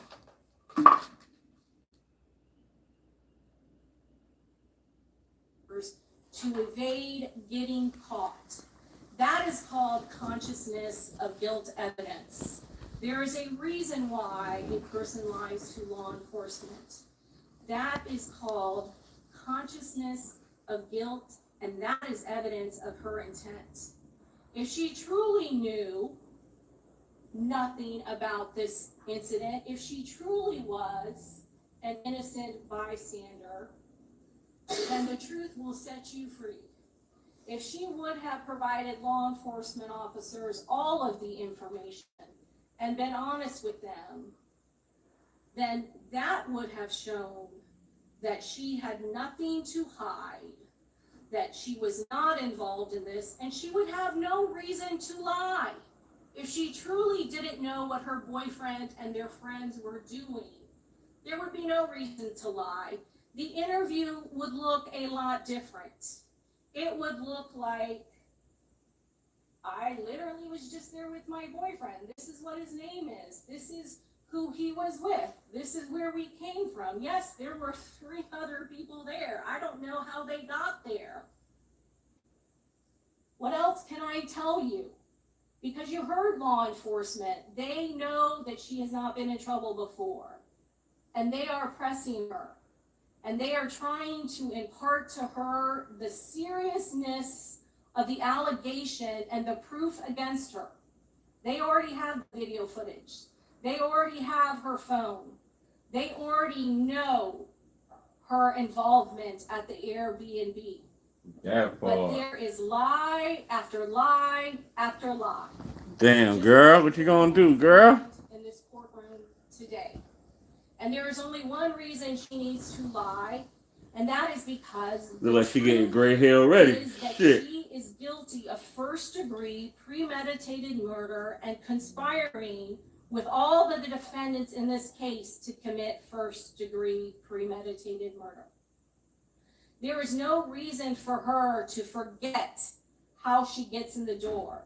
And the detective may have had it wrong about her being the one to enter the access code. But what he certainly didn't have wrong is the lock code. That door is only unlocked 3 times. One by the person who first gets in and not captured on the video, and that's the one where you just see her walk in, because whoever, whether it was Isaiah Chance or Sean Gathright, very quickly exits or puts in the access code, gets in, and the door automatically locks behind. And she's coming along with her bag, and the door is shut, and nothing happens. That matches up with the lock code. She goes off to the back, and then comes back, and somebody lets her in on the lock code. Then there is a lock code where it's open, as if somebody is checking to make sure the lock is closed, but they don't open the door. No video footage of that.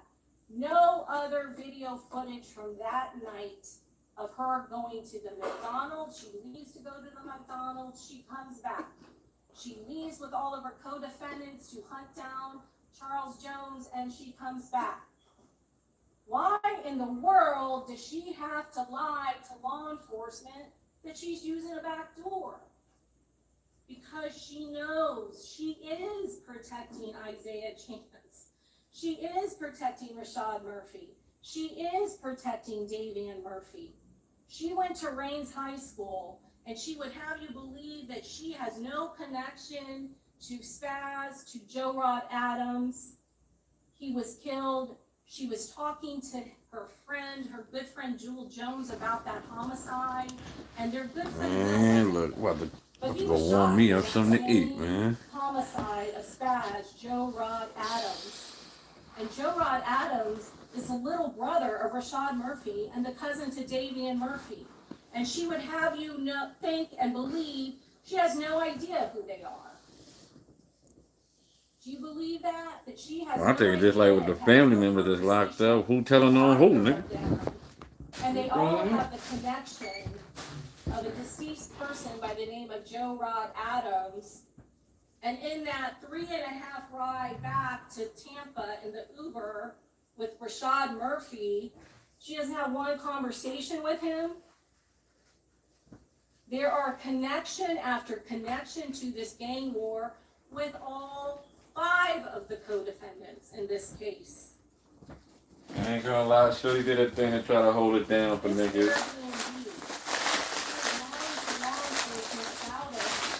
Because she is a part of it. She's in the loop and she is covering for all of them. And she knows that she is covering for all of them. And she knows that they purposely knew that there was a video camera on that door. And regardless of whether law enforcement got it wrong about the door, they certainly got it right. She's the only one seen on it.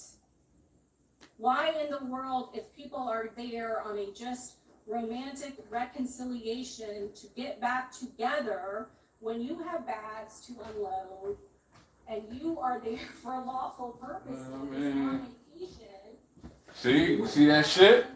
That's that cell phone banging shit right there, like. You feel me? They're always on the phone shit. They're right there. They're open. They're not taken. That Come on, man. They don't want to be Just seen fuck on up the a phone, camera man. in Tampa, less than 2 miles from the homicide scene, unloading those large, heavy bags that you saw Isaiah Chance and Sean Gathright load into that black Impala. They have to make sure nobody's seen on camera. Cell phone mapping. Who the fuck is that? T-Mobile, nigga. Go through T-Mobile, nigga. Not even a walkway. T-Mobile out here dropping dimes, nigga.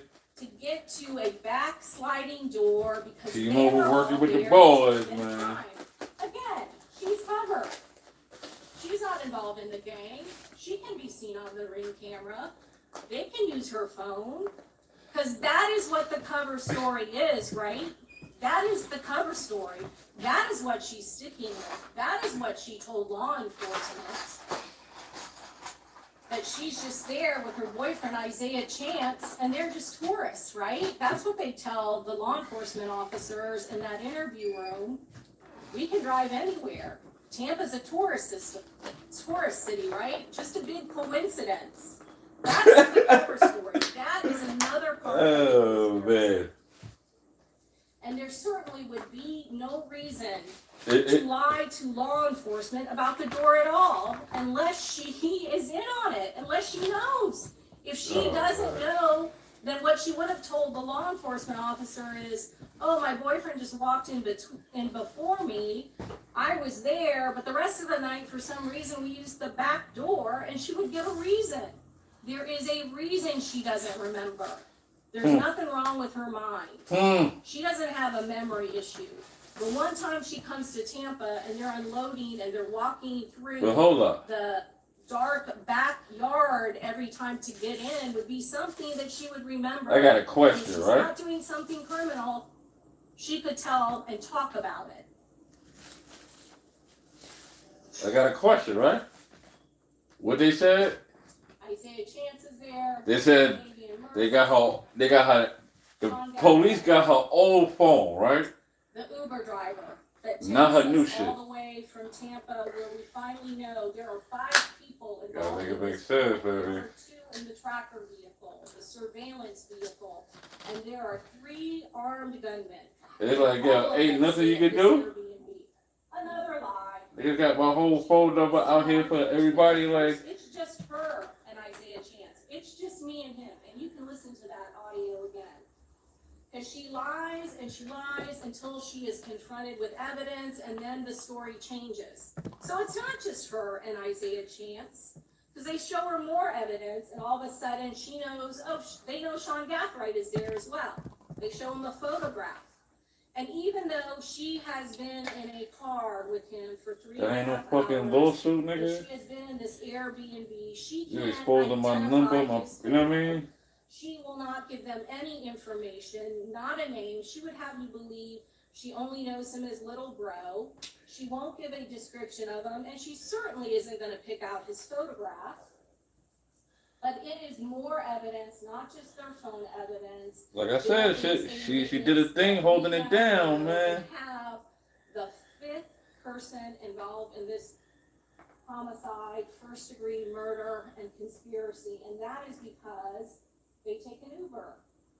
And the Uber driver and the tracking, again, of license. Shorty did a thing. She ain't out here snitching. The Uber driver who gives Detective. You know, but it's like you can't argue with the evidence either. Like, shit. They had one stop at a gas Niggas station. got me, like, you know what I mean? He picked up is the same 3 people for $187.51 that he takes to Sean Gathraight's house, where we find all of the Word, it evidence definitely ain't. of those firearms in his house. You right about that, Sherman. Definitely ain't. And find Alicia Andrews there, Shit, as yeah. Rashad Murphy for the first time, and again Isaiah Chance. So the evidence in this case is overwhelming. And Mr. Harmon told you there is a mountain of evidence.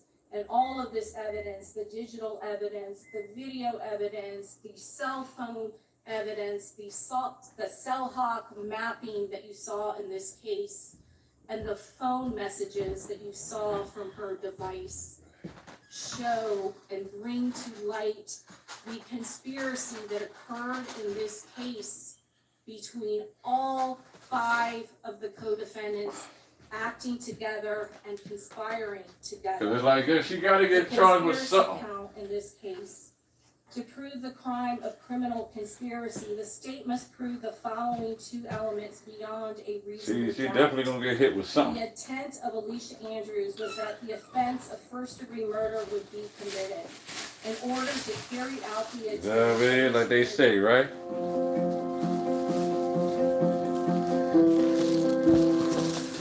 Like they It must be complicated working with a friend. She's wearing her karmic ties. Do you realize that? First-degree murder. I just stacked up against you, brother. Like, or one of them. she gonna do? By some other person. It is not necessary that. You know what I mean? She ain't changed up the story till she realized they had evidence. Like, you know what I mean? To commit first-degree premeditated murder must be expressed in That any far. particular words, or that words. She wasn't giving up no names. She wasn't giving up no descriptions. It is not necessary that the defendant do any act in furtherance of the offense conspired. This count is just the agreement. They don't have to do actually commit it. They don't have to do an But baby act girl, you in should have took that furtherance. 18 This is just the when they offered you that 18. Cause you know after that 18, they coming with something harder. Know based on their actions that they all conspired to do this.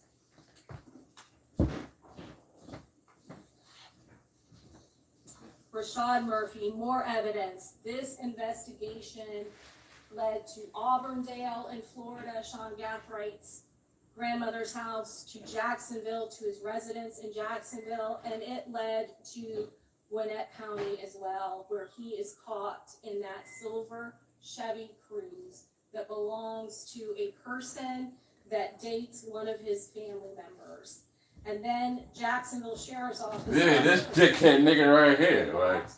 Photographs a video from Walmart that occurred on 6/21, where the defendant is seen in there, Rashad Murphy, the co-defendant Rashad Murphy is seen there buying some stuff. And they see what he's wearing, and they compare it to the still videos that are taken in this case. More evidence again. He's not just driving the tracking vehicle, he's not just found with the tracking vehicle. More consciousness of guilt evidence. Gwinnett County Sheriff's Office located him in the second suspect murder vehicle in this case in Tampa. And we are days later. He is far removed from Tampa. And he is in the silver Chevy Cruze. And what does he do when law enforcement authorities from Georgia approach? He flees. More consciousness of guilt. I don't think Rashad Murphy on recording saying what he did. His actions, just like Alicia Andrews' actions after this crime, show their guilt. That part. He fled because he knew what he had done and he knew what vehicle he was in. The phone evidence in this case. Is that the dude that read it? Davian Murphy, Alicia Andrews. Yeah, he was the first nigga. Evidence in this case about the phones. And just like the video evidence tracks them, You feel me? like all the photographs on the license plate reader of the silver Chevy Cruze. Because allegedly he was the first one that was in You have all of their phone and the that they had interviewed first. showing that Alicia Andrews, Sean Gathright, But it's alleged. I don't know, you know what I mean? they all traveled together to Tampa from Jacksonville. It was coordinated. There is a reason it is coordinated. This was the plan all along. That is the only reason they were in Tampa, and that was to hunt and kill and gun down Charles Jones. That is the only reason. All of the evidence in this case shows you that. You were able to see based on the video evidence in this case for yourselves. I mean, like I said, allegedly who they showed, who you said that comment on, allegedly is him. But Video. COVID mask. Another lie. It is not her clubbing attire. I get the approach. They're like, yo, you know what? We're going to go after her. She going to tell her boyfriend. Her boyfriend going to tell her other dudes. Do you think Isaiah Chance has any concerns about his health? Why is he wearing a COVID mask? It is to mask his face. She gives every reason to law enforcement why it is that she's wearing a COVID mask. Again, every time she is confronted in that interview, she lies again. She says that she's concerned about her health, and then because she was pregnant at the time. That's what she said. Saw from this video at the McDonald's that her co-defendant, Davian Murphy, the driver, is sitting there puffing away while she is in the seat next to him. And you pregnant. Not wearing a COVID mask. You gotta make it make sense, baby girl. She's not wearing a COVID mask when she gets into an Uber with a stranger and is in a car, a small confined space with him for 3.5 hours. She's not wearing a COVID mask when she gets out of that car. She's not wearing a COVID mask when she goes into the town, when she goes into the the Airbnb on Gazebo Pond Lane. But her phone tracks her everywhere, and that is that why damn phone, man. you see all of the video footage from that night. This was on the phone. Again, showing them tracking and going back to teasers to stalk the victim.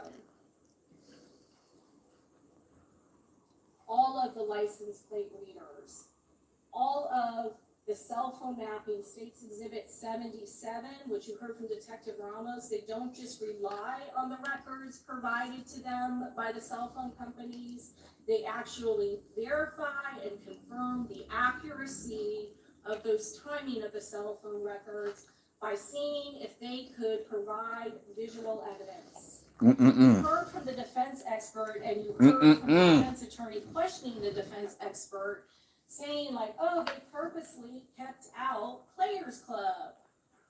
They didn't purposely keep out Players Club. You heard from Detective Ramos that not only him, there are other members of the Tampa Police Department looking for surveillance video based on the timing advance records of the defendant. They were hoping to get video evidence of her everywhere. You heard of all the places they went looking for and asking for videos. That is what they were scouring. They were looking at the timing in advance, trying to see where she had been, and they are following that path to see if they could get video footage of the suspects. And you saw that they got it at McDonald's. You saw that they got it at the USF poll cam, but you heard from Detective Ramos that there were no video footage at this Players Club. You heard from their expert that they are in the vicinity of Players Club. That is just another lie that she is telling you on the stand. There is no evidence whatsoever that they are doing anything but staging, waiting for the victim again to go to another location. But to fit into her story that she's just here for clubbing and not another lie to law enforcement, she must have gone to some other club to ask a bouncer whether or not the price was too high for them to get in. So what is it? Is the price too high? So they didn't go in. So that would make 3 clubs that she didn't go in. And the whole purpose of her coming to Tampa was to go clubbing. Again, They all caught up. It's over for them. Look, man, it might be over for them, man. you get to judge her credibility and determine Well, whether like I said, she kept it solid until until they started pulling out the evidence. And it's like, when you got the evidence, you can't deny shit but so much. Like, you know what I mean? This is that photo taken at Troop 18. This is her leaving. And we did ask about the bag. Is any of the AR rifles in the bag? We are not suggesting that there is any AR rifles in the bag. What we are suggesting to you again is that she is assisting. She knows all of the people. They are unloading that car at the same time. That is a bag that comes from Sean Gathrigh's house. It is loaded from Sean Gathrigh's house into the black Chevy Impala, and then it is unloaded again into Sean Gathrigh's house. She's telling you on the stand today that that belongs to her boyfriend, Isaiah Chance. We see Isaiah Chance unload his vehicle. He never takes out a pink duffel bag. Does it have the AR rifles in it? No. Does it have could it possibly have had clothes? We don't know. It is big enough to carry a firearm. It is big enough to carry ammunition. Word. We don't ever have to prove to you what is in that bag. It is just another piece of evidence saying she is assisting them. She knows what is going on, and she is participating. She's not going to, she can't talk to any of these people. She can't have communication with any of these people, yet she can carry their bags out. She is comfortable with all of them. There isn't anything in these videos that suggests to you that she is afraid of any of them, that she is uncomfortable with any of them, or that she is scared of any of them. And I would suggest to you, when you're evaluating her testimony and what she said on the stand, it is full of not only lies, but contradictions. Is she afraid of Isaiah Chance? Was she forced to go on this trip? Was she a victim of domestic violence? Is she controlled by him? Yet she wants to make sure, she doesn't live with him. She lives with her parents. And she can certainly tell him in a video and use language that isn't really suggestive of somebody who's truly afraid of somebody who can commit and control and make sure that they know every single thing that person is doing. You judge that person's credibility and why it is they're telling you what they're telling you on that stand. Again, the cell phone mapping of her phone.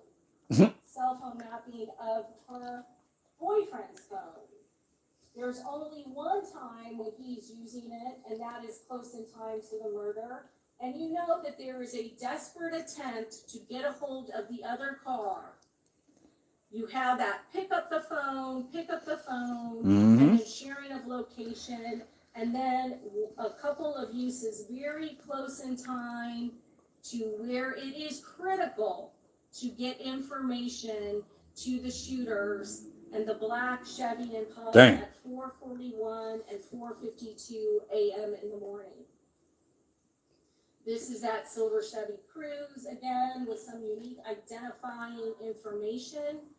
But you don't need that photograph. You don't need the license plate readers to know and to be able to be convinced overwhelmingly that she was in that vehicle, because she told you herself, in that interview with law enforcement, and you heard it. You heard before they really started confronting her with the evidence, when they showed her photographs, that she admitted that she was in those videos. So there is no doubt that she participated in her crime. There is no doubt as to her identity and her participation and everything that she has done in this case. And based on all the facts and all the circumstances of the evidence in this case, there is no reasonable doubt that she intended for this crime to be committed and that she assisted. She did more than assist. She participated as part of that surveillance team, posing as just normal, everyday people just happening to be walking in a parking lot so that her boyfriend, Isaiah Chance, would not be detected by the rival gang. Because them niggas know them niggas and fuck around with a shot them niggas. There is no doubt that there was a war in Jacksonville involving both of these gangs, and that it came to Tampa when the defendant and all of her co-defendants brought it here. She is guilty of first-degree premeditated murder as a principal in this case, and she is guilty of conspiracy to commit first-degree premeditated murder. And all of the evidence shows and proves to you beyond all reasonable doubt that she... Well, what y'all say, man? What y'all thinking, man? All right, ladies and gentlemen, we're just gonna take a quick 2-minute comfort break, okay? And we'll come back and we'll hear. They said a 2-minute comfort break. So what y'all thinking, man, during this 2-minute comfort break, man? I don't know. She gonna get murder 1, murder 2, manslaughter charges, conspiracy in the first, conspiracy in the second, conspiracy and manslaughter.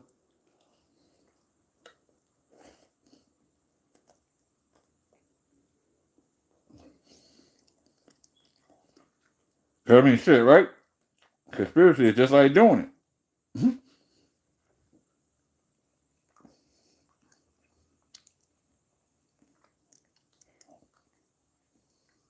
That part. Turn down to 18. Conspiracy, what they gonna give them? 25?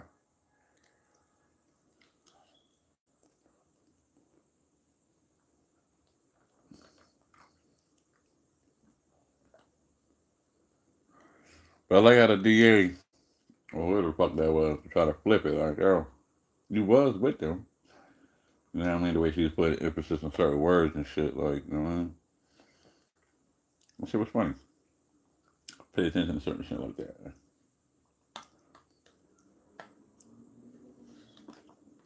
Trying to protect her boyfriend, who she said wasn't her boyfriend, and how her boyfriend invited her little brother, well, his little brother, and like that. Shit's crazy.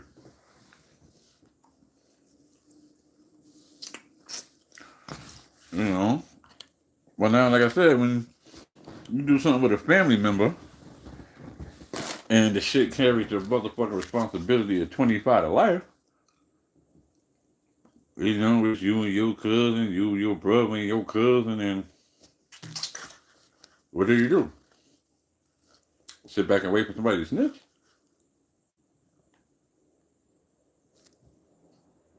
Or what?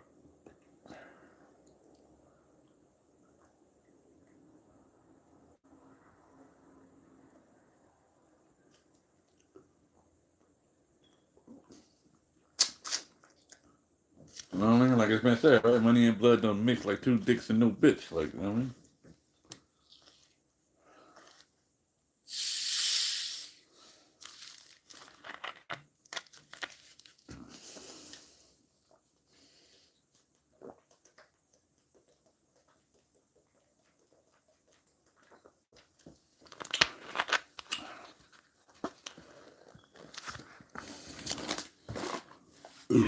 Excuse me, pardon me, y'all. And then like, yo, this shit be having me thinking, right? Everyone has their favorite part of property management. Niggas be dying for fucking chump change, nigga. Kill a nigga for 5,000, 10,000. You know what I'm saying? Kill a nigga for 5, 10,000. Then when your ass get caught up, nigga, that ain't no lawyer money, nigga.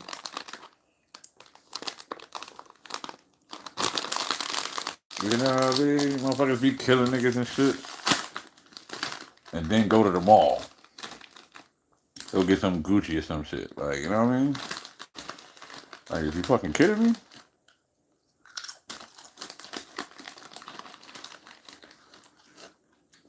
You know what I mean? Niggas gotta make shit make sense, man.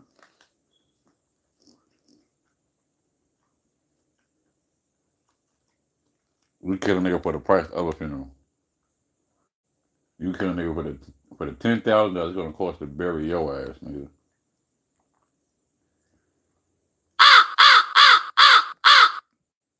So I'm saying, you got no money for no lawyer. You ain't got no money to any of them buy no more guns and shit. You can't go on the run. Like, come on, man. $10,000 ain't no fucking real money, man.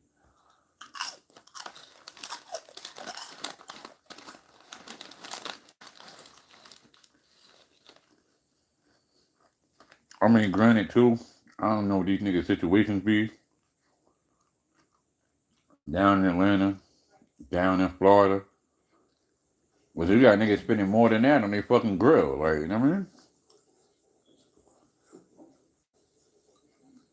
We'll be like, y'all got about 10, 20, 30, 40, 50 in the mouth. Like, you know what I mean? That's how them South niggas talk, right? I spent about 20, 30, 40, 50 in the mouth, man. These shits is permanent. Shit don't come out.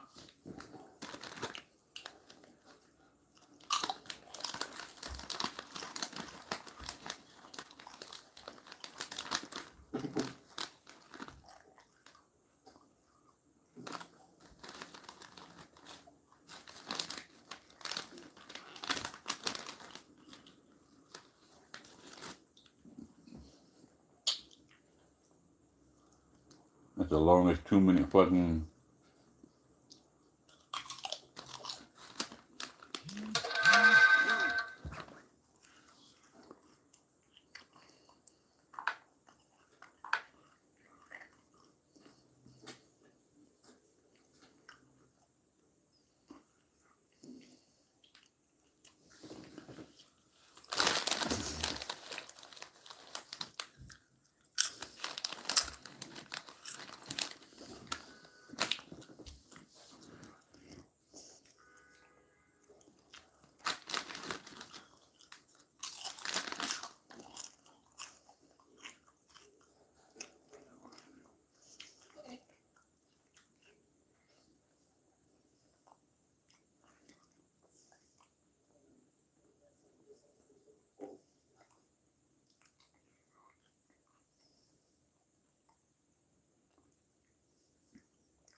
Come on, man. Y'all motherfuckers ain't get back yet.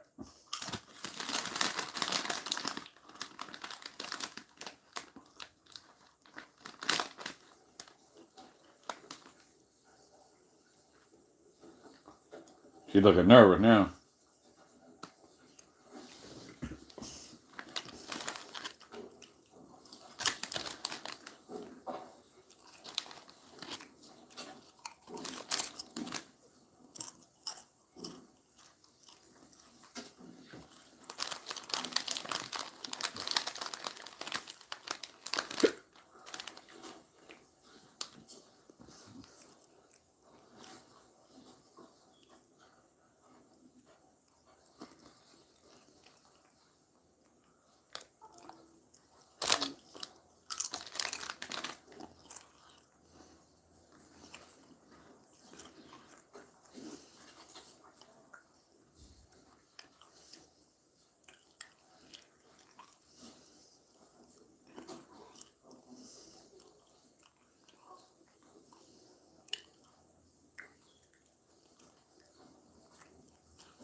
She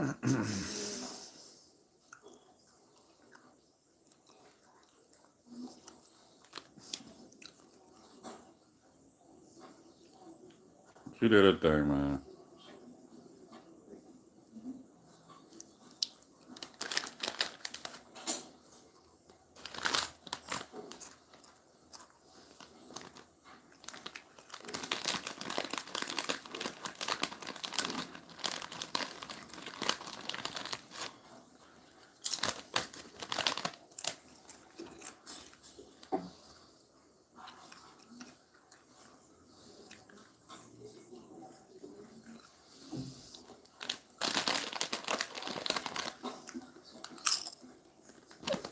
Mr. McClement, can we get going while the rest of your team looks for the exhibit?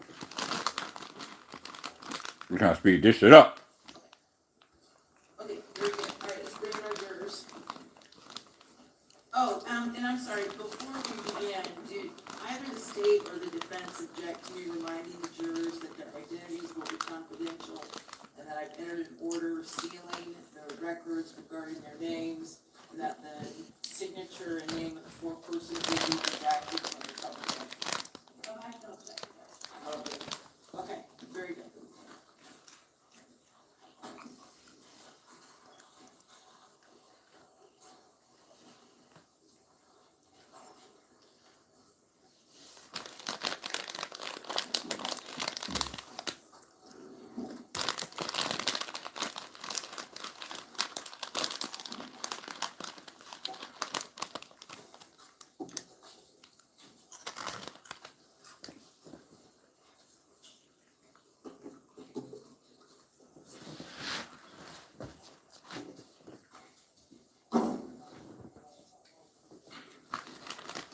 Feel like I'm snapping louder than the fucking TV. Like,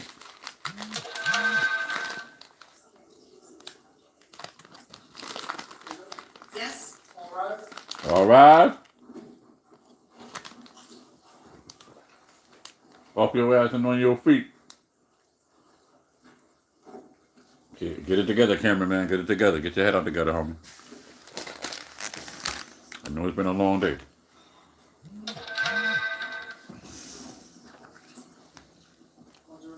Okay, very good. Thank you. Welcome back. All right, thank you, Mr. Clement. We're gonna see. You can proceed.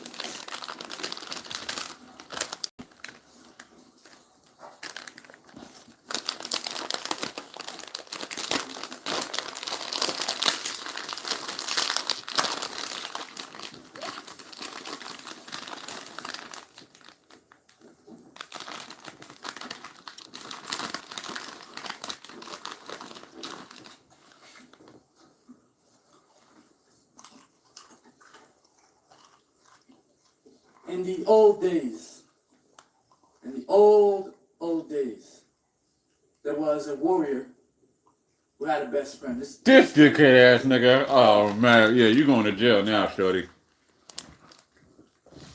These two went everywhere together. They were inseparable. But the time we have it, this warrior would get called off to war from time to time, and the dog would follow him out of the castle, out into the courtyard, past the threshold. You going to jail, shorty. To the crossroads, and he would leave Taz at the crossroads to go off for war.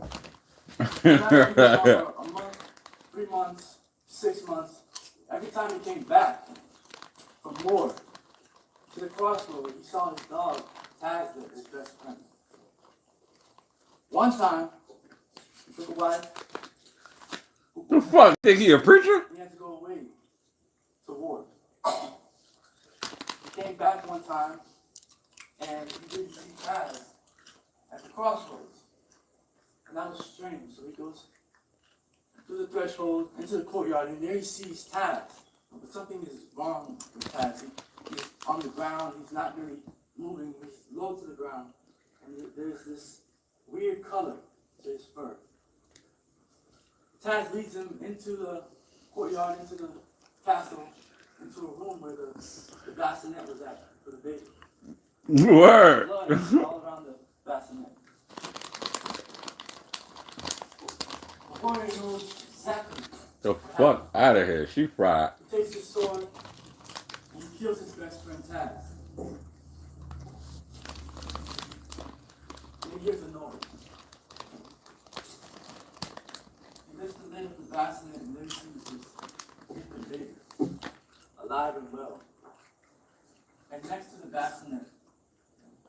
There's a rabid wolf that Taz killed. Oh, she cold. Drops his sword. Never picks it up again. He picks up Taz, takes Taz out to the courtyard, past the threshold, to the crossroads, and he buries him. Builds a nice monument for his best friend. Man. Every day for the rest of his life, he goes out to the crossroads and he asks his friend, I was the judge, I'd be like, yo, excuse me, what the fuck they got to do with the case? the sword of justice has the ability to save the innocent. When used with care and responsibility. When used recklessly, it has the ability to harm the innocent. Alicia Andrews is innocent. Every count, every lesser included, every crime that she is on trial for today. Perception is not reality. The perception of the detectives in this case is certainly not reality.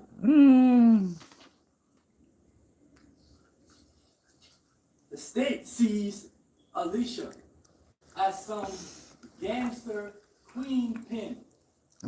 They see her as someone who has red hair, bright red hair, bad tattoos, who hangs out with Everybody in Florida, gang members, gang do associates, not hire this nigga to an represent you. individual who's cold and heartless. But perception is not reality. Everybody in Florida, do not hire this nigga as your lawyer. Alicia Andrews is an individual, a young individual, a young woman. She's well-spoken, she's mild-mannered, she's brave. Nigga look like he got on one of them Sean G suits and shit. You know, let me stop clowning these niggas, man. She is not a gang member. She is not a gang associate. And that was clear from the evidence in this case, from every detective that testified. The Jacksonville sheriff's officers testified. She is not a gang member. She is not a gang associate. She isn't. It doesn't matter how many pictures they show, the state shows, right? Yes, it does. In fact, You listening to him, right?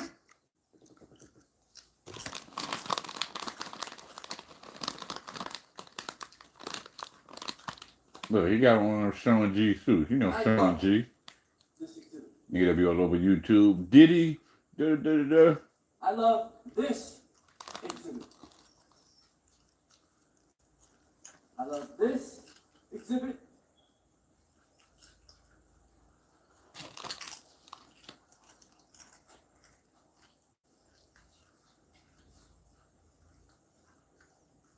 I love this exhibit.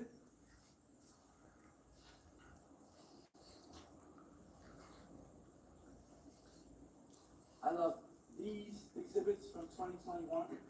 Why do we love these exhibits? Because they embody exactly what the state's case has been about. Absolutely nothing. All of the evidence, not most of it, of this evidence has been about a gang war in Jacksonville for which Alicia Andrews does not take any part in. 98% of the evidence in this case that you saw over the last 2 weeks has to do with all of these individuals, whether it be Quan, whether it be Young and Ace, whether it be 6 Block, whether it be 1200, 2100. You learned about where Jacksonville gangs live, whether it's on the north side, the east side. You've learned all of these things, certainly beyond a reasonable doubt that there are gangs in Jacksonville, that they kill each other, that they rap about killing each other, but you have not learned a single thing about whether Alicia Andrews intended to kill Charles Jones.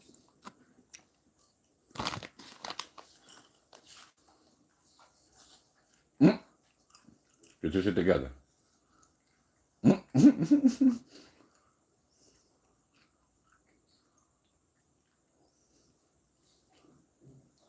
State of Florida, do not hire this nigga, man. I'm telling y'all niggas, do not hire this nigga. Said anything about a romantic getaway. It was Alicia Andrews. The word romance never came from the defense. It came from Yeah, bro. Yo, bro, he gotta lose his job today, bro. Like, of what Alicia Andrews told him.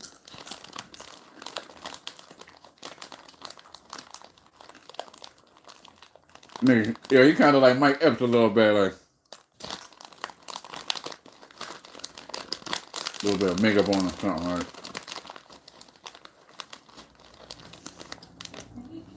Yes.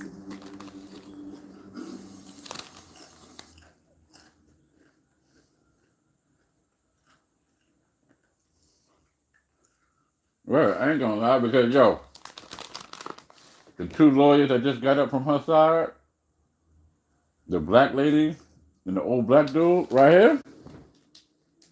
Matter of fact, I just kept these three representing me right here. Boom. Tan coat, old hair right here, and her right here. Cause this motherfucker gonna get you sent to jail. And that's the prosecutor. That's the one who just dropped all that. Like, yeah, nah, that motherfucker will get you sent to jail. Like, be like, yo, I'm better off representing my motherfucking self, man. So, members of the jury, I've instructed you numerous times throughout this trial that what the attorneys say is not evidence, and you are not to consider it as such. It is just their opinions as far as what the evidence is and what the evidence means. Ultimately, what the evidence means is solely up to you. Okay? All right, go ahead.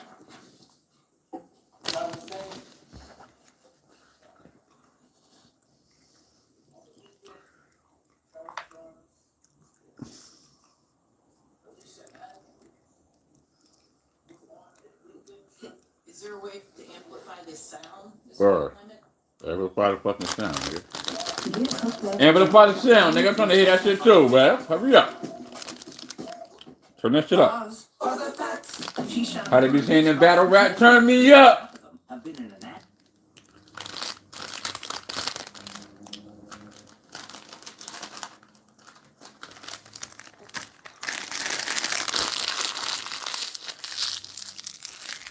Fucking out. Damn, my phone dropped.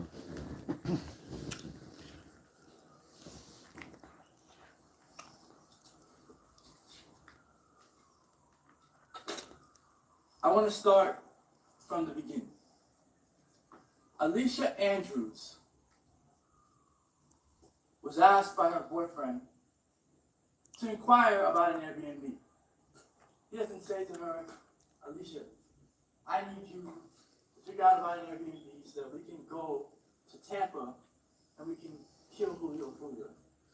He doesn't say, Alicia, I need you to go and inquire about an Airbnb so that me and three of my friends and you can all go hang out in the Airbnb.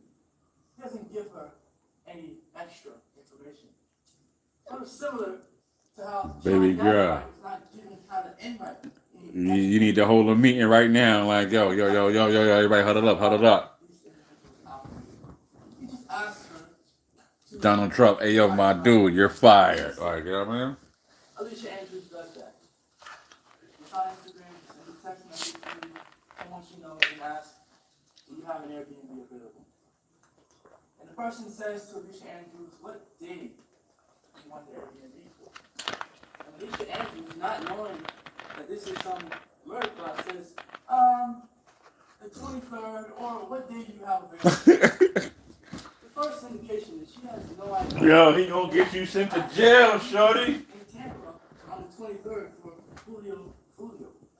Or else she would not be telling the person that she's inquiring whatever day you have available, what days you have available. The first indication, for the very first piece of evidence that the state has.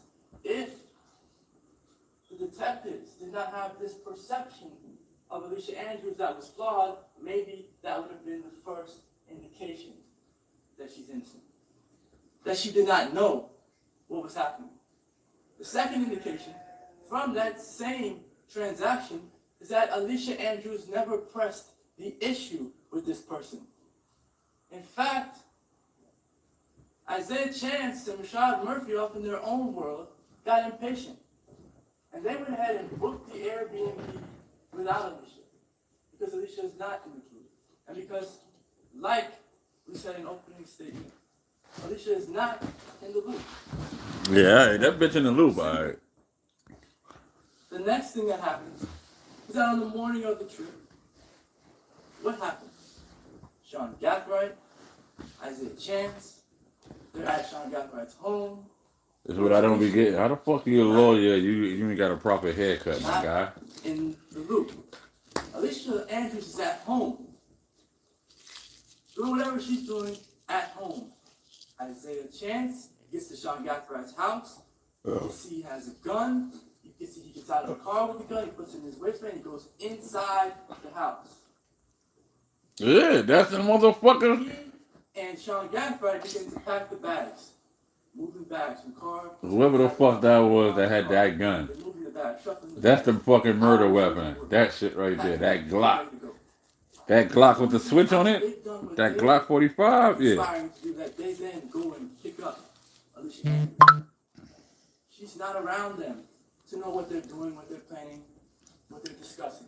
She's not. It's simple. I understand you gotta make her look good, but boy, you ain't doing the best job of it, homie. That part. So Alicia Andrews comes to Sean Gathwright's home. When she gets to Sean Gathwright's home, she doesn't go inside and say hi to him or his parents or anyone who's inside. She doesn't do any of that. She ain't got no respect. She a hood rat. Tells her to do. She waits there until the other car pulls up. She gets out of one car, she gets in another, and then she takes off. She a hood rat, The third nigga. car that she's been in for that day, the third one, because the first car was from her home to the place where Isaiah Chance picked her up. The second was Isaiah Chance's BMW to the home, and the third is this Impala that she's not familiar with to get down to Tampa. It's an Impala. She gets It's now the BMW you just mentioned, nigga. and with Sean Gathright. And at that time, as the Yeah, you gotta laugh, there's no bro. Sean Like, Murphy, there's no Davion Murphy at the Airbnb. At the Airbnb. So she goes inside of the Airbnb. And nothing is wrong with being a square. You heard, y'all? Front door, back door. But she goes inside, and Davion Murphy and Rashad Murphy are not there yet. They're just not. Carry a gun for defense, not offense. Like, you know. They're there when she gets there, and she says, no, it's the truth. By their own data. She goes upstairs, and she's in the room. At some point in time, Cause these public niggas will have you fried, nigga. they leave her at the Airbnb, and they go on their own mission. Stop saying mission. Damn. Out of the loop. So they leave her at the Airbnb, and she's not. Y'all niggas saying shit like mission, you know what I mean? They're not asking her to DM Julio. There's no efforts by Alicia Andrews to reach out to anyone to figure out where Julio is, where his crew is at, where he might be partying, nothing like that. Alicia Andrews is back at the Airbnb looking for food after she was abandoned by her boyfriend. Looking for Pizza Hut, which she can barely afford, and then ultimately has to settle for McDonald's.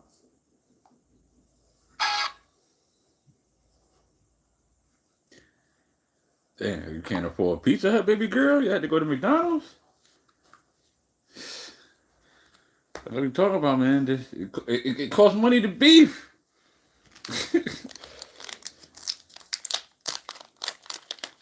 You mad because you couldn't get Pizza Hut for yourself? And you had to go to McDonald's? You know what? That's what it could have been that got y'all caught, right? That could have got the delivery to the crib, but since you couldn't afford it, you had to go outside. Now y'all on fucking McDonald's cameras, right? I know. We putting the case together, y'all. We putting the case together. You don't gotta be the most book smart motherfucker. You gotta have some common sense though. Like, And I believe whoever will see this shit, I believe we all, as a collective, have more common sense than the fucking judge. Like, I mean, not the judge, but their lawyer. Like,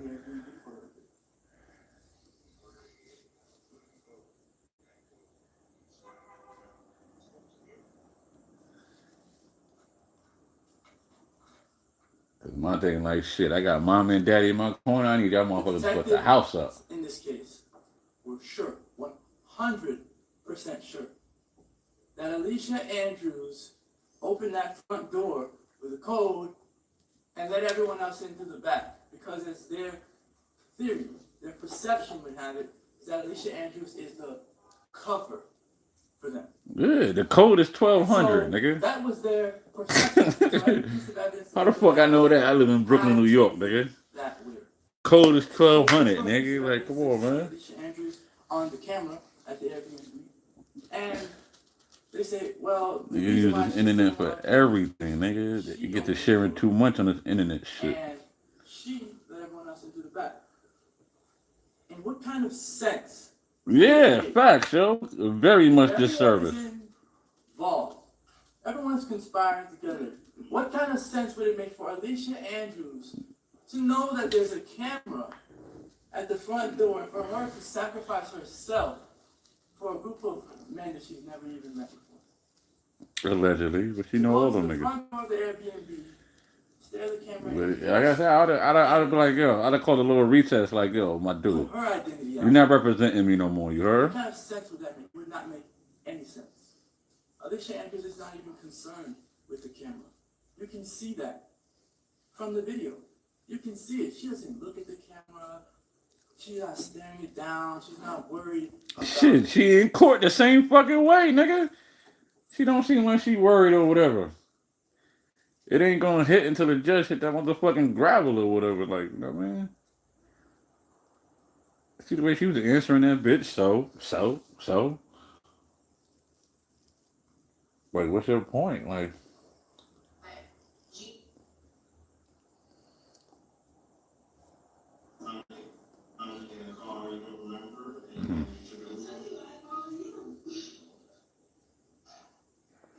even when she was in the precinct, like, she had that same nonchalant fucking attitude. Like, it's a time and a place. Look at her attitude, her demeanor. Like,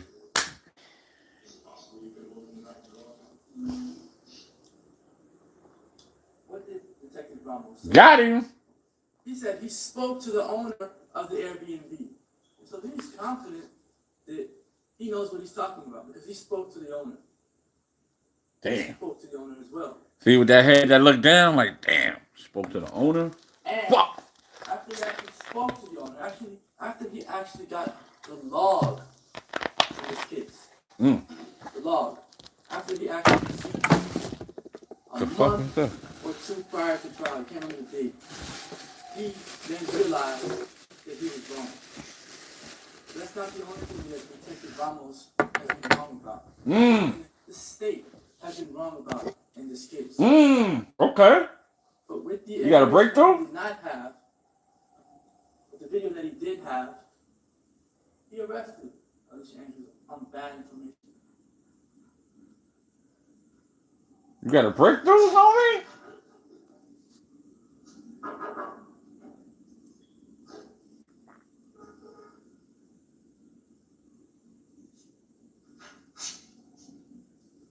I thought you had a breakthrough. Without the log, without it, it is so evident that just by looking at the camera, Alicia Andrews never put in any code. It's evident because she knocks on the door. Why would Alicia Andrews knock on the door if she was the first person there and she had some code to put in to the Airbnb? She knew the niggas was there. That's why. She would put in the code. She didn't put in a code because she knew somebody was already inside. Oh shit! Come on, man. These commercials. Papa, abuela, maestro.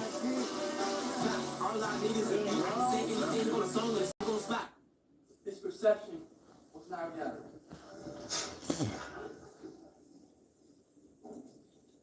The door, as you can see, hinge open. She goes in, and someone inside says, "My bad."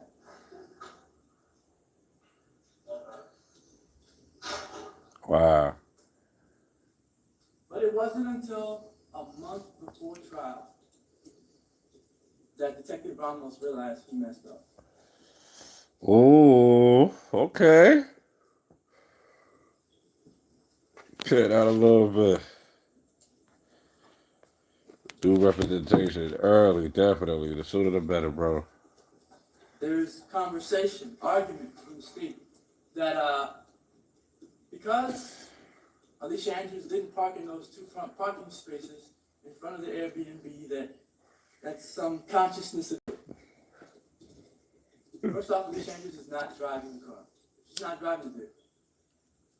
Much less does Alicia Andrews know which parking spots are assigned to the Airbnb unit, if they are even assigned. We heard no evidence that the parking spaces at the Airbnb are assigned to anyone.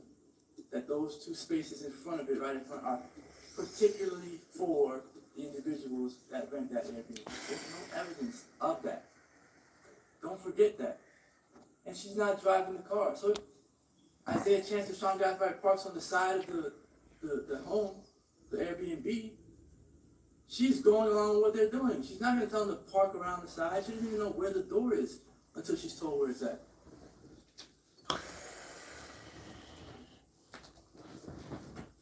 So, speed up. They leave the Airbnb. When I say they, I mean the four men. They leave the Airbnb, leave Alicia inside.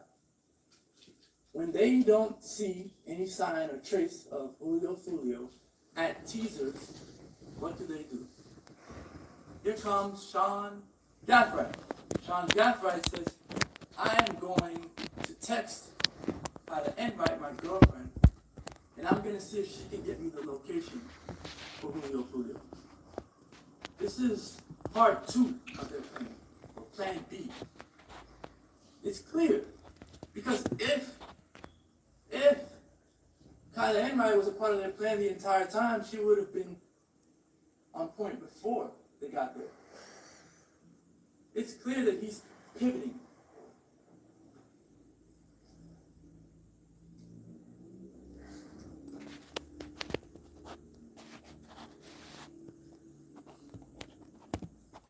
He says, I need y'all to text Fat Boy. Kyla Enright says, about what? If she was in on any plan, if she had any idea what was going down, she wouldn't be asking him about what. He says, hey sis, I need you to text Fat Boy and tell him you're trying to pull up and you're trying to see him tonight. This is not a well thought out, orchestrated plan that the state would have you believe. These individuals are just flying. My bad. I'm trying to. By just trying to figure it out as they go. He know I'm gone. I've been FaceTiming him while I'm out. Sean Gaffright says he in Tampa right now. But make it seem like you don't know he here. Or there.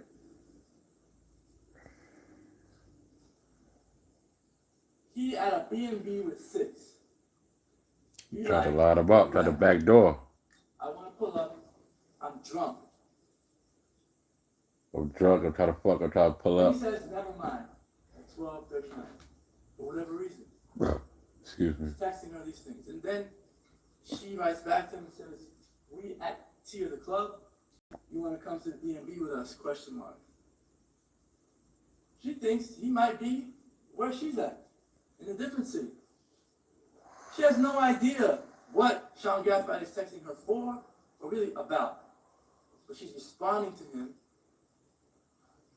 innocently, responding to him. He's trying to use her to commit a murder. And she has no idea. These individuals You made a good point. are very good at concealing their intent, at concealing what they're trying to do. You got a good point. You made a point. That they're closest to. The Timu lawyer made a point. His mother and his grandmother have zero clue about what Sean Gaffright does in his spare time. Zero. And they live with him. His mother lives with him. That's his grandmother's baby. You You cannot tell Sean Gaffright's grandmother anything about her baby. That part. They have no idea.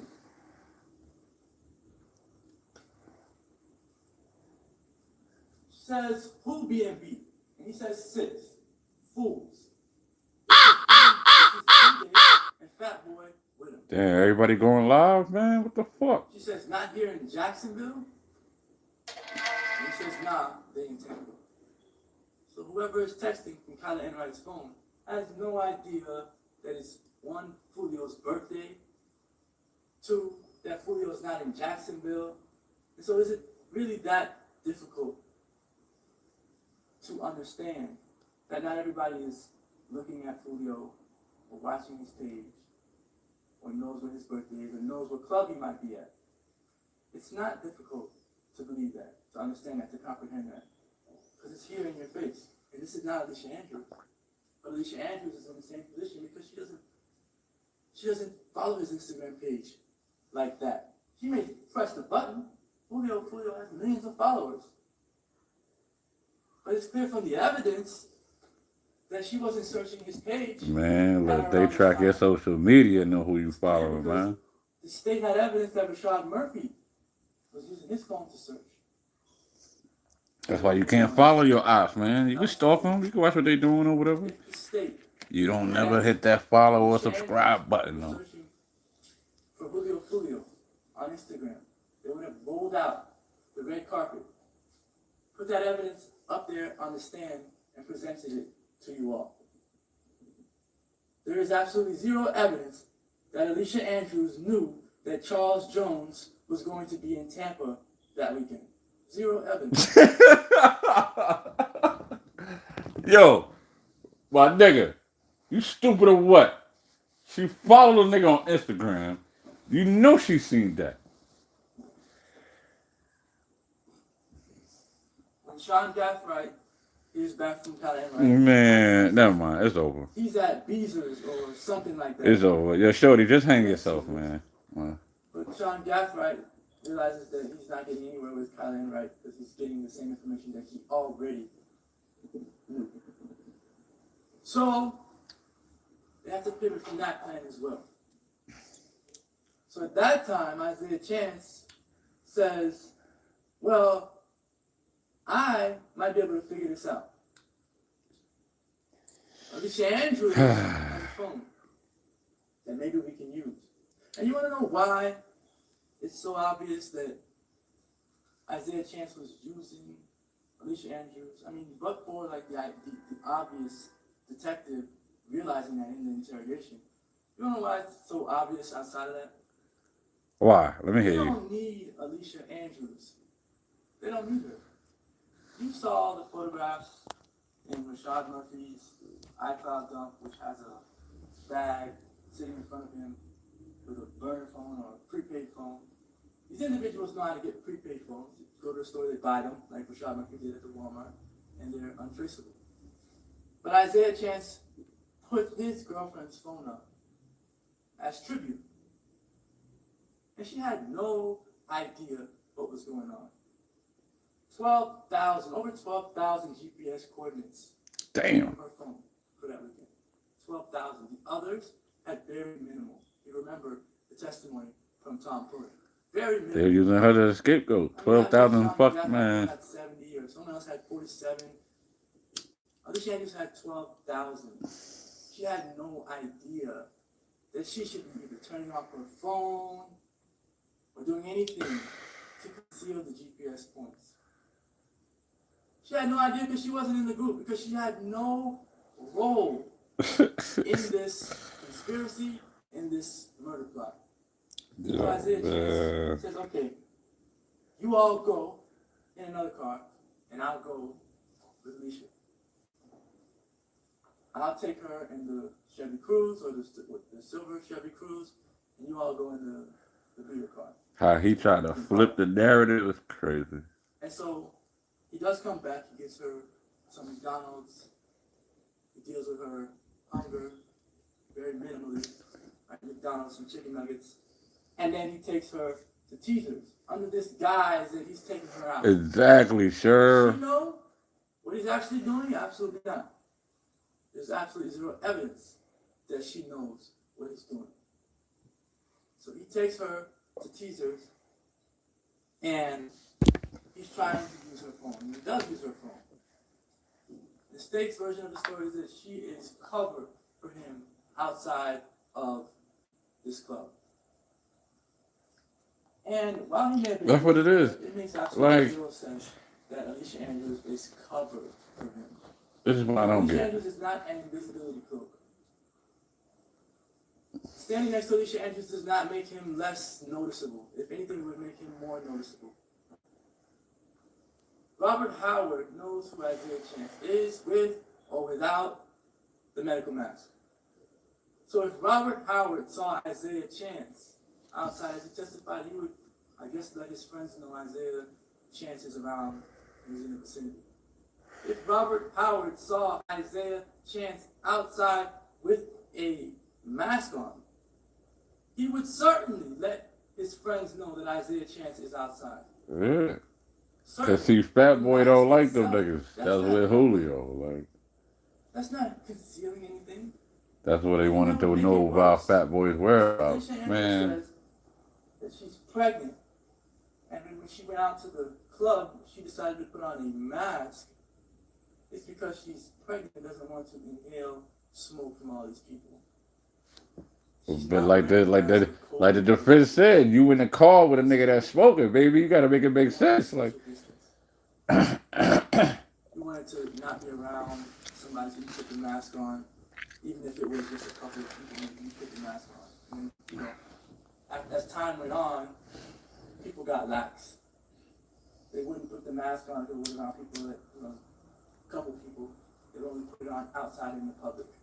And remember, this is 2024. It's not the neck of COVID. It's not March 2020 when COVID started, or a little bit after that. Alicia Andrews is wearing the mask because of her pregnancy. she seemed like she a fucking nurse or something. Like, you know what I mean? McDonald's run. And during that McDonald's run, somebody right next Got to her her scrubs on and started shit. smoking.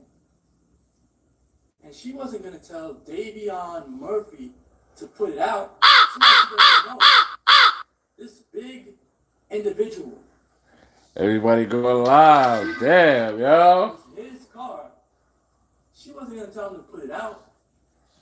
But when they left McDonald's, she went and she got her face mask. That's why I need another device, man. Like, Outside of teasers, in the video that you've seen enough times. I won't play it over for you. But outside of teasers, you see Alicia Andrews arrive at teasers. Her boyfriend is driving the vehicle. They get out. He asks her for the phone. She gives it to him. She unlocks it. He tries to make a call. The only logical explanation for what happened when he tried to make that call is that the other person did not pick up the phone. Why is that logical, and why is it the only logical explanation? Is because a few minutes after that, he's texting Sean Gathright to pick up the effing phone. Twice. You do that when somebody does not answer the phone. So when they're outside of teasers and they're on video camera and you see him with the phone there, yes, he's probably trying to call and it's probably ringing. But the reason why he texted a few minutes later to pick up the phone is because the phone didn't connect. And the call detail records at 2:31 show that there was a call that went out and a call that did not connect. It didn't connect. So whatever the state wants you to think that Alicia overheard in that time, there was nothing to overhear. And Isaiah Chance says, okay, well, this song is packed, let's go. Alicia Andrews is like, all right, whatever. She gets in the passenger seat. They go to another area off of Hillsborough. This is what the detective testified to. And for some reason, the detective wasn't able to track down the location on Hillsborough where Alicia Andrews was at, but he was able to track down the other locations. He was able to track down the McDonald's that she went to. He got cameras there. He was able to track down Teasers. He was able to track down Truth 18. He was able to track down the USF parking lot pole camera. And he was able to track down Tesla cameras, Home 2 Suites cameras, all of these cameras, except for the ones on Hillsborough. And Alicia Andrews testified that she was at another place called Players Club. And if that's the location where she went up, where I guess Isaiah Chance went up to the bouncer, asked how much it cost to get in, gave them too high of a price, he's like, okay, let's try to go somewhere else. And Alicia Andrews, there's no Charles Jones at this second place. There's no Julio Foolio at this second place. And the reason why there's no camera footage there, the reason why that place was never really discovered is because it doesn't fit the narrative. Because Charles Jones was not there at that other place. So if Charles Jones is down there, the detectives aren't trying hard enough to figure out what's going on in that area, why they went over there, whether there's any cameras over there, because Charles Jones never made it to that location. He was never slated to go there. So they keep repeating over and over throughout the trial, you went to the only places where Charles Jones was at, the only two clubs he was at. That's not the only places where Alicia Andrews was at. So from there, they get in the car, they go to Truth 18. But on the way, I guess the GPS coordinates say they went to Teasers. I ain't gonna lie, she ate their ass up already though. Her right here. They did. She ate their ass up already. Like. Charles Jones was already gone by the time they made it back to Teasers, if I'm not mistaken. So then, somehow, Isaiah Chance takes her to Truth 18. Somehow he figures out that he should be at Truth 18. They go to Truth 18. He's again using her phone. He's on FaceTime with someone. He is showing the person the Truth 18 building. And he takes a picture, and Alicia Andrews says, I heard him talking to an individual. I don't know who he was talking to. But I heard him say, this place is packed. Curtis, enough already. I'm a Republican, but you cannot win this race. This smart individual, he doesn't want to tell Alicia Andrews what's going on. He's not going to say on the phone exactly what he's doing. He has a way that he can communicate with somebody on the other phone, on the other end, without telling Alicia Andrews enough information for her to figure out what is going on. It's simple. Where y'all at? And they may say where they're at. And he's telling them where he's at. And if they're in the same group and they're on the same page, they clearly know that they should probably be at this location. Because they've already had this conversation. They've already had these discussions. He doesn't have to say much. She's following him around. At some point they get back in the car, and he starts to drive erratic.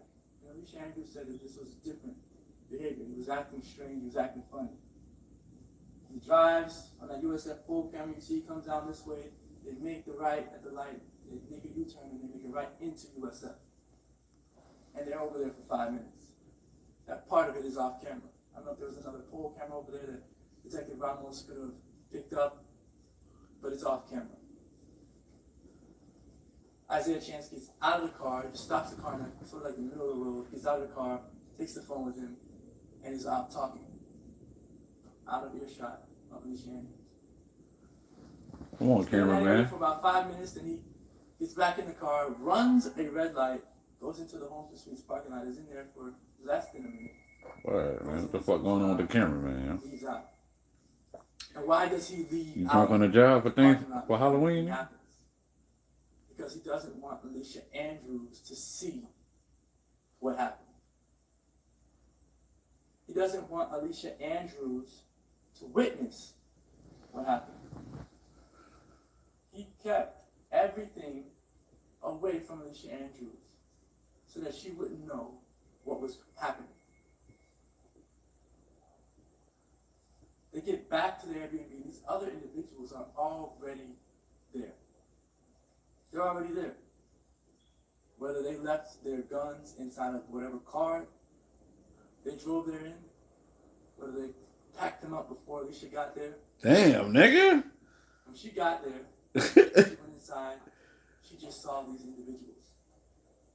Like she said, they looked disoriented, they smelled, and she decided to just go upstairs. And anytime that she did come downstairs and they were talking, anytime that she did come downstairs, they would stop talking. Because she's not in the group. And it makes complete sense, because why would some strangers, Davion and Rashad Murphy, why would they... This dumb motherfucker talk about, yo, maybe they packed up the guns and da-da-da-da before she got there. They don't even know Alicia Andrews. Why would you include someone you do not know in a plot to kill a famous person?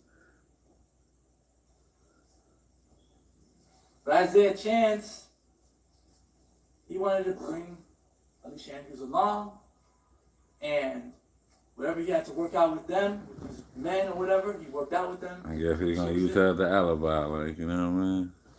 Common sense, if we're talking common sense, would have you know that he and the other men probably had a conversation. This is my girl, look, don't worry about her. I'll keep her out of it. She was kept out of it. Alicia Andrews is never seen with any guns on any of these cameras. Alicia Andrews is not carrying any of these big, heavy bags as much as the state wants you to believe that she is. She carries her bags, and then the one time she's carrying the pink bag is when she puts it in the Uber. And that pink bag clearly does not have heavy ammunition and rifles in it. Clearly. When I asked Detective Ramos, will those rifles fit in the pink bag? Instead of just saying no, because that's the truthful and honest answer, he says, I don't know. I don't know how big the pink bag is, but we all can see the pink bag on the video. We can see how small it is, the size of it in relation to Alicia Andrews. The bag doesn't fit rifles in it. It doesn't. The rifles, you saw them for yourselves. You had Amara Drew stand right in front of you, show you the rifle, show you the safety on the rifle, show you how it works, what it does, why it does what it does. The grass catchers had an entire class on these rifles. So use that information. It's evidence. It may not be evidence against Alicia for this crime, but it's some evidence. What the fuck? To show that there's wow, bro. In that pink bag. And I don't know why the pink bag became such a big wow. Because there's no evidence, and the state agrees that they don't know what's in the pink bag.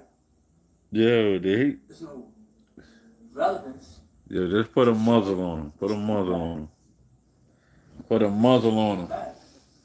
Probably dirty laundry inside of it.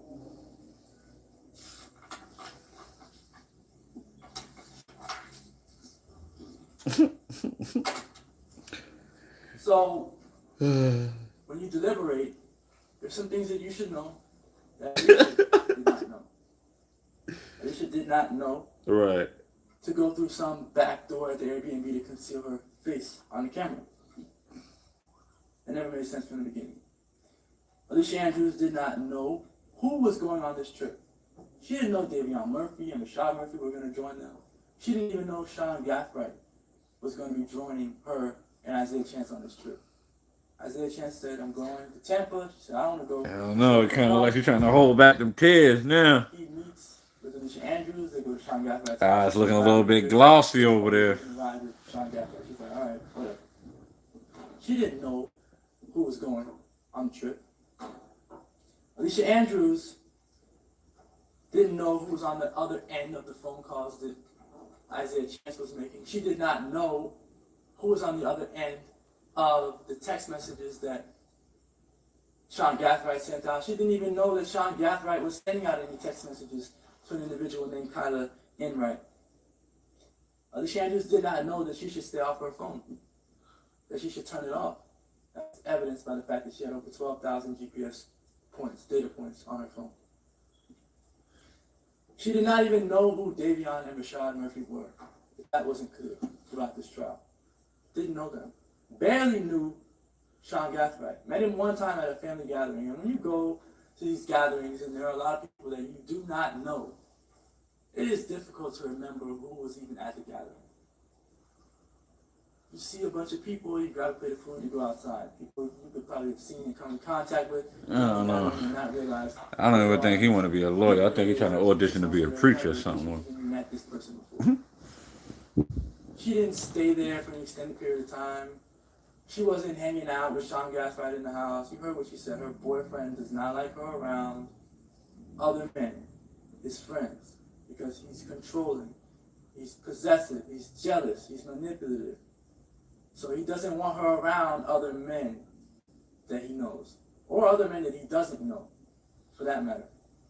And that's evidenced by the text messages showing that he doesn't even want her posting certain things on social media, telling her to delete it. And she does what he says. Alicia Andrews, like I said earlier, didn't know that there were guns in some of these bags. And is that so hard to digest? No. The Uber driver handled the bags. He was helping with the bags when he dropped them off in Jacksonville. He didn't know that there were any guns in the bags. Sean Gathwright's grandmother watched Sean Gathright transfer bags from one car to the next, and she didn't know that there were guns or ammunition in the bags. She didn't know that the Forerunner would be stopped and they'd find ammunition, casings, and all these different things. And she never saw any of that. She was standing right next to him when he switched the items from the vehicles, standing right next to him.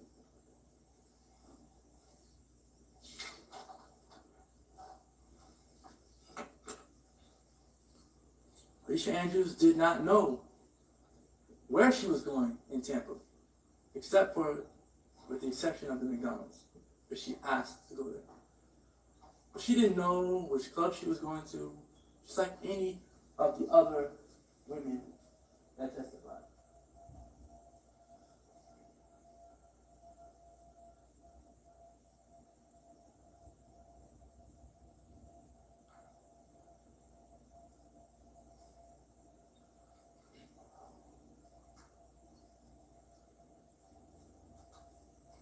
Did 6 block and 8 can't get along? I don't know, girl. You say you're a girl, what do you mean by that? I don't know. Subject. Yes. Is that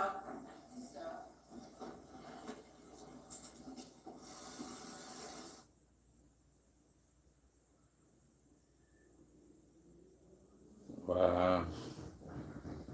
See, he always doing something. You feel me? Like, yo, he always doing something that warrants this shit, man.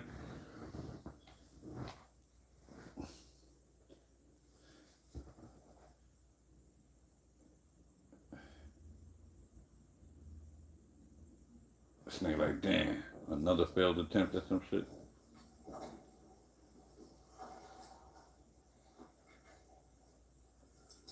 You heard the testimony for yourself. There were women that got up and they said, I was just a passenger. I was just following Foolio around. I was just following my boyfriend around. There's other people around. All the women that testified in the state's case in chief, all of them said the same thing. I am just a girl. I was just following individuals. I don't know where I was at. I had never been to Tampa before. I'm not familiar with this area. I don't know the names of the places that I went. I don't know where they were at. I was just following people around.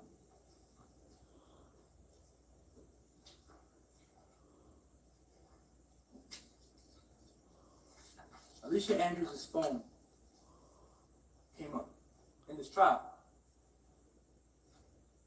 Alicia Andrews' phone He gonna get you fried. was broken several times. Alicia Andrews' phone was never recovered. Detectives in this case never searched her home because they claim they never had probable cause for a search warrant, which is a problem all by itself. But if you don't have a phone And an individual is supposed to have used this phone in a murder plot. Surely you could get a search warrant to search where that individual lives. And that never happened. Never happened. Okay.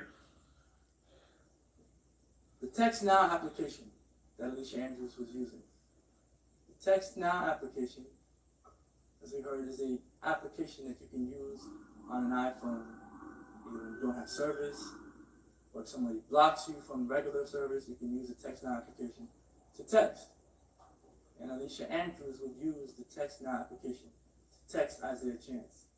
Specifically around the time of this murder plot, she was doing it because he had blocked her on the regular text messaging app, and so she was using the Text Now app to text him back and forth. And you see the text messages that were recovered from the iCloud or phone or wherever in evidence. There are text messages as recent as June 17, 2024. When Alicia Andrews got a new phone,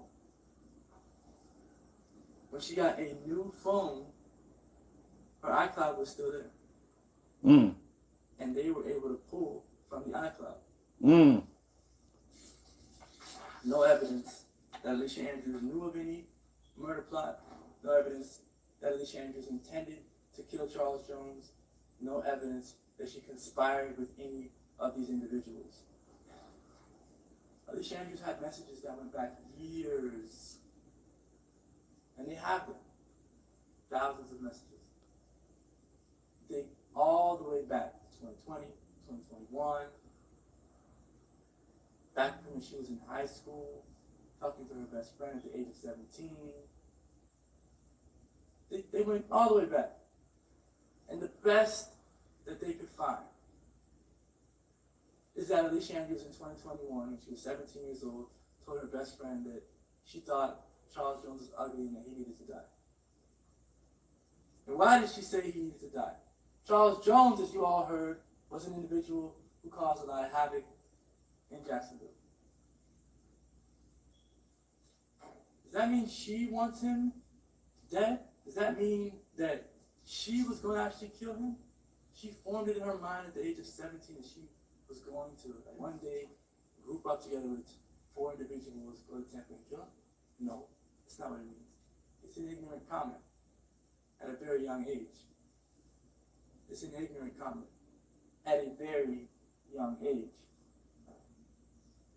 And because Charles Jones, Julio, Foolio, is causing so much havoc in the city,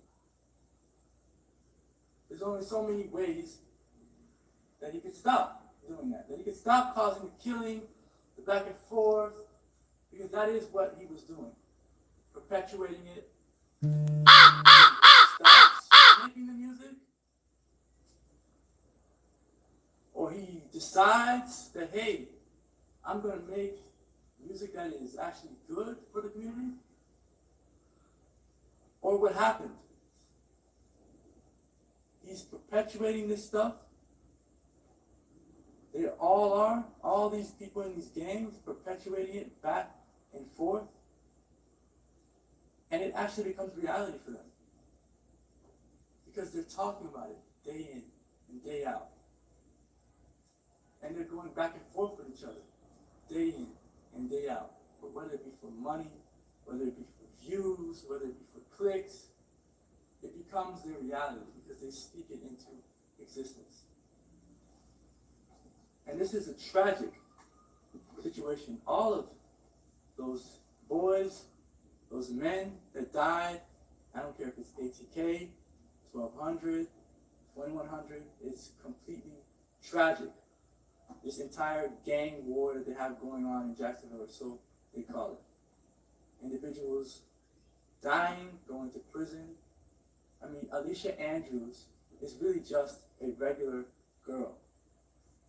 And she knows people that she went to school with in middle school or high school that have died, gotten shot on school campus.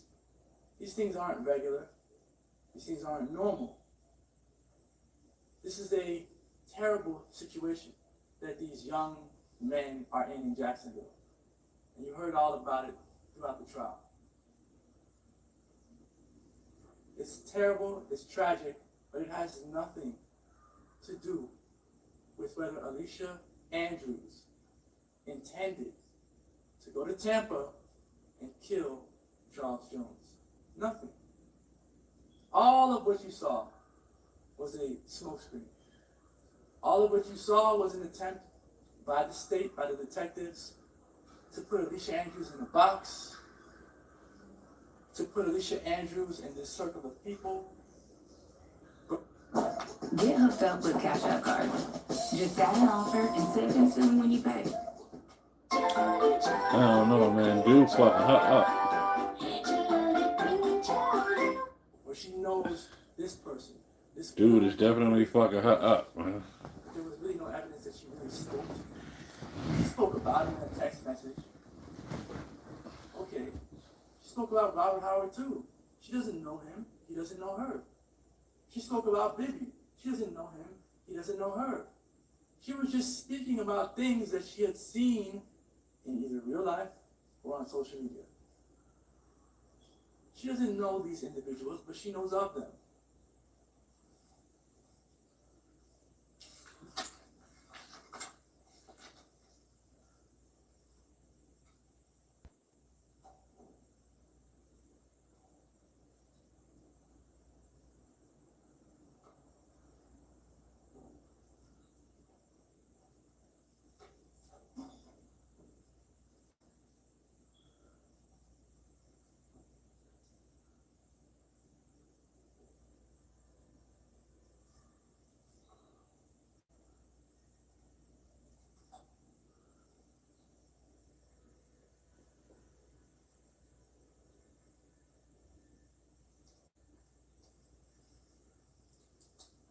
Beyond and to the exclusion of every reasonable doubt. That is the standard of proof in this case.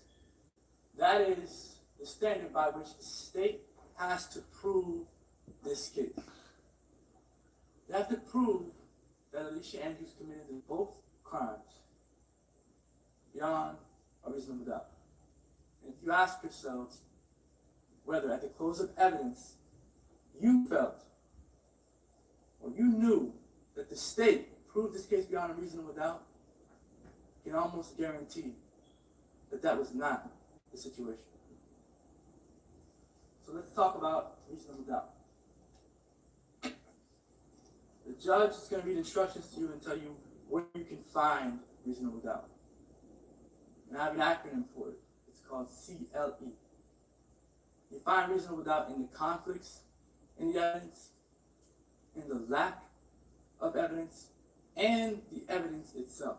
Is there really enough evidence in this case? Think about the conflicts in the evidence, the issues that the detectives had. Think about whether there were any conflicts in Alicia Andrews' testimony. Alicia Andrews did not have to take the stand, but she did. And she told her story, and you can't teach that. It either is the truth or it's not. Alicia Andrews showed you that she has nothing to hide from you all. Nothing. This is not a police interrogation room. This is not a room that she's being pressured by two detectives in some small closed off area. This is a courtroom. And she came in here and told you the truth about everything. And as much as the state pushed and pushed and pushed and tried to get her caught up in some lie or some story, Alicia Andrews never, not once, went impeached. Not once. So is there any conflict in Alicia Andrews' testimony? No, not at all. 100% flawless. In this case, there is a clear lack of evidence. And it doesn't matter how many times the state says that they have overwhelming evidence in this case. They do not. The only thing that was overwhelming about the evidence in this case is the fact that there's a gang war going on in Jacksonville. That's it. Overwhelmingly, everybody is aware that people are dying back and forth because of drill rap music in Jacksonville. That is the overwhelming evidence in this case. This case is not about some October 7th, 2023 shooting. It's not. A shooting that's still under investigation almost 2 years later. A shooting which Jacksonville Sheriff's Office has not made any arrests. A shooting which there's no probable cause to arrest anyone. But they claim that Isaiah Chance and Sean Gathright are the suspects in that case. But they haven't been arrested for anything. After 2 years of an open case. And that case is being used to tie Alicia Andrews into this case, and she has nothing to do with the October 7th shooting of Charles Jones. You saw text messages between Alicia Andrews and Isaiah Chance around that same time period, in 2023. And what is Isaiah Chance telling Alicia Andrews? That he doesn't want to be around her right now, he needs some time because his friend has died. She's not even around him at that time. But somehow, some way, that information, that evidence is in this trial. It's being used to try to convict Alicia for these charges. And the two have nothing to do with each other. The town center shooting has nothing to do with this case. The fact that some person named 23 died, that youngin' Ace got shot, that his brother was there and his brother got shot as well, has nothing to do with whether Alicia Andrews knew that her boyfriend and these other individuals were going to Tampa to kill Charles Jones. It has nothing to do with anything. This town center shooting, the Rains shooting, what happened in 2018 with Robert Howard, has nothing to do with whether Alicia Andrews intended to kill Charles Jones or even knew that he was going to die. Nothing. All of this back and forth from 2018 that you heard, all of it, just think about it. What does it have to do with Alicia Andrews? And over, every witness after witness, didn't know Alicia Andrews, couldn't tell you the relevance of some of the things that the state presented against Alicia Andrews. If this case were against any of Alicia Andrews' co-defendants, it'd be a different story. But this case is against Alicia Andrews. This is state of Florida versus Alicia Andrews, and I would like to stay in that world.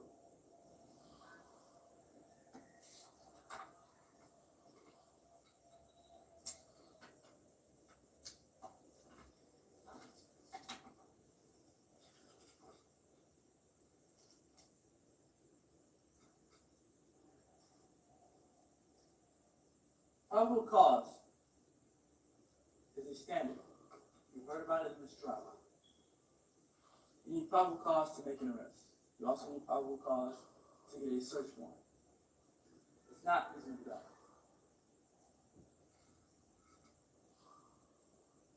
Reasonable doubt is higher than probable cause. It's also higher than what they call the greater weight of the evidence, which is a little bit over 50%. If you put your hand on a scale, if you put a scale up and you put a piece of feather on one scale and it tips it a little bit over, that's the greater weight of the evidence. Reasonable doubt is higher than that. Reasonable doubt is even higher than what they call clear and convincing evidence. It's higher than that. Reasonable doubt, beyond reasonable doubt, is the highest burden in a criminal trial. The highest. And that comes with a great responsibility for the state. They are the individuals who own that burden, who have to hold that burden. And if there's any evidence in this case that you did not see, if there's any evidence that you wish you would have seen, that you feel should have been presented, that you need in order to make a decision, that is all on the state. The defense does not have a burden. The burden never shifts to that side of the room. Never. It remains with the state for the entire case. So if there's any evidence that you wish you would have saw, that you just don't have, that they don't have, it is on the state.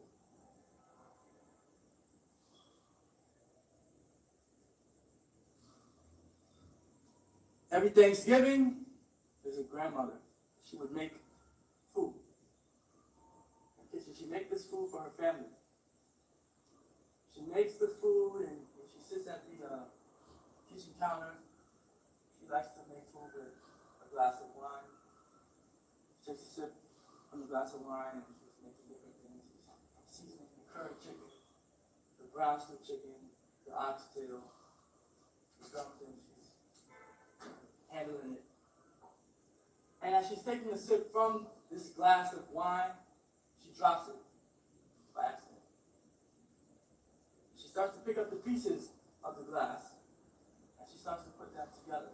So she gets to the very last piece, and she realizes she's missing a piece that she cannot find. She looks at the glass, she looks at the food that she's preparing, and not for 1 second, she takes the food, all of it, and she throws it away. Ladies and gentlemen of the jury, you all need to throw this case away.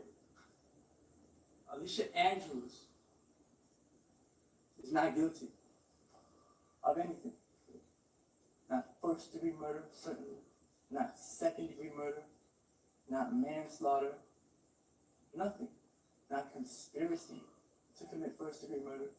Absolutely nothing. The state has not proven anything against Miss Andrews, except for the fact that she hung out with a bad boyfriend.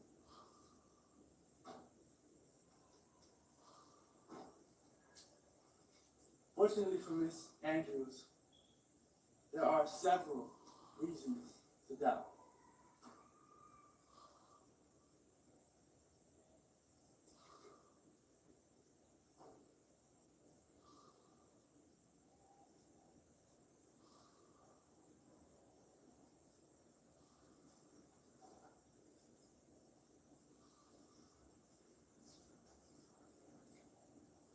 There's enough to go around for everyone. There's no direct evidence showing that Alicia Andrews had any knowledge of a plan to commit the homicide in this case. Alicia Andrews is not a gang member or gang affiliate. All of the evidence that you heard in this case about this gang war has nothing to do with her. Investigators have found no proof that she participated in the plan.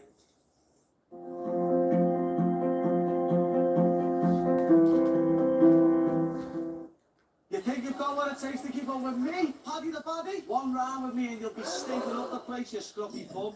Thanks, lad. She gave them the information about herself. She was not going to sit there and convey information about people she did not know, people who could potentially harm her.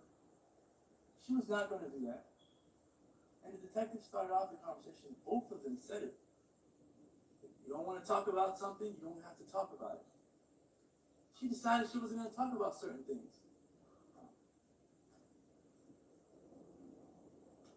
The detectives charged Alicia Andrews first-degree murder on incorrect assumptions that she was some cover, that she was letting people into the back door to hide their identity.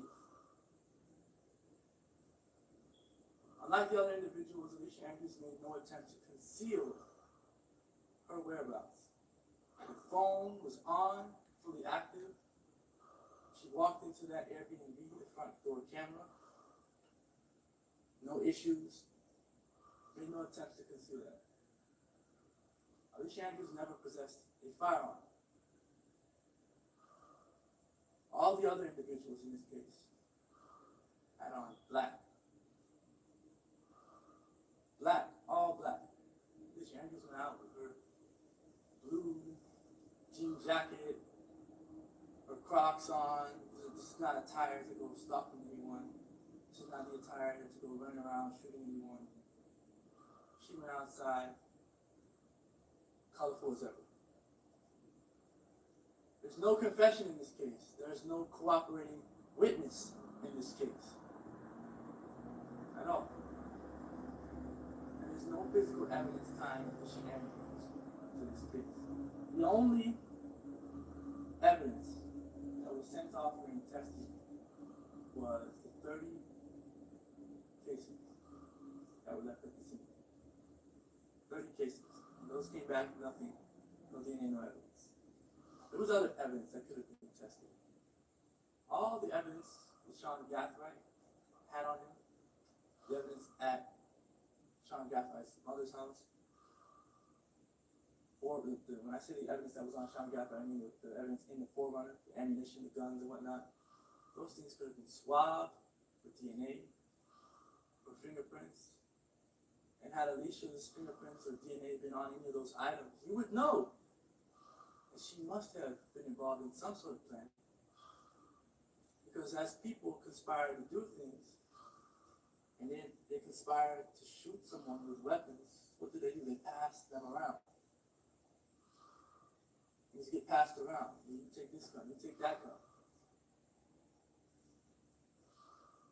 There is no evidence of any of that.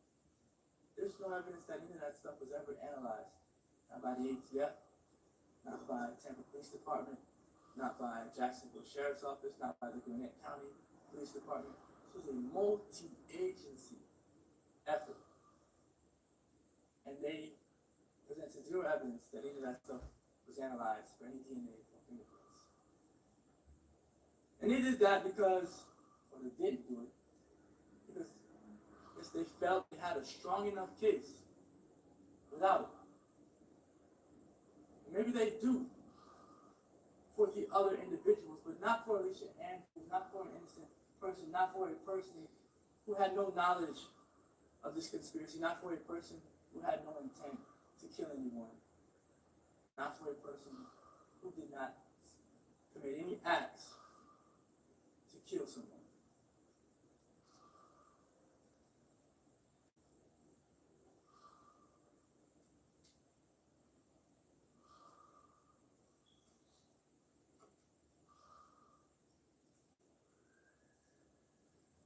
I want to go over a particular jury instruction, this principal jury instruction. If the defendant helped another person or persons commit or attempt to commit a crime, the defendant is a principal and must be treated as if she had done all the things the other person or persons did if the state proved beyond a reasonable doubt the following two things. So, Alicia Andrews is only treated as if she was one of the shooters in this case, if those two things at the bottom exist. So Alicia Andrews has to intend for the crime to occur. And in addition to that, she has to do some act or say something that was intended to and that did incite, cause, encourage, assist, or advise the other person or persons to actually commit or attempt to commit the crime. So one, she's got to intend for this crime to happen. And where is the evidence of Alicia Andrews' intent for this to happen? None. As much as the state says there's overwhelming evidence, there's a mountain of evidence, where is it? Can you identify it after an entire trial? Intent. It doesn't exist. The second part, the defendant did some act or said something that was intended. Again, you still have to intend. The act that you commit has to be committed with an intent. So if Alicia Andrews gives her phone to her boyfriend, but does not intend for him to use that phone to kill somebody, then she's not guilty. Not just because you give your phone to somebody, or because somebody uses you, means that you're guilty and you should be charged like the people who actually committed the offense, who actually committed the shooting. So this is a very, very, very, very important jury instruction for you all to understand completely. The defendant intended the crime to occur, and the defendant did some act. And that act was with the intent that this crime occurred. In this case.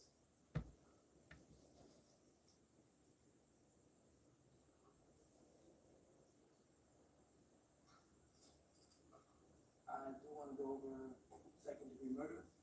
Second-degree murder is a lesser included in this case. Right? So, on your verdict form, you'll see different boxes that you can check. It'll be first degree murder, second degree murder, manslaughter, and not guilty. Alicia Andrews is not guilty of second degree murder either. Yes, Charles Jones is dead. That's the first element. There's no debate that Charles Jones is dead. So we're not debating that, but that's not how someone gets convicted of second degree murder. Not just because someone is dead. You have to have some link. So 2, the death was caused by the criminal act of Alicia Andrews.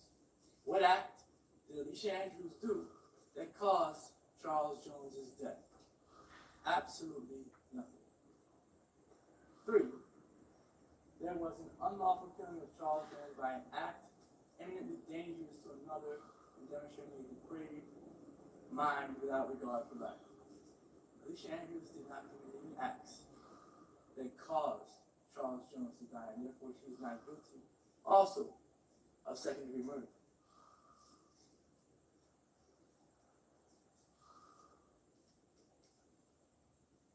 Manslaughter. Again, it's similar. Charles Jones is dead. That is the first element, and there's no dispute about that. But there still has to be some link to someone being dead, someone being convicted for that person's death. So either Alicia Andrews intentionally committed an act or acts that caused the death of Charles Jones, or Alicia Andrews intentionally procured an act that caused the death of Charles Jones, or the death of Charles Jones was caused by the culpable negligence of Alicia Andrews.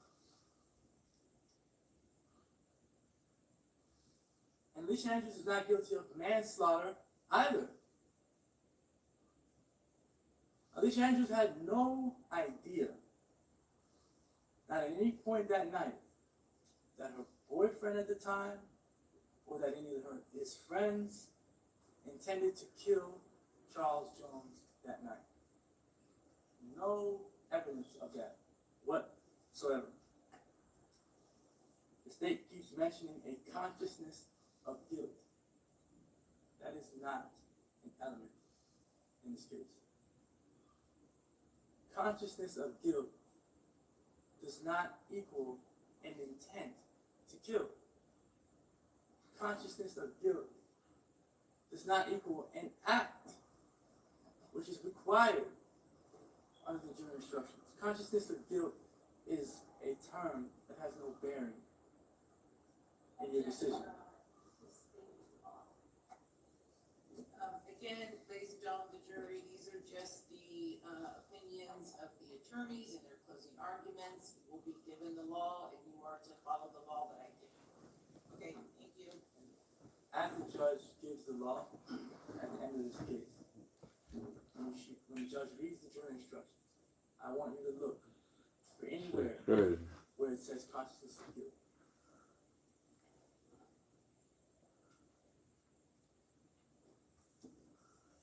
The state is begging you to ignore the law, find Alicia Andrews guilty without any evidence of it. They're asking you to speculate every step of the way, to just believe that there must have been something out there that they couldn't find that would have Alicia Andrews convicted of this crime. Speculate, assume, make assumptions. Just find her guilty without any evidence. You heard the detective from the ATF task force. She testified in this case. Testified about how the federal government, he works for the ATF, the federal government did not get referred to this case. Objection, Your Honor. What's the objection? Again, members of the jury, you will rely upon your own recollection of what the evidence was in this case, and you'll take.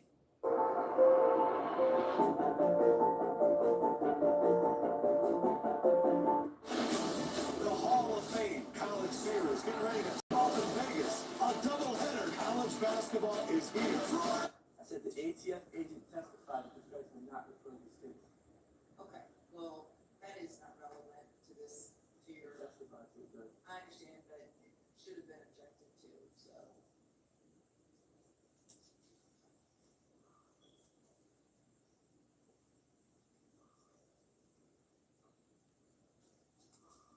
In this case, the state has the burden. And because the state has the burden in this case, they get the last word. So they get a rebuttal closing argument. So after I sit down, the state gets up, and they get to argue one more time. The defense doesn't get to say anything after that. When we've said enough, this trial has been 2 weeks long. It's been a very important trial for everyone involved, especially for Miss Andrews. An important day of her life. And we ask, just as we asked in Guadar, in jury selection, that you treat it fairly. There is one place that you cannot take away someone's voice, and that's inside of a courtroom. I have an innocent individual's life in my hands, and so do each and every one of you. When the state gets an opportunity to argue to you, you should be listening to where the evidence beyond a reasonable doubt is that Alicia Andrews knew that Charles Jones was even going to be in Tampa. That Alicia Andrews knew beyond a reasonable doubt that Charles Jones was going to die. That her co-defendants had that intent. There is no evidence, much less evidence beyond a reasonable doubt. These individuals did not need Alicia Andrews. She was not some sort of cover, some invisibility cloak for them. The state mentioned in opening statement that Alicia Andrews was used by Isaiah Chance to look less threatening, to provide some cover. None of that ever bore out during the trial. During opening statement, the prosecutor stood before you and showed you videos of Isaiah Chance packing with Sean Gathright. And he said that Alicia Andrews was picked up and that Isaiah Chance returned to the party with his contribution. He was referring to a gun, and he showed you on the screen there a gun, and he showed you how the gun was sticking out with the extended magazine and the dust cover of the gun. And it was almost as if he was saying that Alicia Andrews was with Isaiah Chance when he had this gun out.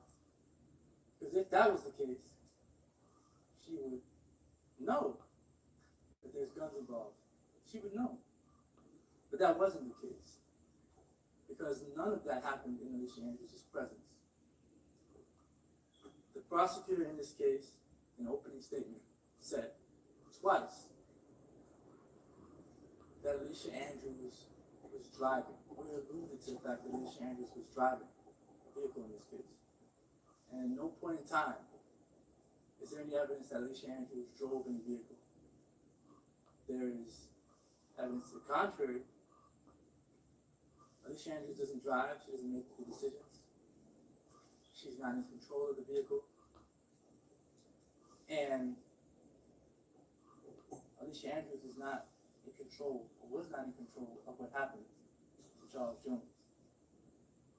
So when you go back into the jury room and you deliberate, you've seen all the evidence. There is no more evidence to show you. Because you've seen all the evidence, you know all the facts, then you know that there is only one verdict for each count. There's only one verdict, and it's the same verdict for each count. The same verdict. That verdict is that Alicia Andrews, as it relates to the charges of first-degree murder and conspiracy to commit first-degree murder, is that Alicia Andrews is not guilty, not guilty, not right, thank you, Mr. Clement. State your rebuttal.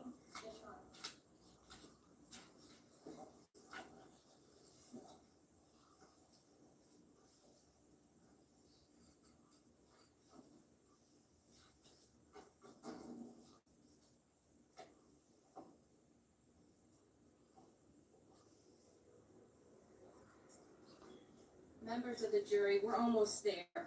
Mr. McClimate told you that this gang war in Jacksonville is tragic.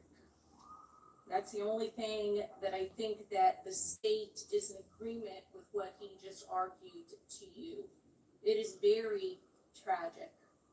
The killing on both sides that happened, and the law places high regards for the sanctity and the protection of human life.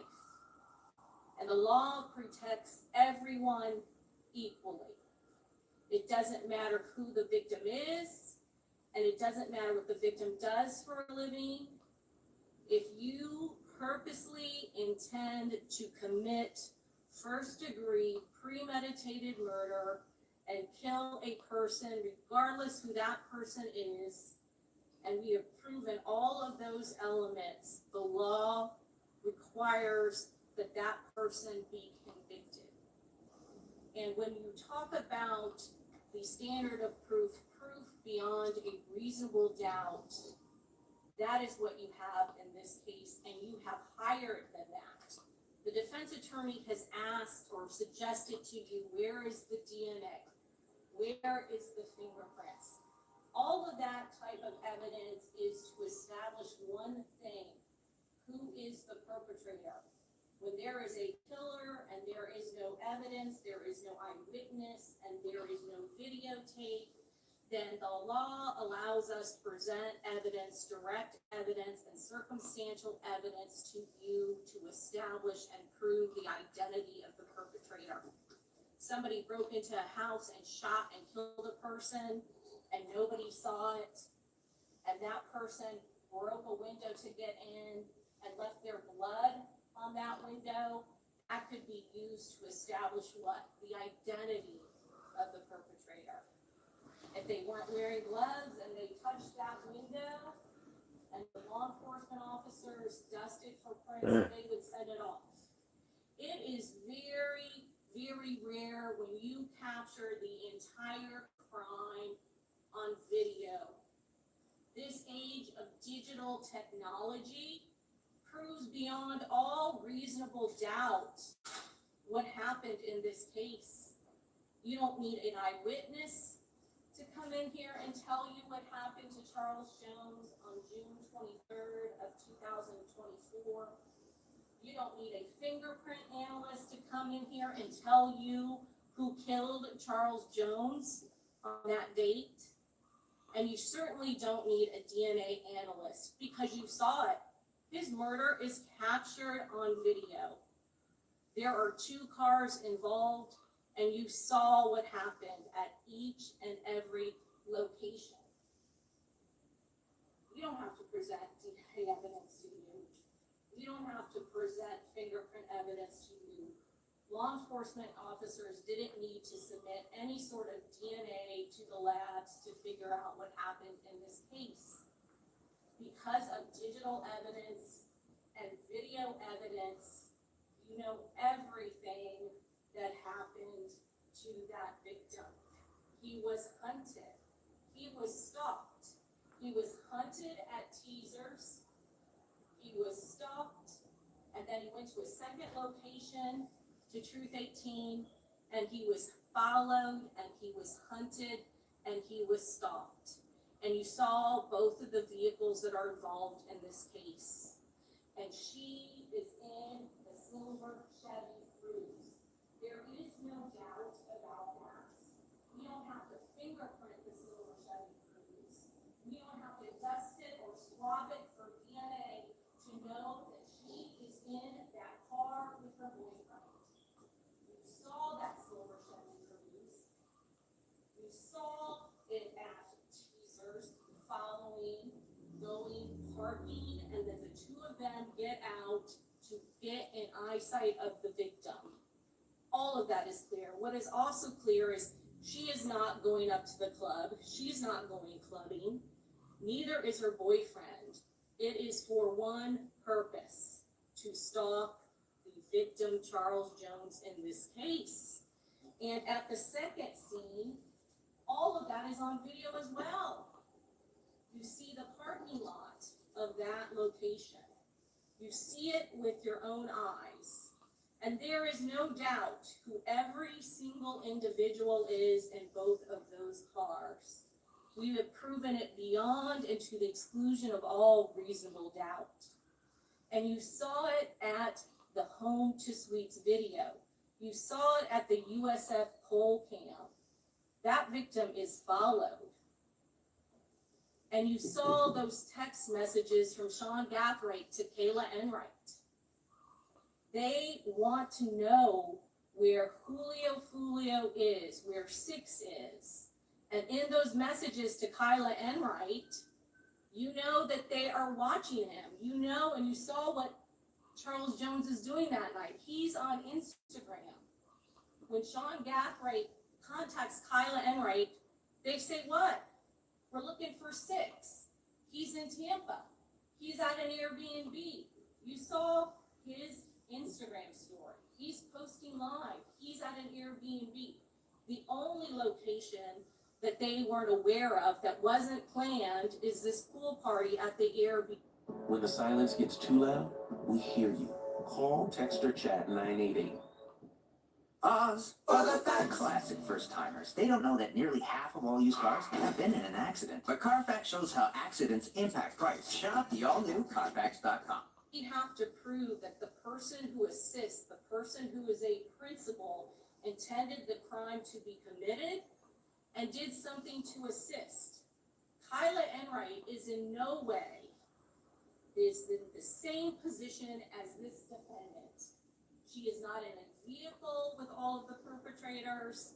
She is not stalking the victim. She is not in Tampa. There isn't any evidence other than a message to her while she's in another location to contact someone to find 6. To suggest to you that any of the girls or young women in the victim's party is in the same position of her is preposterous. Nobody in the victim's party is doing anything but celebrating a birthday party. When you talk about beyond and to the exclusion of all reasonable doubt, to suggest to you that evidence from the defendant's phone only 3 years before this homicide has been committed, of where she says the victim in this case that she hopes he dies, to suggest to you that that isn't relevant to intent. This is a homicide case where she is charged with first-degree murder of Charles Jones, of Julio, where she is charged with conspiracy to commit first-degree murder. To suggest to you a message to a friend where she specifically says, I hope Foolio dies, is not important critical evidence for you to hear. To suggest to you that the attempted murder of a victim that occurred only months before his actual murder, that connects him to that, is not evidence of first-degree murder. It absolutely is. The killers didn't get him in October. The rifle that was used to shoot him, that shot that projectile, that shot him in the foot, a casing was recovered from that scene. The fact that that is connected to the homicide to kill the exact same victim is absolute evidence of intent. It is the most powerful type of evidence of intent that could possibly come before you.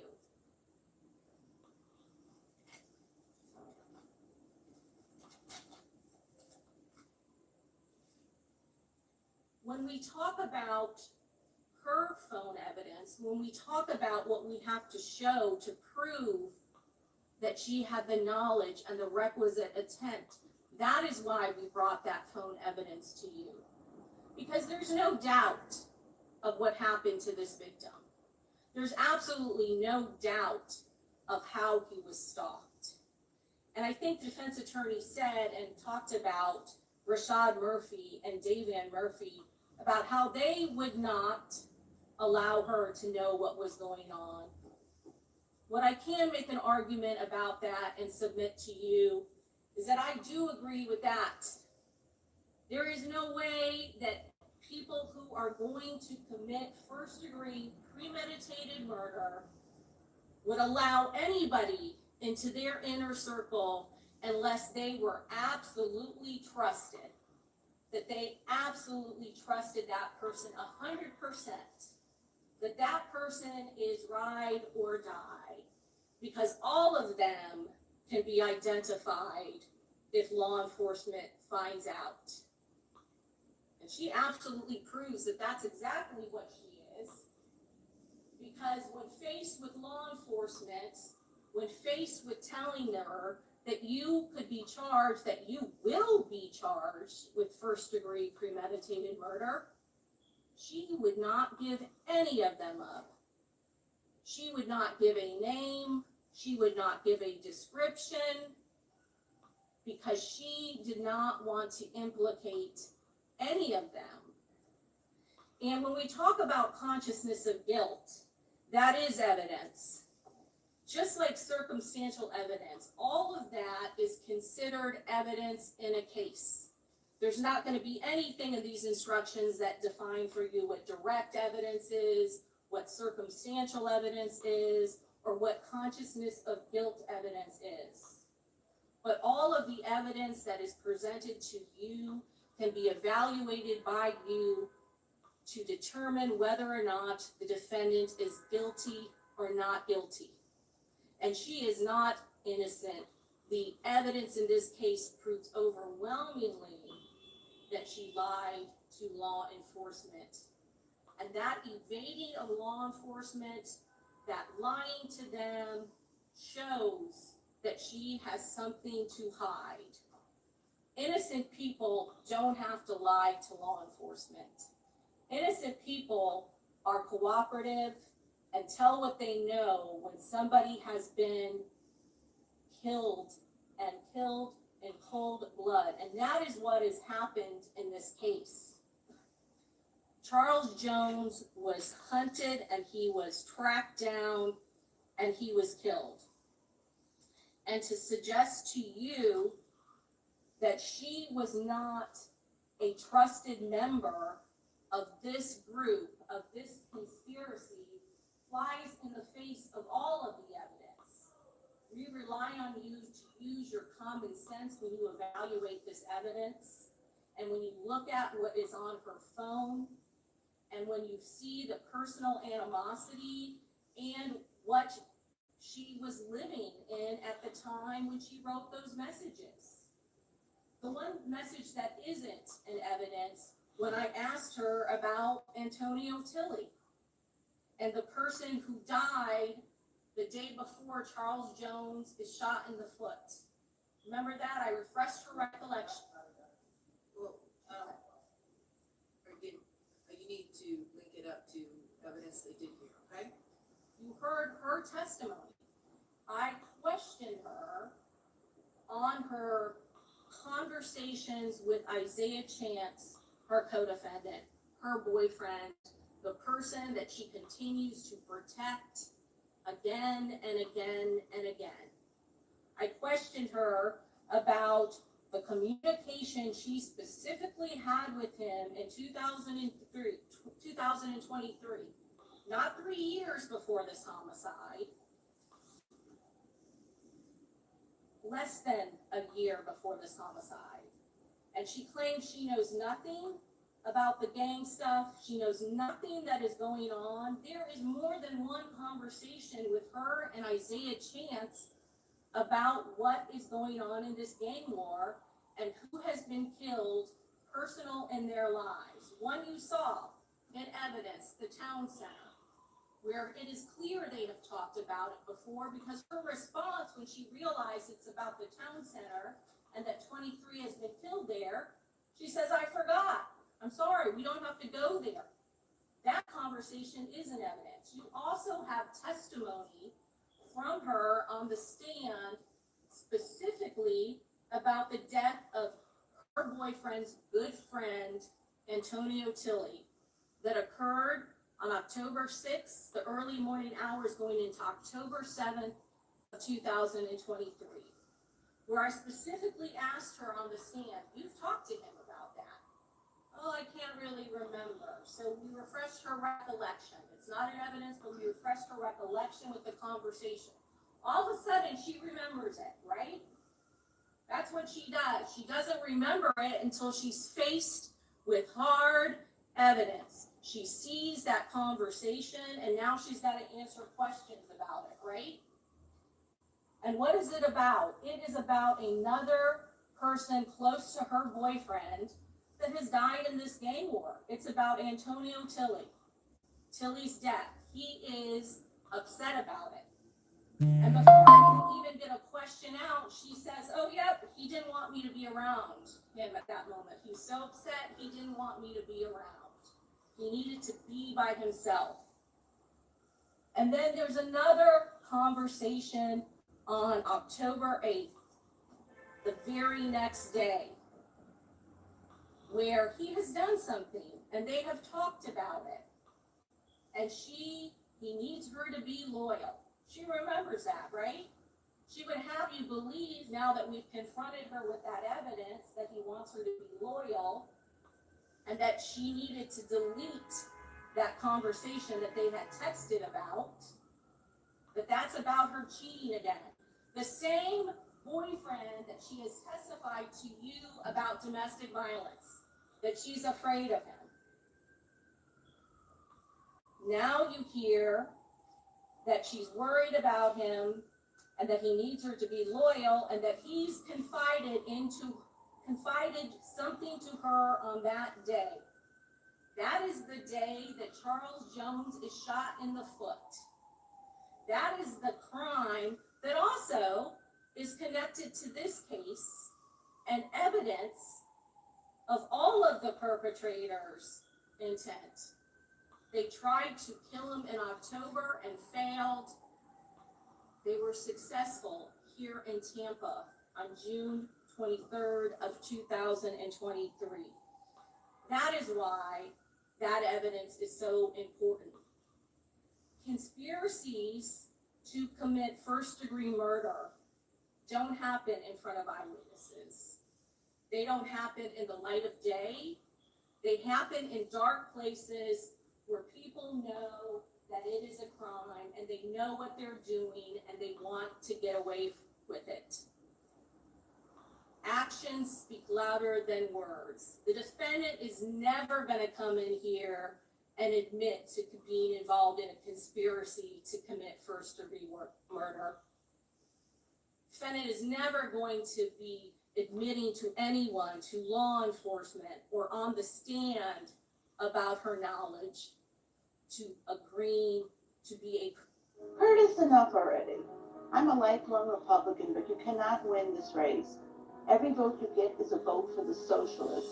I love New York too much to let that happen. Republicans, we must vote for Cuomo. Curtis can't keep the guardian angels in good legal standing. He makes up stories about his exploits. He even makes anti-Semitic statements. Curtis Lewa cannot win. Republicans, we have to stop the socialists. Vote for Cuomo. Paid for by Stop the Socialists.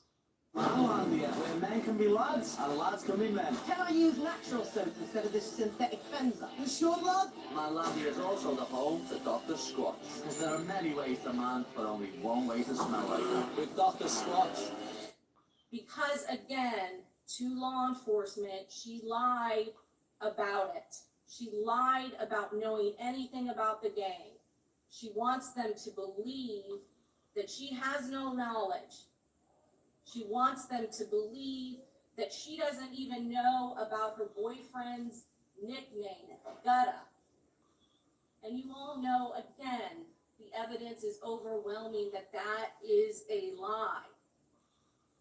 Not only does she call him Gutta, not only does she know that that's his nickname, not only does she know that is his gang stage name for his own drill rap videos, she has it tattooed on her twice. That's the reason why those photographs are relevant. It again shows her lying to law enforcement. The reason that you saw all of those messages to other people in the gang about the gangs, there's conversations about Bibby and Robert Howard, gang member after gang member, that corresponding message to Jewel Jordan. We brought that to you. That's a good friend of hers. You think she wanted to testify against her friend? You have to evaluate each and every piece of evidence and what it shows and what it proves. It proves that she knew exactly what was going on in this gang war. It proves that she personally knew people that were affected by this gang war. When you look at the phone evidence, I know that there is a lot in there. The defense attorney argued to you that there is no text messaging of her or Instagram of her from her phone. That is because she got rid of her phone. You heard from not only our expert, but their expert, some of this information is not backed up. Some of this information you can only get if you have the device itself. That text messaging that we have between her phone and Sean Gathwright's phone during the time of the crime, that was only retrieved by Sean Gathwright's phone. Her phone didn't have those same messages. Her phone is backed up, and her phone had photographs on it. Her phone had conversations on it, but the time period you heard from Detective Ramos where they were looking at that time period for the crime was not on the Apple iCloud backup. And there's two ways that can happen. It can happen either by it not being something that she backs up, or it can happen if a person personally gets rid of that time period and deletes it from their phone. We never got her phone. Okay. You heard that others got rid of their phones, Sean Gathwright, who was using his phone in this instance. So it wasn't just her that got rid of her phone. Sean Gathwright got rid of his phone as well. And again, more evidence of her intent is the conversation when she knows law enforcement is looking for her. That's why we presented all of that information from the phones to all of you. Because again, it is evidence of her intent that something is on her phone that she does not want law enforcement to know about. That is the reason she's laughing her, LMFAO. That is why she is laughing out loud, because law enforcement got her new phone. And in the middle of this search warrant, when law enforcement is executing it, she has a new phone that she is trying to back up all the stuff from the iCloud. She got rid of her device, and she got rid of the specific text messages that surround that time period. If you look at those videos where her boyfriend, Isaiah Chance, is walking around with her phone, it's not just up to her ear. Look at it. He has it out like this. That is when a person holds a phone when they are speaking on speakerphone. There are conversations happening, and there are calls that are being made and communicated between him and the shooter's vehicle. And they keep on suggesting to you that the attempted call that is in the call detail records happened when he is out in that parking lot in Teasers. That is not, if you look at the timing, both by our expert and the defense expert, the timing is clear. That's why we went through so much trouble about making sure the timestamp is accurate at each and every video that you heard. And when you look at the call detail records, the calls that are reflected on the call detail records of her phone show that she is already in her car with the defendant when those calls are being made. What is not captured, what is an unauthorized app that they are using when she needs to put in her passcode, is not captured because they are using another app to make those phone calls. Yes?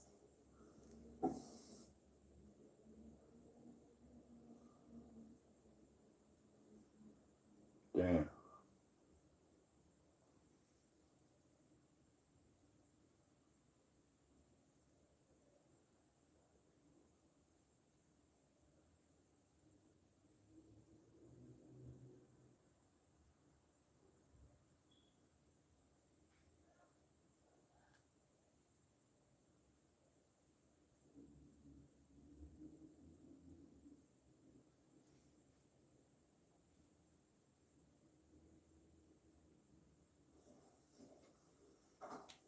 So going back to the phone, there is clearly phone communication that is being used that is not captured in the call detail records, and the timing is important because again, there is communication going on with the vehicle that has the assault team in it.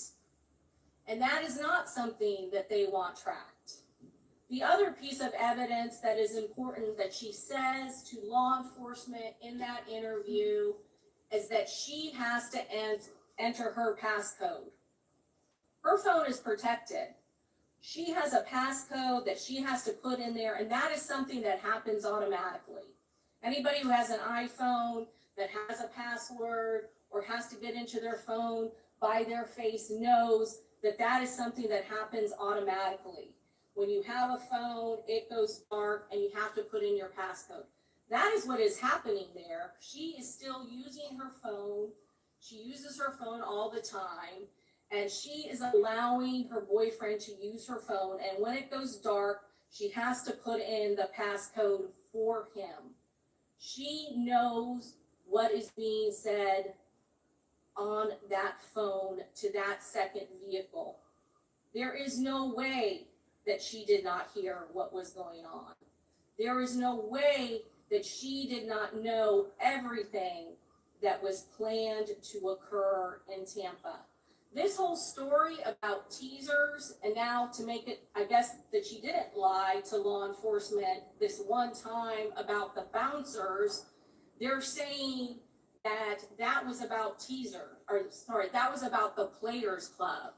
That makes it even a worse story, because now it isn't that she didn't get to go to 2 clubs. Now it's that she didn't get to go to 3 clubs. All 3 clubs were either too packed, overpriced. Is it based on it's too packed based on the parking lot and the amount of cars in the parking lot? If that were really the truth, then they never would have had to get out of their vehicles. But again, that crime is on video. And you know, the only time they get out of their vehicle, that is to see if the victim is at that location, at Teasers, at Truth 18. That is why they are there. The defense attorney talked to you a little bit about the jury instructions. He talked about murder in the 2nd degree. Touched briefly upon it. There is another instruction that you will hear from the judge, and that is that you should find the defendant guilty of the highest crime that has been proven beyond and to the exclusion of all reasonable doubt. And the top count for count 1 is first-degree premeditated murder. And principle applies to this. Principle also applies to murder in the second degree. But this case, murder in the first degree, is the top count, and all of these elements have been proven and beyond and to the exclusion of all reasonable doubt. And the reason why I'm putting this back up is because the death count 2, if you look at element 2, count 1, the death was caused by the criminal act of ALICIA Andrews. That always is going to be read in a principal case. She is never alleged to have touched a gun. She is never alleged to have. In every borough, every neighborhood, And every block. The rent Or the mortgage. is too damn high. Our housing crisis is driving too many New Yorkers out. Let And treat her as if she had done all the things the other person or persons did if the state proved beyond a reasonable doubt she intended the crime to occur and that she did some act or said something that was intended to and did assist the other person or persons to actually commit the crime. That is read in conjunction with murder in the first degree, which this is a murder in the first degree. This is the highest crime, the top count that has been proven in this case. The second, the lesser to murder in the first degree is murder in the second degree. The principal instruction also applies to this. So when the defense attorney is up there arguing to you that Charles Jones is dead, obviously that has been proven beyond a reasonable doubt. The death was caused by the criminal act of ALICIA Andrews. That the principal instruction also applies to that. So if you find that a lesser has been included, you don't say that she's not guilty just because she's not the person that committed the criminal act. The principal instruction applies to that. If you're looking at murder 2, that there was an unlawful killing of a victim by act imminently dangerous to another and demonstrating a depraved mind without regard for human life, and then it describes what the act includes. It also says in order to convict a second-degree murder, it's a distinction for first-degree murder. It is not necessary for the state to prove the defendant had any intent to cause death, but she can still be convicted as a principal. What separates second-degree murder from first-degree murder is premeditation. Premeditation, we've already gone over what that means. And in this case, there was premeditation. There was planning, there was getting weapons. All of that is a conscious intent, a reflection for a homicide to be committed. And that's what separates first degree from second degree murder. And with the judge's instructions, you will hear that you should find the defendant guilty for the highest count that has been proven beyond and to the exclusion of all reasonable doubt. And in this case, when you hunt and you stalk a victim in order to kill him, that is first degree premeditated murder. The defendant argued in his case that the defendant was cooperative and truthful to law enforcement. You heard all of that evidence, and we argue and submit to you that she may have said one or two truthful things, but the majority of what she told law enforcement was not true. You will see all of the messaging on the phone. You will see the conversations that she had with all of her friends. You saw the photographs. And here's another one, again, from her Apple iCloud that has been put into evidence. States 75C3 was not published, but we asked her specifically about Kay Shorty. Another person in one of those photographs that you saw where that person is throwing gang signs. I'm not going to read all of it to you. but she's having a talk with him. And again, it is about more and more gang stuff. She is having a conversation with him, and if you look at this, it goes more and more about the death of Bibby and why he is so torn up about it. So this is state 75C3. Another person that we showed you a photograph that she is friends with that is in her phone. So look at all of the phone stuff and see that what she is saying when she suggests to you that she doesn't know what is going on simply is not true. She's not using a first name like Tom or Jeff. These conversations aren't about somebody named Ryan or Steve. These are names of gang members who have been killed in this gang war. You're going to see names like Bibby, Leaky. All of that is evidence of her knowledge of what is going on in Jack. When paying with Cash App card feels pro because your brown is turned on. Give me 17 cents on Bitcoin.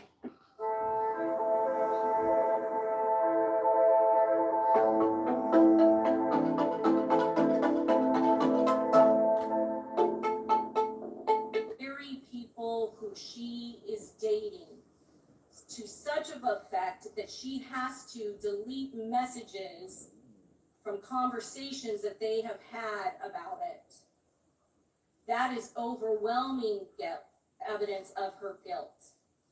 We ask you to take a look at all of the evidence in this case and hold her guilty and responsible for her own participation in this crime.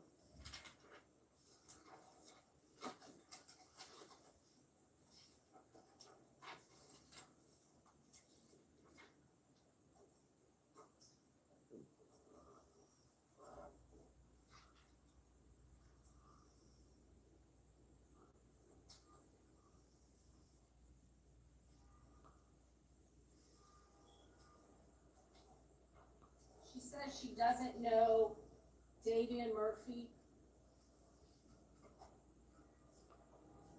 and she don't know Rashad Murphy. She says that she cannot say to Davian Murphy, this big guy,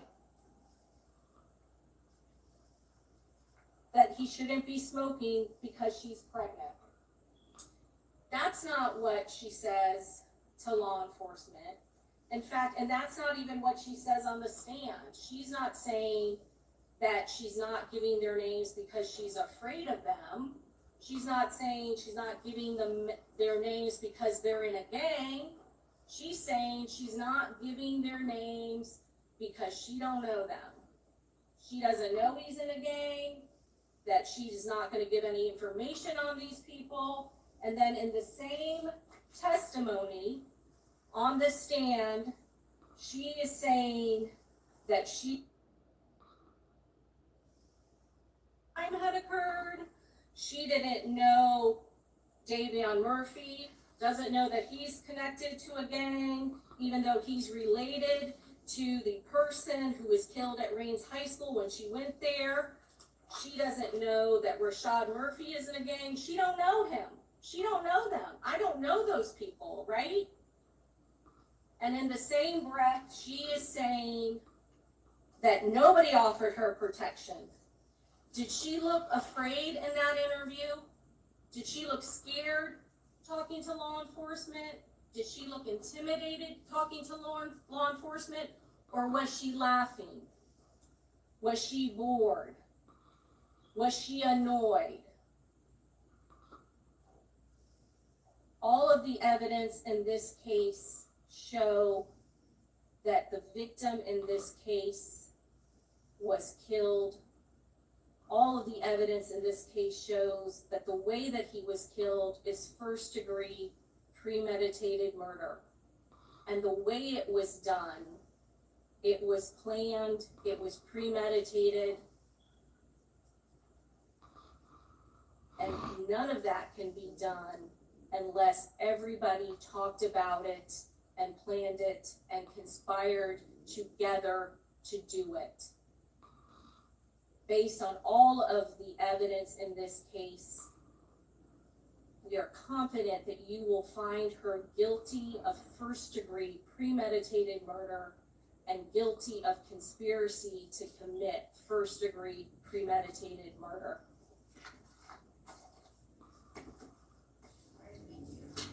All right, members of the jury, I'm gonna pick back up with the jury instructions where we left off, okay? The defendant has entered a plea of not guilty. This means you must presume and believe the defendant is innocent. The presumption stays with the defendant as to each material allegation in the indictment through each stage of the trial, unless it has been overcome by the evidence to the exclusion of and beyond a reasonable doubt. To overcome the defendant's presumption of innocence, the state has the burden of proving the crime with which the defendant is charged was committed, and the defendant is the person who committed the crime. The defendant is not required to present evidence or prove anything. Whenever the words reasonable doubt are used, you must consider the following. Proof beyond a reasonable doubt does not mean proof beyond all doubt.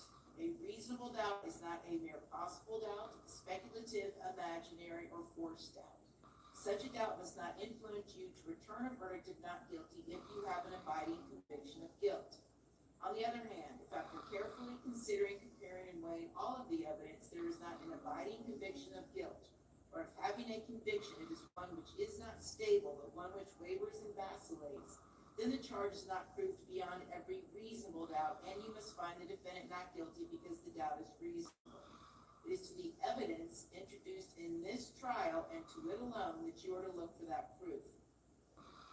A reasonable doubt as to the guilt of the defendant may arise from the evidence, conflict in the evidence, or the lack of evidence. If you have a reasonable doubt, you should find the defendant not guilty.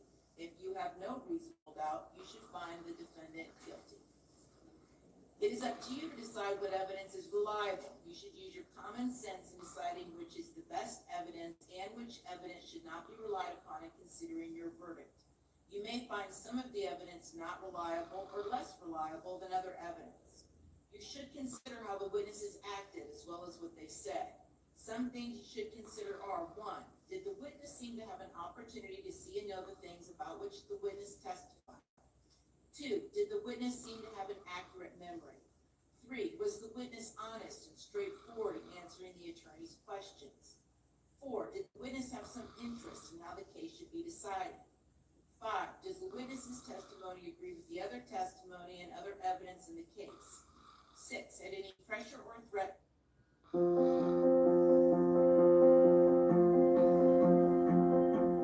Cancer creates distance. Distance between you and your life as you've known it, between you and the people and places and things that you love. Whether the state has met its burden of proof does not depend upon the number of witnesses it has called or upon the number of exhibits it has offered, but instead upon the nature and quality of the evidence presented. The fact that a witness is employed in law enforcement does not mean that his or her testimony deserves more or less consideration than that of any other witness. Expert witnesses are like other witnesses with one exception. The law permits an expert witness to give his or her opinion. However, an expert's opinion is reliable only when given on a subject about which you believe him or her to be an expert. Like other witnesses, you may believe or disbelieve all or any part of an expert's testimony. The defendant in this case has become a witness. You should apply the same rules to consideration of her testimony that you apply to the testimony of the other witnesses. It is entirely proper for the lawyers to talk to a witness about what testimony the witness would give if called in the courtroom. The witness should not be discredited by talking to the lawyers about his or her testimony. You may rely upon your own conclusion about the credibility of any witness. A juror may believe or disbelieve all or any part of the evidence or the testimony of any witness. A statement claimed to have been made by the defendant outside of court has been placed before you. Such a statement should always be considered with caution and be weighed with great care to make certain it was freely and voluntarily made. Therefore, you must determine from the evidence that the defendant's alleged statement was knowingly, voluntarily, and freely made. In making this determination, you should consider the total circumstances, including but not limited to: 1, whether when the defendant made the statement she had been threatened in order to get her to make it, 2, whether anyone had promised her anything in order to get her to make it. If you conclude the defendant's out-of-court statement was not freely and voluntarily made, you should disregard it. There are some general rules that apply to your discussion. You must follow these rules in order to return a lawful verdict. 1, you must follow the law as it is set out in these instructions. If you fail to follow the law, your verdict will be a miscarriage of justice. There is no reason for failing to follow the law in this case. All of us are depending upon you to make a wise and legal decision in this matter. 2, this case must be decided only upon the evidence that you have heard from the testimony of the witnesses and have seen in the form of the exhibits in evidence and these instructions. 3, this case must not be decided for or against anyone because you feel sorry for anyone or are angry at anyone. 4, remember the lawyers are not on trial. Your feelings about them should not influence your decision in this case.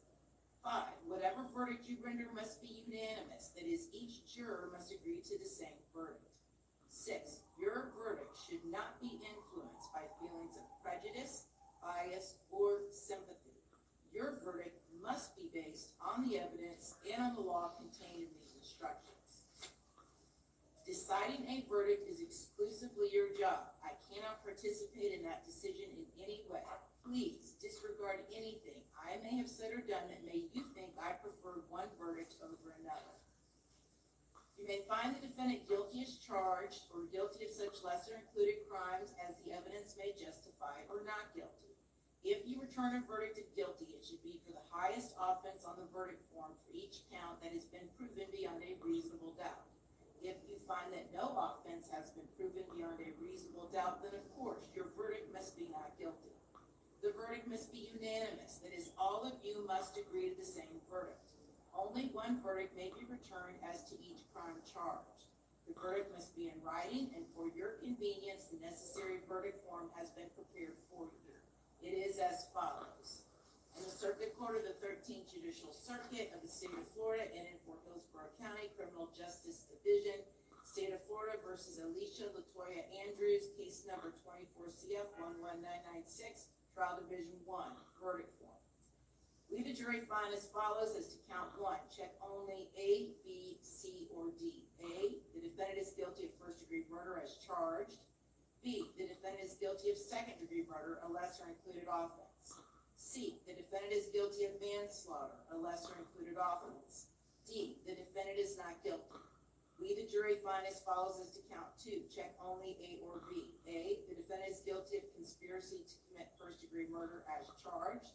B, the defendant is not guilty. So say we all, dated this blank day of October 2025, and then there's a signature line for the foreperson of the jury to sign and print their name.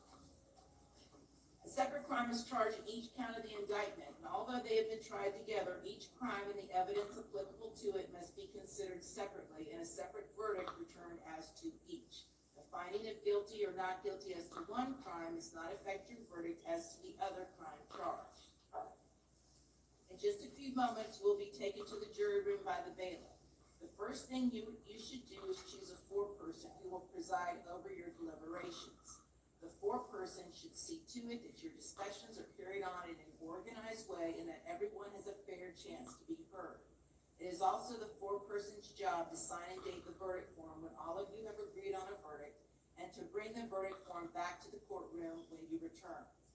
During deliberations, jurors must communicate about the case only with one another and only when all jurors are present in the jury room.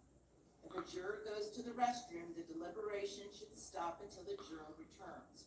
You are not to communicate with any person outside the jury about this case. Until you have reached a verdict, you must not talk about this case in person or through the telephone, writing, or electronic communication such as email or any other means. Do not contact anyone to assist you during deliberations. These communication rules apply until I discharge you at the end of the case. If you become aware of any violation of these instructions or any other instruction I have given in the case, you must tell me by giving a note to the court deputy. Many of you may have cell phones, tablets, laptops, or other electronic devices here in the courtroom. The rules do not allow you to bring your phones or any of those types of electronic devices into the jury room. Kindly leave those devices on your seats where they will be guarded by the court deputy while you deliberate. If you need to communicate with me, send a note through the court deputy. If you have voted, do not disclose the actual vote in the note. If you have a question, I will talk with the attorneys before I answer, so it may take some time. You may continue your deliberations while you wait for my answer. I will answer any questions, if I can, in writing or orally here in open court. During the trial, items are received into evidence as exhibits. You may examine whatever exhibits you think will help you in your deliberations. These exhibits will be sent into the jury room with you when you begin to deliberate. In closing, let me remind you that it is important that you follow the laws spelled out in these instructions in deciding your verdict. There are no other laws that apply to this case. Even if you do not like the laws that must be applied, you must use them. For more than 2 centuries, we have lived by the Constitution and the law. No juror has the right to violate rules we all share. Okay, a couple of things. Number one, we discussed this during jury selection, but just to affirm it here. All of your information is confidential and under seal, okay? Nobody has access to any of your information. Your identities have not been disclosed through the media or otherwise. From this moment forward, I will only refer to you by your initials and your juror number. Also, the foreperson of the jury who signs the verdict form and prints the name. When the verdict form is read, I will only identify the foreperson by the initials and the juror number. The signature and name of the foreperson of the jury will be redacted from the verdict form. It will not become public record. Additionally, it is late. I concede it is late. However, whatever time you all reach a verdict, there are sufficient law enforcement personnel to escort you safely to your car, so you don't need to worry about that at all. Okay, a couple of things. So, juror number 77, initials BS, okay? You are alternate, okay? So you're not gonna be participating in the final verdict. So this is what's going to happen. Do any of you have electronic devices on you right now? Okay, if you do, that includes smart watches, okay? Anything that's got internet connectivity, because you can't have that in the jury room. Leave those in your seat. Our alternate, juror number 77, do you have anything in the jury room? Okay, so what's gonna happen is, you guys are going to go back to the jury room as a group. The bailiff is going to collect any electronic devices from the 12 remaining jurors. Juror number 77, grab whatever belongings you have, step out. I'm gonna talk to you a little bit further. And just so you all know, you cannot begin deliberating until everyone has cleared the jury room. Okay, that includes law enforcement personnel and the alternate. Once just the 12 of you, then you can begin deliberating. You're going to be sent back all of the evidence in this case, and do we have a laptop or something that they can? Okay, so you'll be sent a laptop. If you want to review any of the digital evidence, you can use the laptop, but there is no internet connectivity, okay? And there was one more thing. Oh, I know. In the pack of jury instructions, those are your jury instructions for each of you to use. However, there is a copy of the verdict form. The bailiff will send back the official verdict form. All right, so the one that he gives you all is the one that the foreperson needs to sign and date when you will have reached the verdict. Okay, very good. And I think he's going to talk to you about what we're going to do. So you have that to look forward to. All right? Okay, very good. Our alternate juror, please collect your things and step back out. All right? All rise.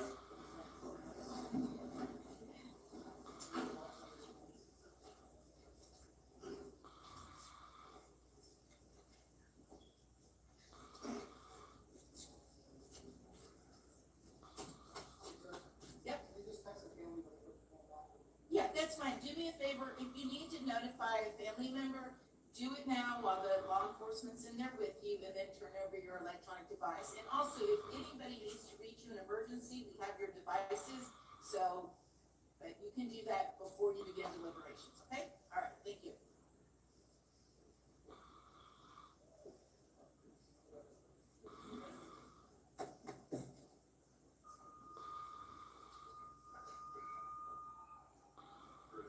Okay, just waiting on the alternate. Lads, lads. What's the first thing a bear notices about you? Your natural manly sense. And what do women hate? Sausages. How do we make women happy? Your natural manly sense. So? Smell good and don't be a sausage. Women love men who used off the squash. Your dog just turned 7. You threw a birthday party, baked a bone-shaped cake, even made him wear a hat. Adorable. But did you change his nutrition? No? Cool. That's why we're partnering with Hill's Pet Nutrition. Let's stop guilt in its tracks and talk about nutritional needs. As your pet ages, their nutritional needs change. And if you're still feeding them like it's 2018, we've got a problem. That's why I recommend Hill's Science Diet, tailored for every age, stage, and mysterious midlife dog crisis. It's got all the good stuff, brain boosting nutrients, heart and kidney support, and more omega-6s than a salmon can mention. Look, you don't have to be the perfect pet parent, just a smart one. And this? Very smart.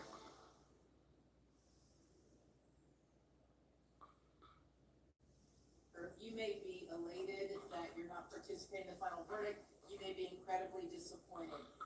We have to have 12 members of our community agree to serve on these juries.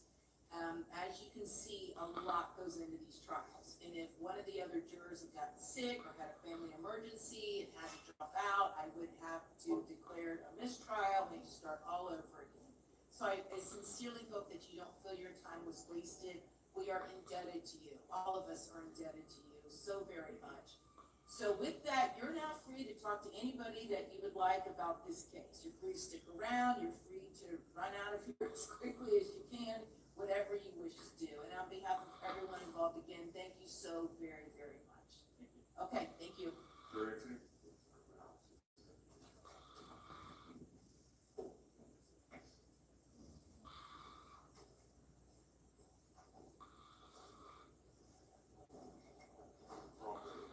Okay, very good. So I guess you guys can just talk about the laptop or disk issue. And Madam Clerk, do you have all of the evidence? Okay. Okay. Okay, so just make sure Madam Clerk has everything before the evidence goes back. And Reggie,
Cheers. The 3 best words in the morning. Good morning, America. They won't let me out of here. Now it's time to celebrate America's favorite morning show. Happy 50th birthday. Happy 50th birthday, GMA. Happy 50th, GMA. Happy 50th birthday, GMA. You look good. Next Monday morning, the party is on. Morning, America.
every borough. Every neighborhood. And every block. The rents. Or the mortgage. It's too damn high. Our housing crisis is driving too many New Yorkers.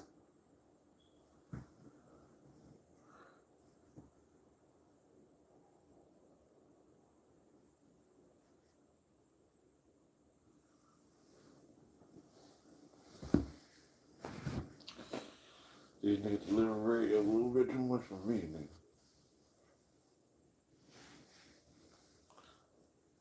You can't talk about what you can't say. Like, come on, bro.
At the end of the day, It's all for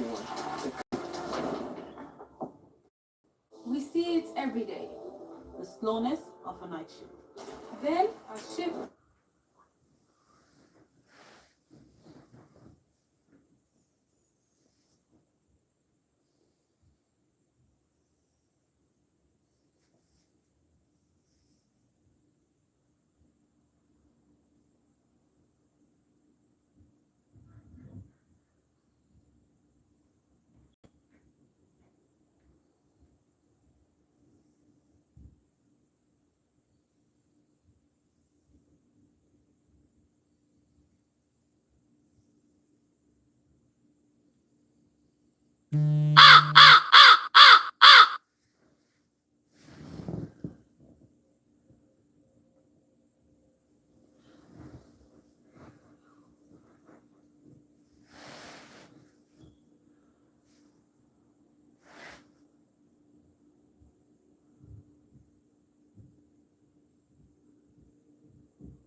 cancer is hard, but that fight can be even harder when you have to travel to a major city for care. That's why regional cancer care is so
Pause for the facts. Susie here is shopping for a used car, but she doesn't know that nearly half of them have been in an accident. Interesting. But Carfax.com shows how accidents impact price, so you don't have to overpay. Unpause.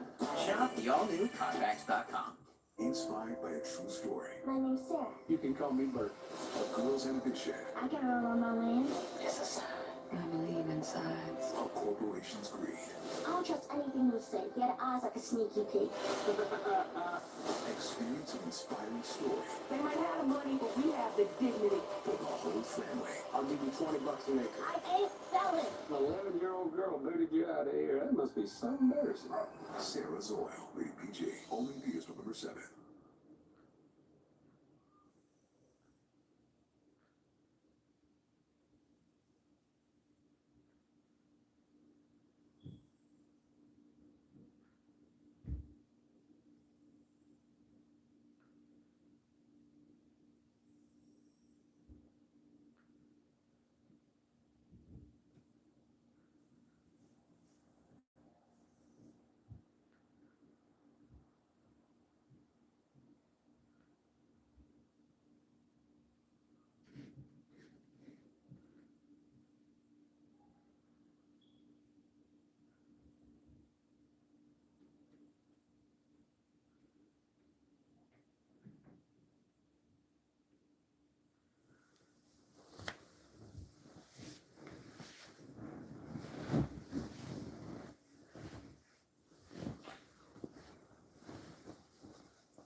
vacation rental, if it's not listed on Booking.com, it's invisible to millions of travelers on our platform who can't book what they can't see. Your king-size bed, invisible. Your pool, invisible. And your hot tub, that new dance lounge, and your hammock. Don't let your vacation rental be invisible. Listen on Booking.com, get seen, get booked. On Booking.com, Booking.yeah. TCG Player has everything gamers need. TCG Player is powered by thousands of local game stores, so you can get all the cards you want. Make your game nights unforgettable. TCG Player.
Cancer creates distance. Distance between you and your life as you've known it, between you and the people and places and things that you love. The oncologists and hematologists of Regional Cancer Care Associates, RCCA, are here for you, right here in your own community, to keep you close to those people and places and things that you love, to keep you leading the life that you love, offering the latest diagnostics, cutting-edge therapies, and clinical trials at community-based care centers. RCCA's cancer specialists provide comprehensive, compassionate care in a convenient setting near your home. RCCA, we go the distance, so you don't have to.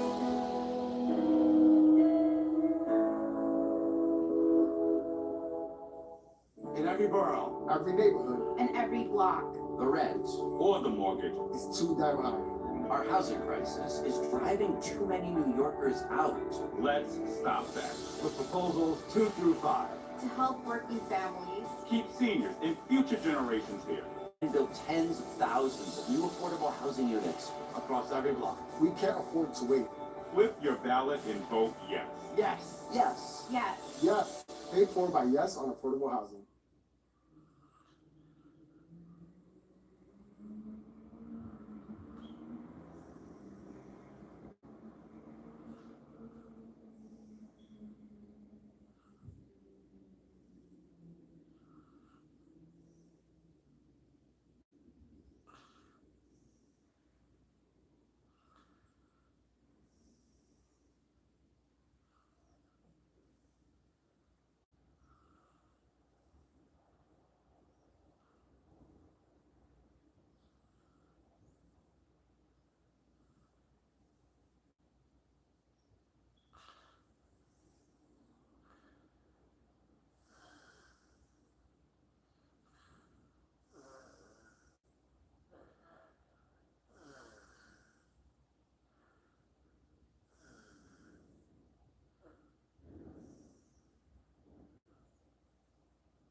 We see it every day.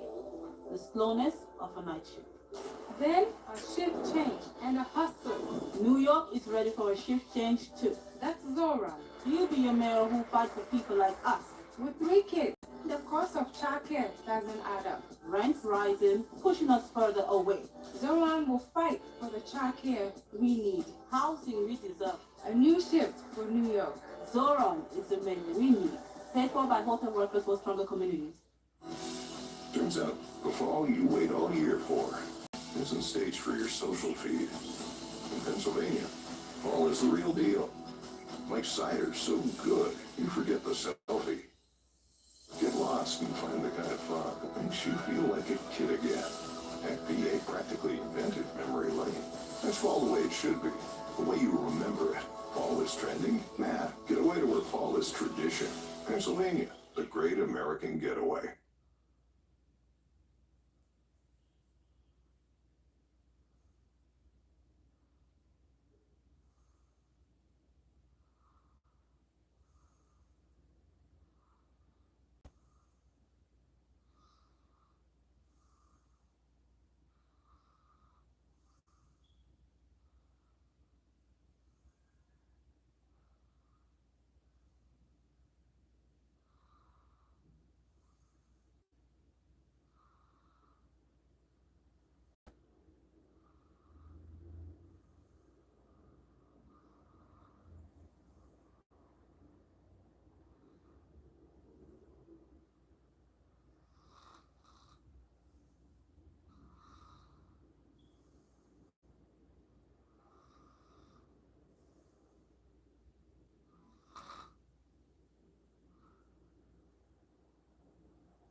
criteria number 1 in the definition of a principle apply in the case of second-degree murder, signed by the foreperson? Right, the legal answer is yes, correct? Yes. Right? Criteria, you're talking about the element? Said that's the exact, is criteria number 1 in the definition of a principle apply in the case of second-degree murder? I don't know what criteria, if they're talking about the element, I guess I want to clarify that before I just send back the answer. I don't know what they're referring to when they say criteria. Alright.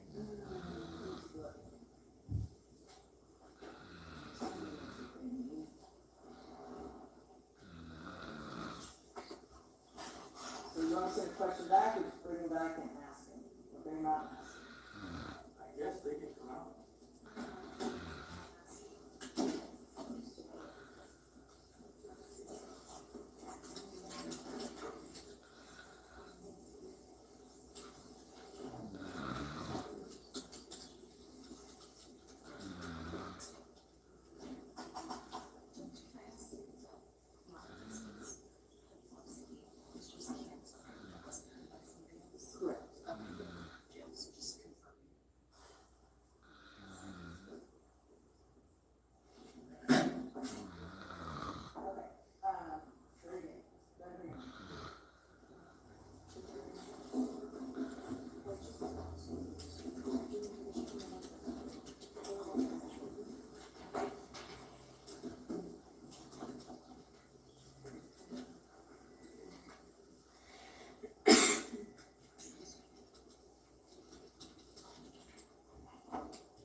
All right.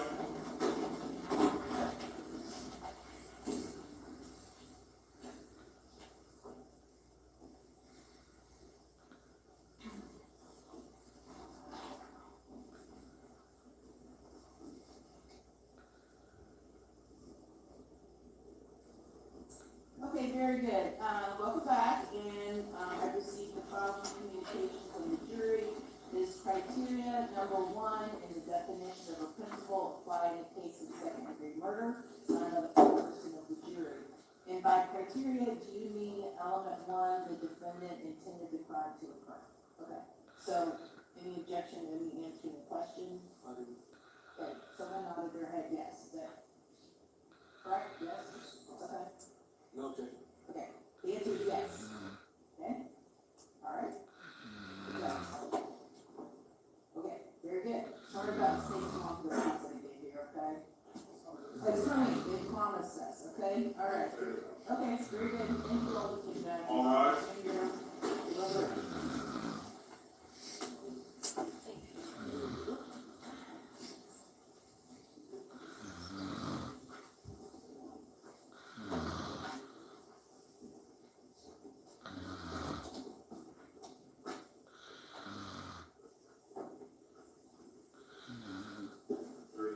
Okay, very good. Thank you.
When we think about helping a person get to a healthier weight, it's so much more than pounds on the scale.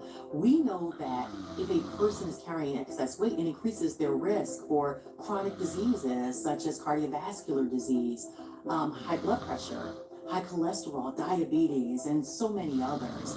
Obesity is the leading cause of cardiovascular risk factors in patients. And so getting to a healthier weight and maintaining that is going to help our patients not just improve their health, but improve their heart health as well.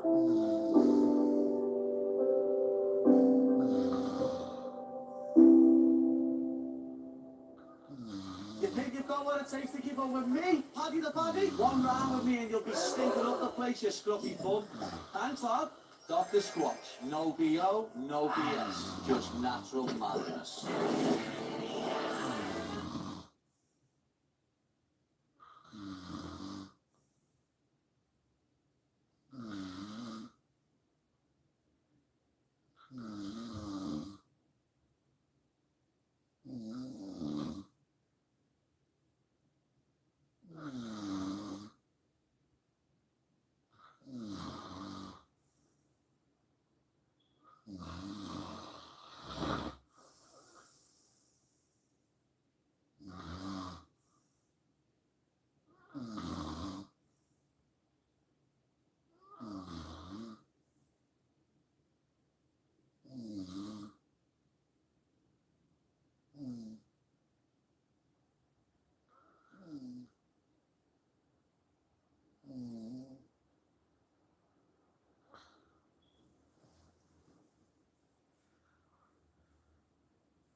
Got friend late, and someone's been waiting on me.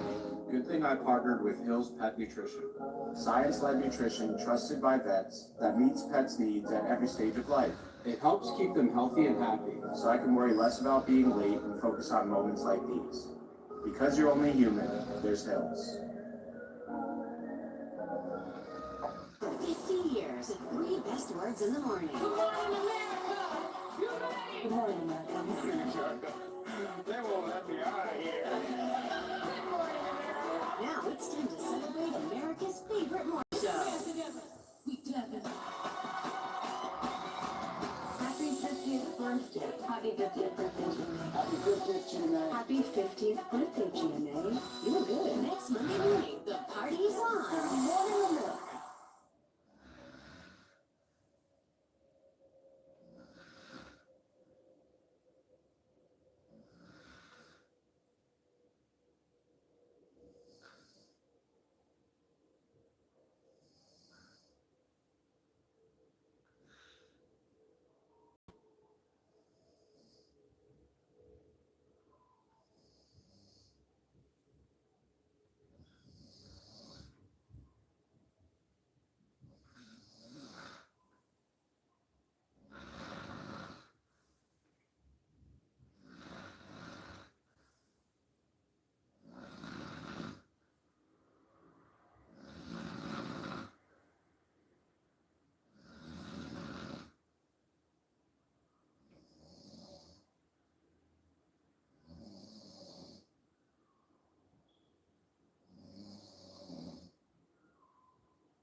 from me, lads. And the lads come in then. Can I use natural soap instead of this synthetic cleanser? You sure, lad? My lad here is also the home to Dr. Squatch. Because there are many ways to man, but only one way to smell like that. With Dr. Squatch. I've lived a big life.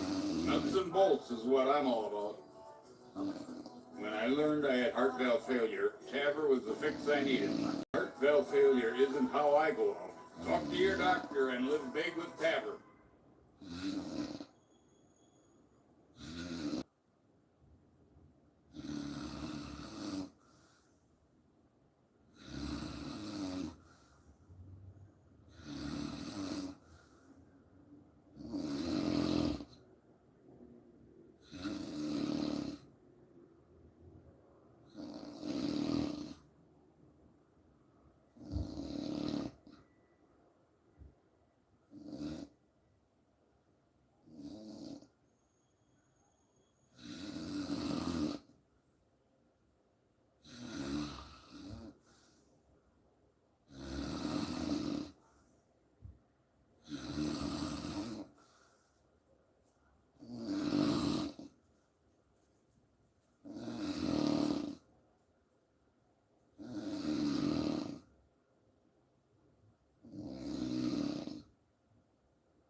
asking me why.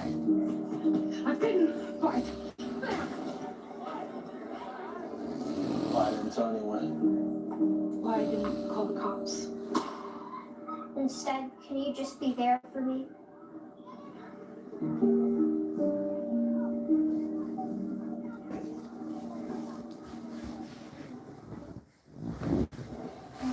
Static again? Try Bounce Instant Static Remover Plus. Drives static, wrinkles, and odors away in just one spray with Bounce Instant Static Remover Plus. Bounce back to that new clothes feeling.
I'm so hungry.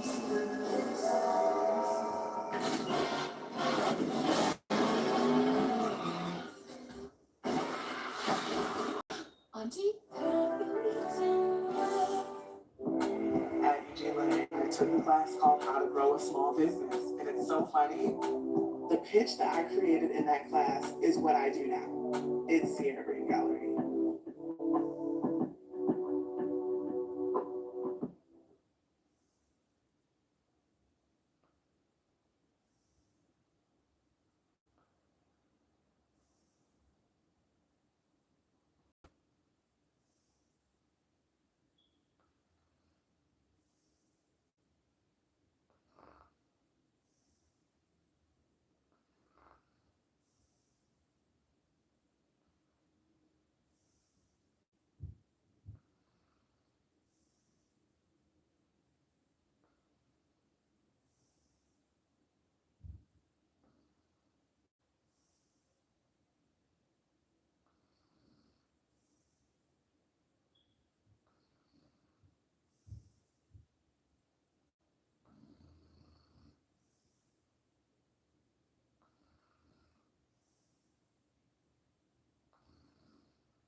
I've lived a big life, but I wasn't along for the ride.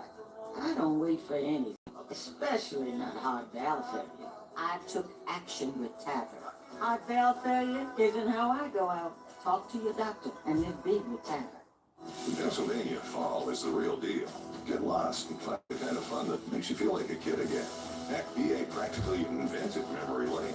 Fall is trending? Nah, get away to where fall is tradition. Pennsylvania.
So I'm going to just bring the jurors in, just let them know I recognize it's getting late. And I'm gonna give them the option to continue working tonight if they wish, or to come back if they wish. Okay? I'll just let them make the call. This is not meant to be court. All right? Okay, bring them in.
back, I'm gonna do my work.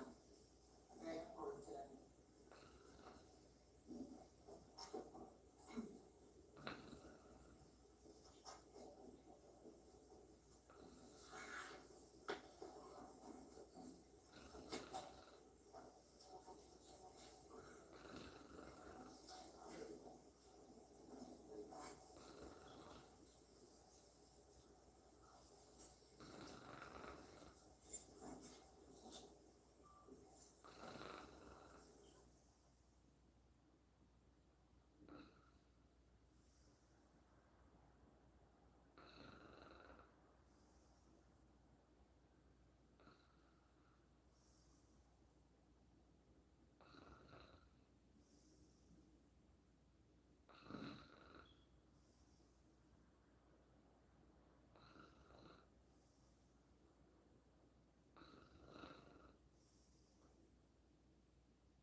every neighborhood, and every block. The rents or the mortgage is too damn high. Our housing crisis is driving too many New Yorkers out. Let's stop that. With proposals 2 through 5. To help working families. Keep seniors and future generations here. And build tens of thousands of new affordable housing units across every block. We can't afford to wait. Flip your ballot and vote yes. Yes. Yes. Yes. Yes. Paid for by Yes on affordable housing.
What gonna happen in this shit? Like, this shit got too many breaks for me, man. Like, what?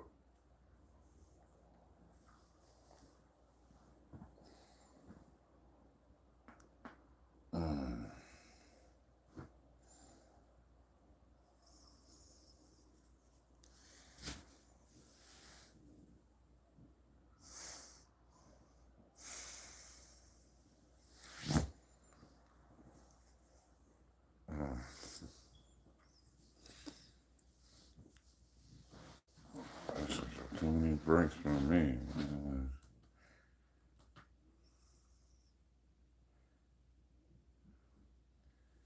Shit started 7 fucking hours ago.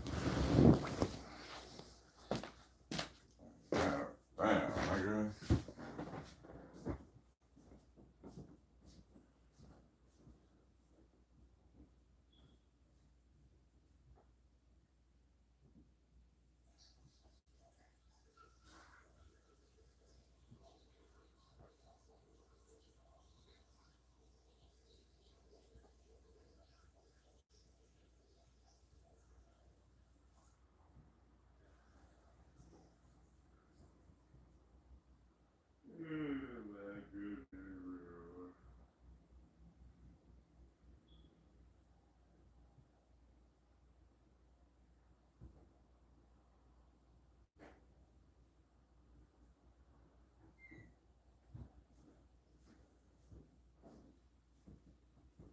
Shit, it's cold as a bitch in here.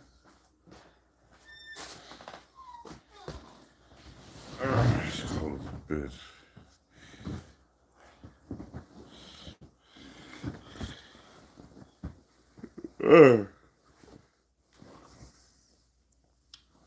Fuck, they ain't got the fucking heat up yet, man.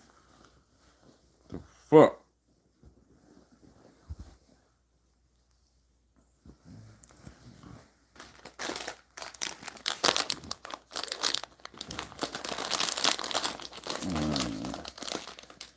Let me see who the fuck else live or what the fuck else is live.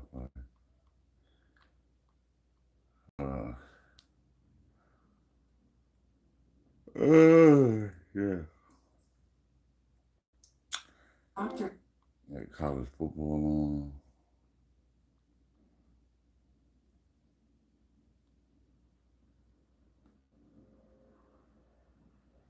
October 7th of 2020.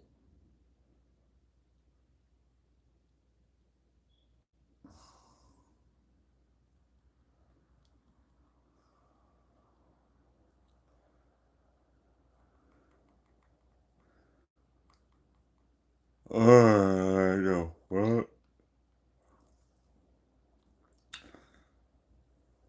Still got 6,000 people watching that shit. Want a vacation rental? If it's not listed on Booking.com, it's invisible to millions of travelers on our platform. Don't let your vacation rental be invisible. Get seen, get booked. On Booking.com, Booking.yeah. Fidelis Care offers quality, affordable health insurance for people of all ages and all.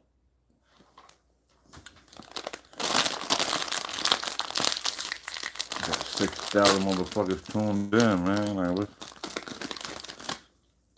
Oh, God. What the fuck is the verdict gonna be?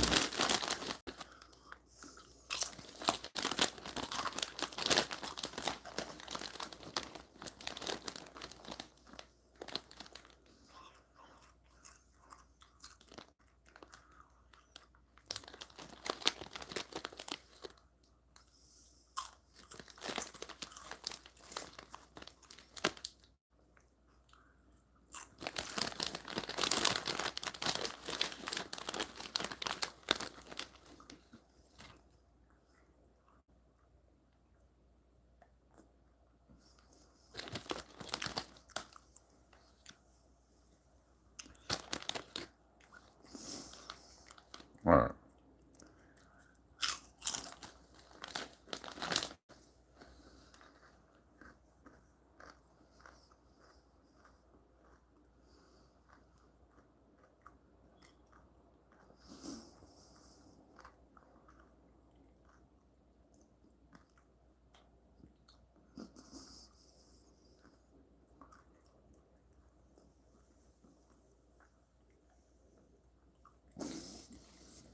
The fuck they on a fucking dinner break, nigga?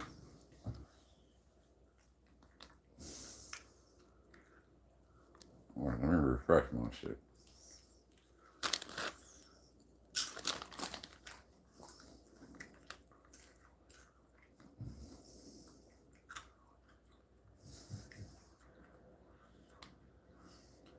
My God, the notebook is now full, by the way. This is closing arguments. Let's come back here. Okay, this morning we had Miss Andrews. Mm-hmm. They about to, man. They ain't about to fry that bitch. And look, everybody's still tuned in somehow, some way. Like,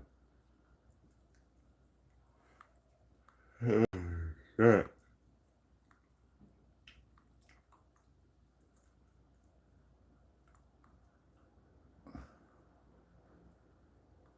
Mm-hmm.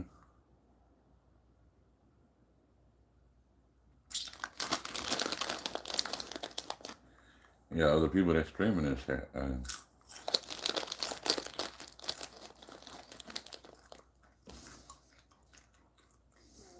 October 7th. Yeah, she got caught up.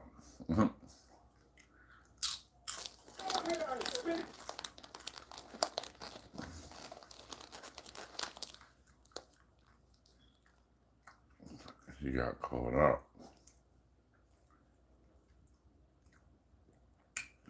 They tripped her up on that mother shit. You know what I mean?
Mm-hmm. Mm-hmm.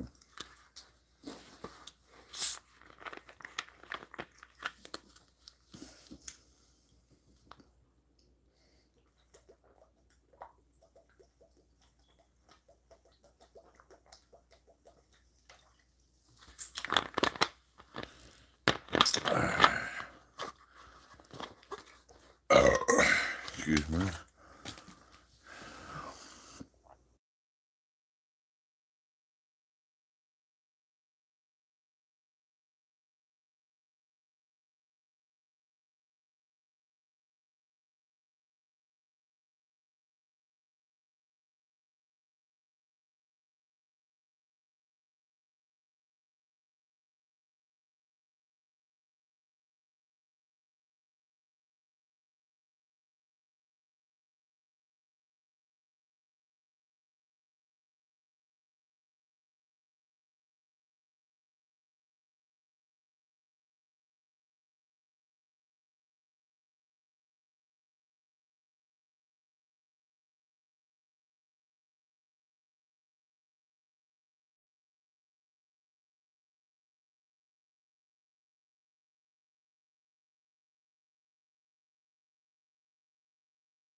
Oh boy.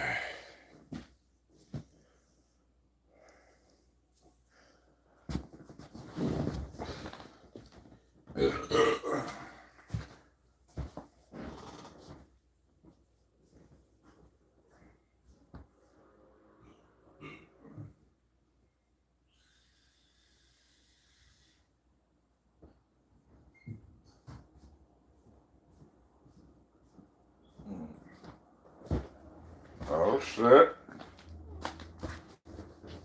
Oh shit.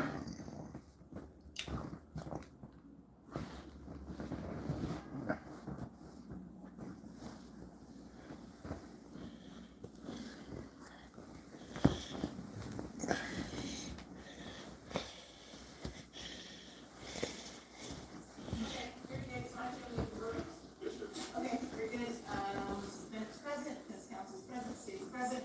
Let's bring the jury.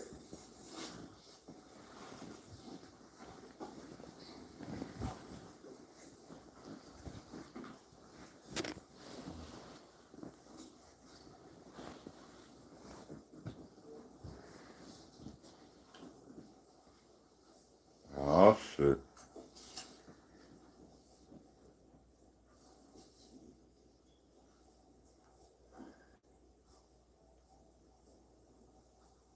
All right.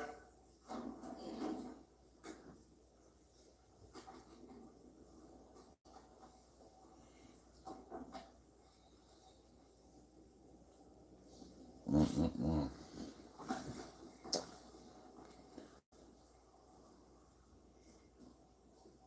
All right, very good. Welcome back to the jury. It's my understanding you reached a verdict with the foreperson and the verdict form two. Oh shit.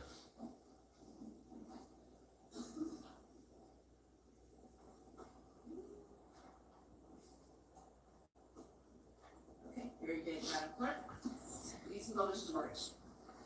In the Circuit Court of the 13th Judicial Circuit of the State of Florida, in Port Hillsborough County Criminal Justice Division, State of Florida versus Alicia Latoya Andrews, case number 24 CF 15996, Trial Division 1, verdict form. We, the jury, find as follows as to count 1, the defendant is guilty of manslaughter, a lesser included offense. We, the jury, find as follows as to count 2, the defendant is not guilty. So say we all, dated this 31st day of October 2025, signed foreperson of the jury. All right, thank you very much. Have a seat. Satisfied with me to pull the jury? Yes, sir. She got manslaughter.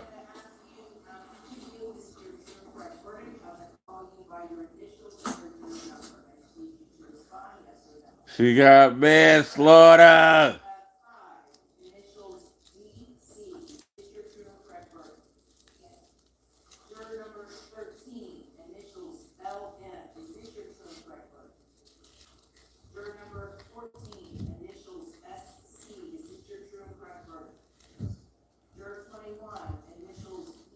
Get the fuck out of here. Oh, man.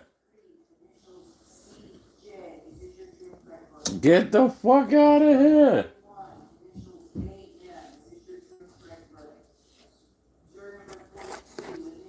Oh, his mom is tight.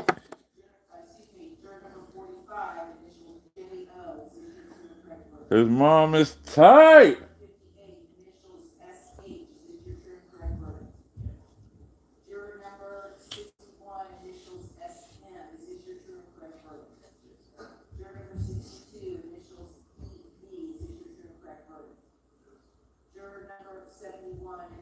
Oh, she got manslaughter. All right, very good. I have one final set of very brief formal instructions, and then something a little less formal to say to you all. Ladies and gentlemen, I wish to thank you for your time and consideration of this case. I also wish to invite you to very special privileges. Yeah, she got manslaughter. Talk about the discussions that occurred in the jury room. Many centuries of society on juries for consideration of difficult cases. We have recognized for hundreds of years the jury's deliberations, discussions, and votes to make our private affairs long as they She got manslaughter. privilege not to speak about the jury's work. Although you are at liberty to speak with anyone about your deliberations, you are also at liberty to refuse to speak with them. A request to discuss either your verdict or your deliberations from the media, from the attorneys, or elsewhere. It will be up to you to decide whether to preserve your privacy as a juror. On behalf of everyone, we are indebted to you. We are so grateful that you all agreed to serve as jurors.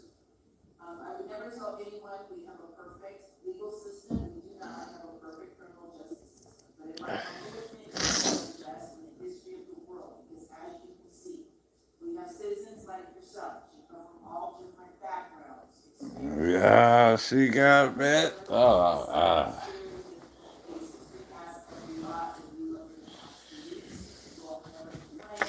Yeah, she got manslaughter.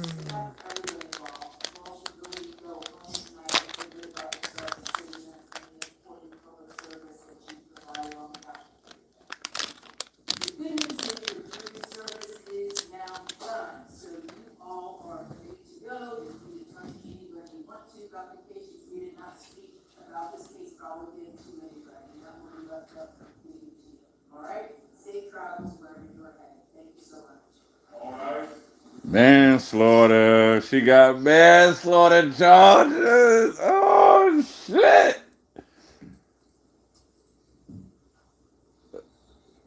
Oh, shit. She got off.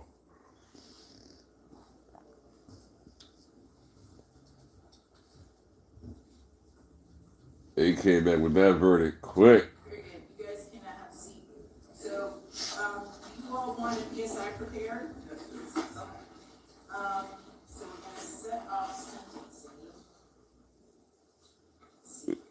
The one who they thought was going to fold the most didn't fold and got manslaughter charges. So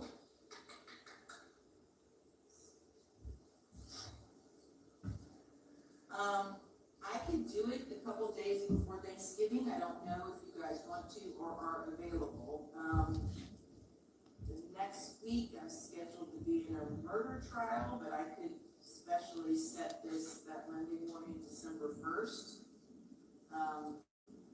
December 8th, I can make it work. So, Ms. McCormick, you tell me what works best for you. I'll start with you.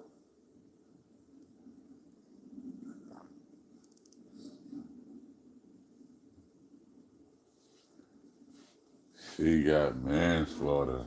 Dang.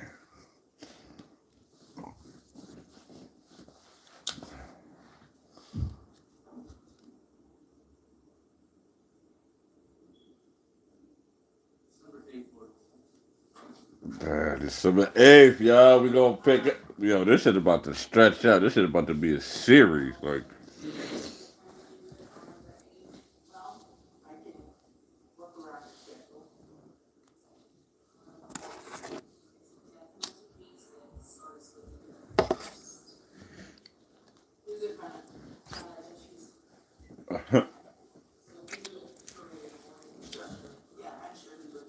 They thought she was gonna fold. She got manslaughter. She beat that murder one, murder two. Like, So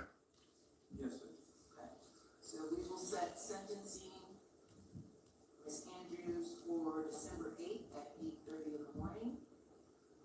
And PSI return, 8:30 in the morning, December 8th. and it needs to be returned. 3 days after my birthday. You gonna have to hold it down, shorty. Yes. Okay, and Ms. Andrews will remain in custody of God until their sentencing on December 8th. She'll be held until then with no bond.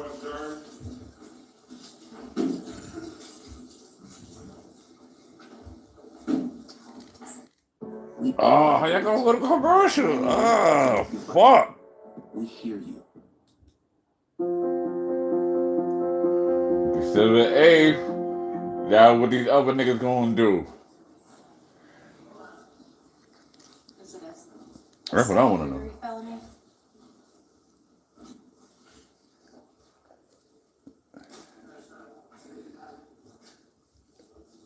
The same thing, she might get that AT there, like, for manslaughter, like, fuck it. Like I said, what the niggas is gonna do? She out the way now. The niggas gonna have to huddle up like, nigga, we all ain't getting no manslaughter charges. Whoever shot that motherfucking Glock gonna have to hold it down, like, They had shell catchers on the fucking, you know what I mean, on the rifle, so. And the rifle wasn't the first shot. Everything came out that motherfucking Glock, nigga. They left 31 shell casings down there, nigga. Like, well,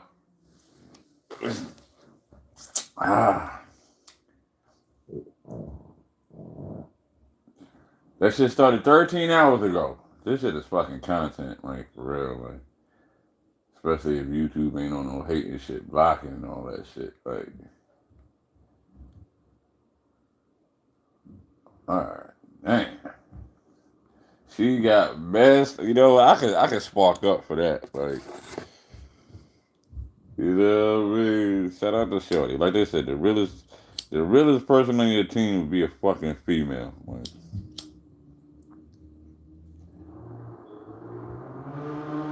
I don't know how much time she gonna have to do or whatever, but shout out to you, Shorty. This joint's for you, man. Well, not the whole joint, but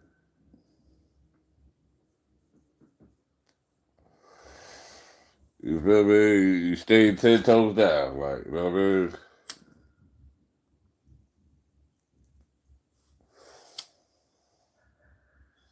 But that attitude you got, that shit gotta change, man.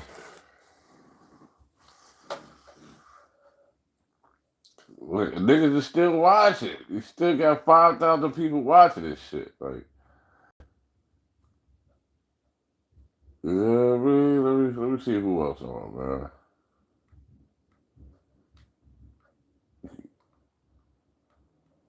See who live right now.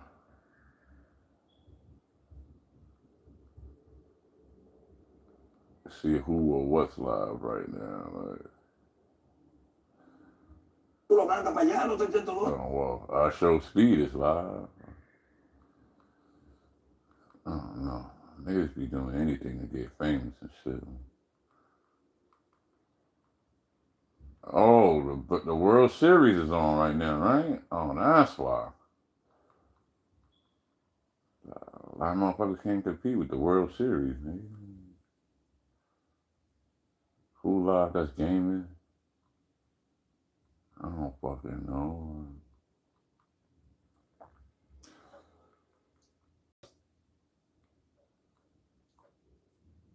That shit still got 5,000 people, ain't it? That shit sounding off, right? Yeah. Shorty got hit with motherfucking manslaughter.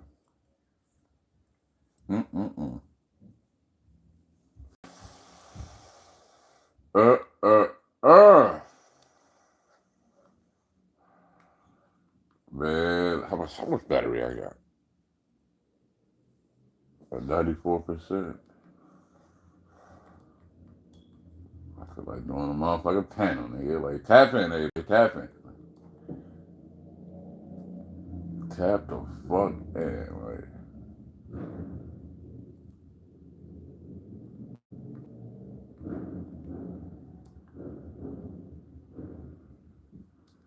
I know y'all hear that motorcycle, right?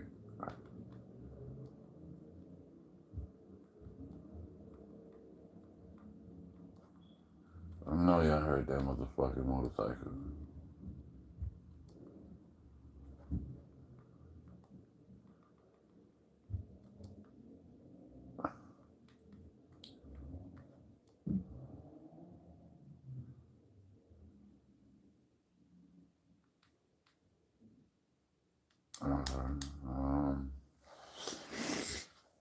Oh man, that shit's crazy.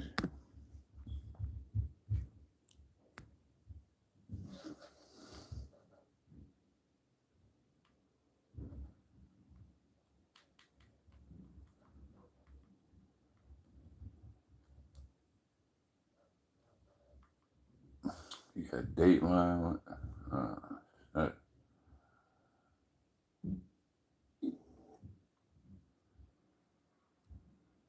content creators is live. Like,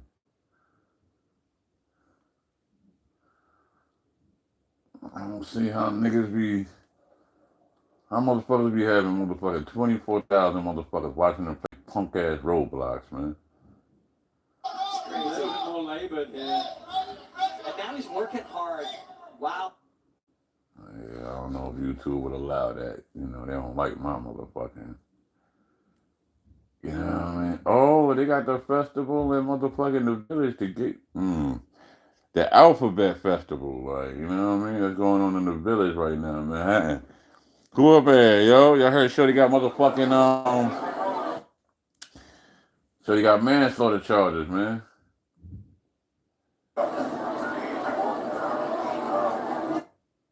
Spreadsheets build my sales. Wait, just try Python. Shorty got hit with manslaughter, man. I'm not sure who in here. Are you looking at 4x4s on cars.com again? I honestly don't know what you're talking about. Yes, clock's going back 1 hour on Sunday morning, but, well, on the phones it happens automatically. I don't even know if anyone is using the clock that is not. Yeah, he's a fairy. We're not watching no fairies, man. He's a fairy. What? He's a fairy. What? No, we don't fuck with them niggas. No disrespect to the alphabet boys, alphabet community and all that. No disrespect. You know, y'all got y'all side of the field. Us straighters, we got outside of the field. Like, you know what I mean? That part.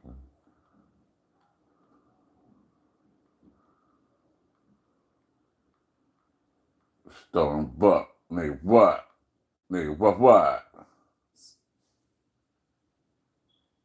Did he paint his face? What are those? Hey, yo. See, a lot of this fairy shit going on. Nah, you want to like the G's, I'm trying to say that's funny.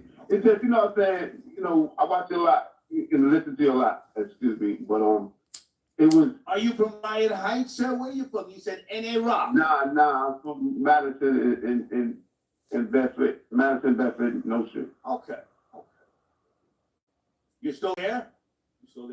Yeah, I'm here. How's the area around there? Because, you know, there's been a lot of changes. You got all sorts of different eateries up and down Franklin Avenue, Nostrand Avenue. It's just different now. I guess that's a good thing, yes? Yeah, I'm from there, but I'm in Philly right now. I live in Northeast Philly.